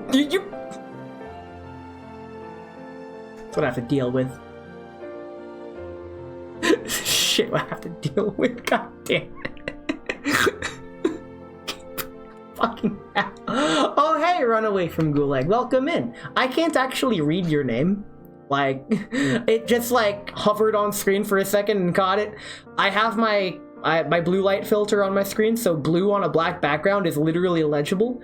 I'm ending stream relatively soon. I'm just in yap mode right now. I decided to yap until bedtime. I'm going to bed pretty soon. But I'm feeling good today, despite everything. And I'm gonna be feeling good tomorrow, hopefully. because I'm gonna be drinking tomorrow, and well, that's not why. It's Valentine's Day tomorrow, so I'm gonna have a drunk stream about yapping about Valentine's Day, and I think it's gonna be funny. I'm gonna try to make it funny, or at least fun, or at the very least somewhat entertaining. That's the thing. People don't realize that when you're a streamer, you're kind of an entertainer. Entertainer? I hardly know her. But I see a lot of VTubers, they go on stream and they're just playing a game and not really encouraging interaction, not really talking during the game. They're just silently playing the game, lots of downtime. And it's really hard for any interaction to happen. And when I try to interact sometimes, it just fizzles out. And it's like, it's not entertaining. And some of the best advice I've received is actually from my buddy SG Mini Nikki, who was live today. He said, be the kind of streamer you would watch. Or at least make that the goal. Would I watch me? Kinda. I will admit I've put my own VODs on at work to listen to just for two things. One, to make sure my audio balance is still correct, which I'm super paranoid about. I know the piano's really quiet. It's supposed to be. I said it that way on purpose. But the other thing is to see if I am being as engaging as I'd like to be. If I'm yapping as much as I should be, or as I feel I should be. If there's anything that I could benefit from hearing myself, what kinds of things that I find funny. Because when I'm hearing my own VOD, sometimes I say some shit and I just start laughing. I'm all like, wow, this is literally me laughing at my own fucking jokes. But if Ness is wearing a ring, then yes, he is engaged. God! I don't wear rings. I actually did get a Mahjong ring, but it doesn't fit right. It's too big. So I actually put a necklace around it and I wore it as a necklace. I barely even play Mahjong anymore. Which brings me back to how I'm not really a competitive person, despite being in a pro racing league for like 3 years. I raced because I enjoyed the racing. I didn't care about... Well, I did care about winning. I tried to win. It happened once. I won one race. And in fact, that's... Well, one league race, I mean. I won... I'm actually a three-time winner of the annual 3-hour endurance race that I no longer partake in. I mean, I can go the distance. The 3-hour endurance race it hurts you. But I had that determination to keep going. That's one thing some people have, my family especially, have noticed about me. Something I think I inherited from my mom. When I'm excited or passionate about something, I tap into an unlimited energy resource within me. And it's... I don't know how to describe it. But, like, I managed to go for almost all 3 days at Offkai, minus the super hangover Saturday. But after my hangover was recovered, I was back in action at Offkai. Like, full energy all the time. Like, friggin' G11 who was there was surprised at me, like, bruh. So, I am as crazy, wacky, energetic in real life as I am on stream and on the internet. The me you see is the me you get. Like, I don't really have any other... This is me. I know there are some YouTubers or even streamers out there that have a completely different streamer persona than their actual, how they act in person. And I can't do that. I can understand why they would do that, but I can't do it for me. It's impossible. I can only be me. That's it. Which brings me back to how being you is a weird thing if the you think you are isn't the you actually are. That was a lot of words. What the fuck? What I'm trying to get at is I said it in another Girls Frontline stream. Burning on a persona is just so tiring. I wouldn't know. I've never played a Persona game. I get what you mean, though. Yeah, when it comes to being yourself, a lot of people, I feel, try to consciously be what people want them to be, and that's not the way. I fell into that trap, and that just didn't feel right. Yes, getting ready to put on his No, I don't even have one. Not even my alternate outfit. Jeez. But it's fine. Freaking 2K trying to allege every day that I'm a furry when I am not. I don't. I am many degenerate things, but a furry is not one of them. Not every day. It might only one relevant. It's not even relevant. Who the fuck brought up furries? You did. I haven't mentioned furried once until now. What the fuck? You said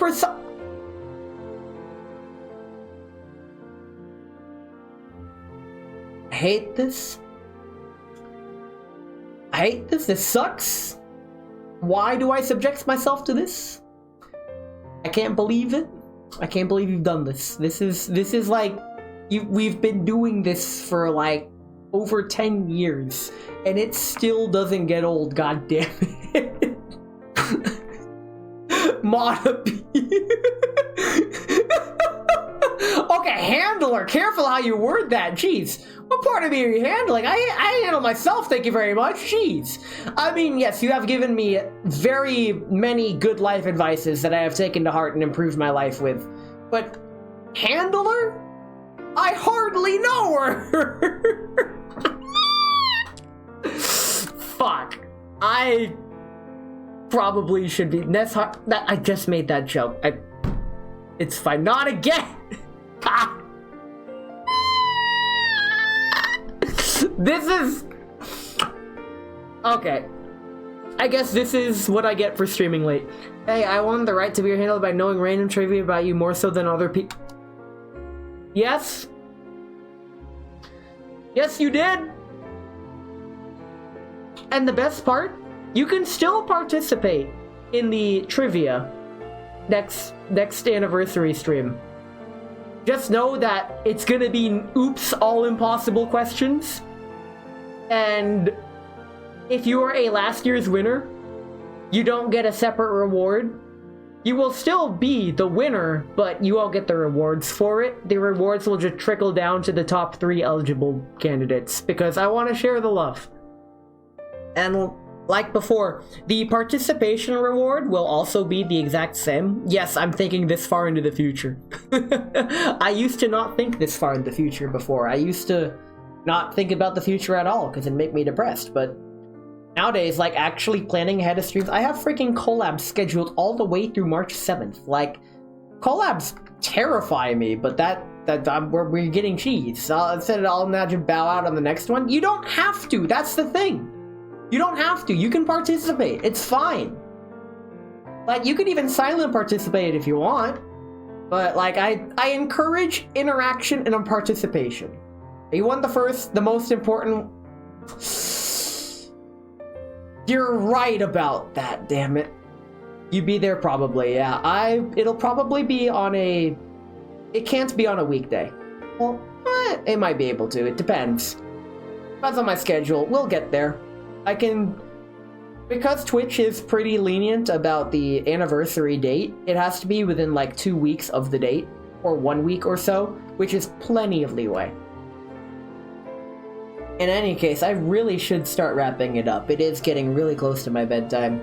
It's also been an hour of yapping since the last Bezos break. So, once again, thank you all for coming to my stream. I do my best to have fun, and hopefully that fun translates to you guys too. It means a lot to me. It means more than it should, probably. I started this whole thing literally as a joke, but then I took it this far. And it turned into this, and honestly, I'm glad it did, and I'm glad you guys are here too, as it gives this whole thing purpose. Honestly, I don't think people realize just how happy a streamer gets when there are people in their chat.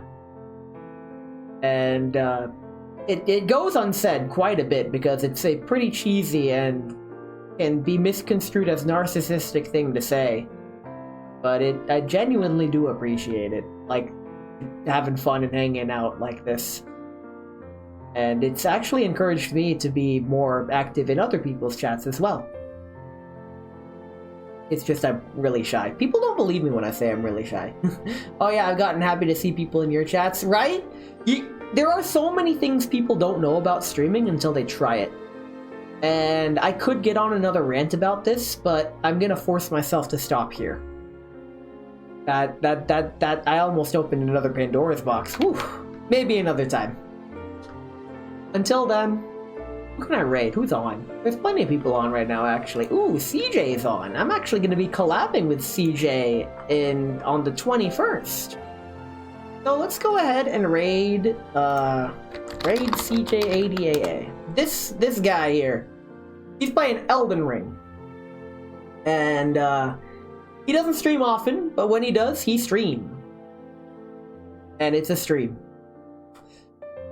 So, with plenty of further ado, thank you all so much for coming. Thank you, Taters. Thank you, 2K. Scrolling up, thank you, Ran Away from Gulag. Good to see you again. I'm sure that I stream at a very stream-unfriendly time for your time zone, probably. You'll be pleased to know this Saturday, if you check my stream schedule on Twitch, or my schedule in the Discord, which you can join there, you'll know that my stream schedule for this Saturday is much more friendly for European viewers. You saw I'm up in the followers tab. Elden Ring, let's go, yes! In any case, I'm gonna have, as Corbin would say, sweet snoozums, and I wish all of you the sweetest of snoozums tonight as well. I'll catch you tomorrow for some Valentine's Day yapping. Take care.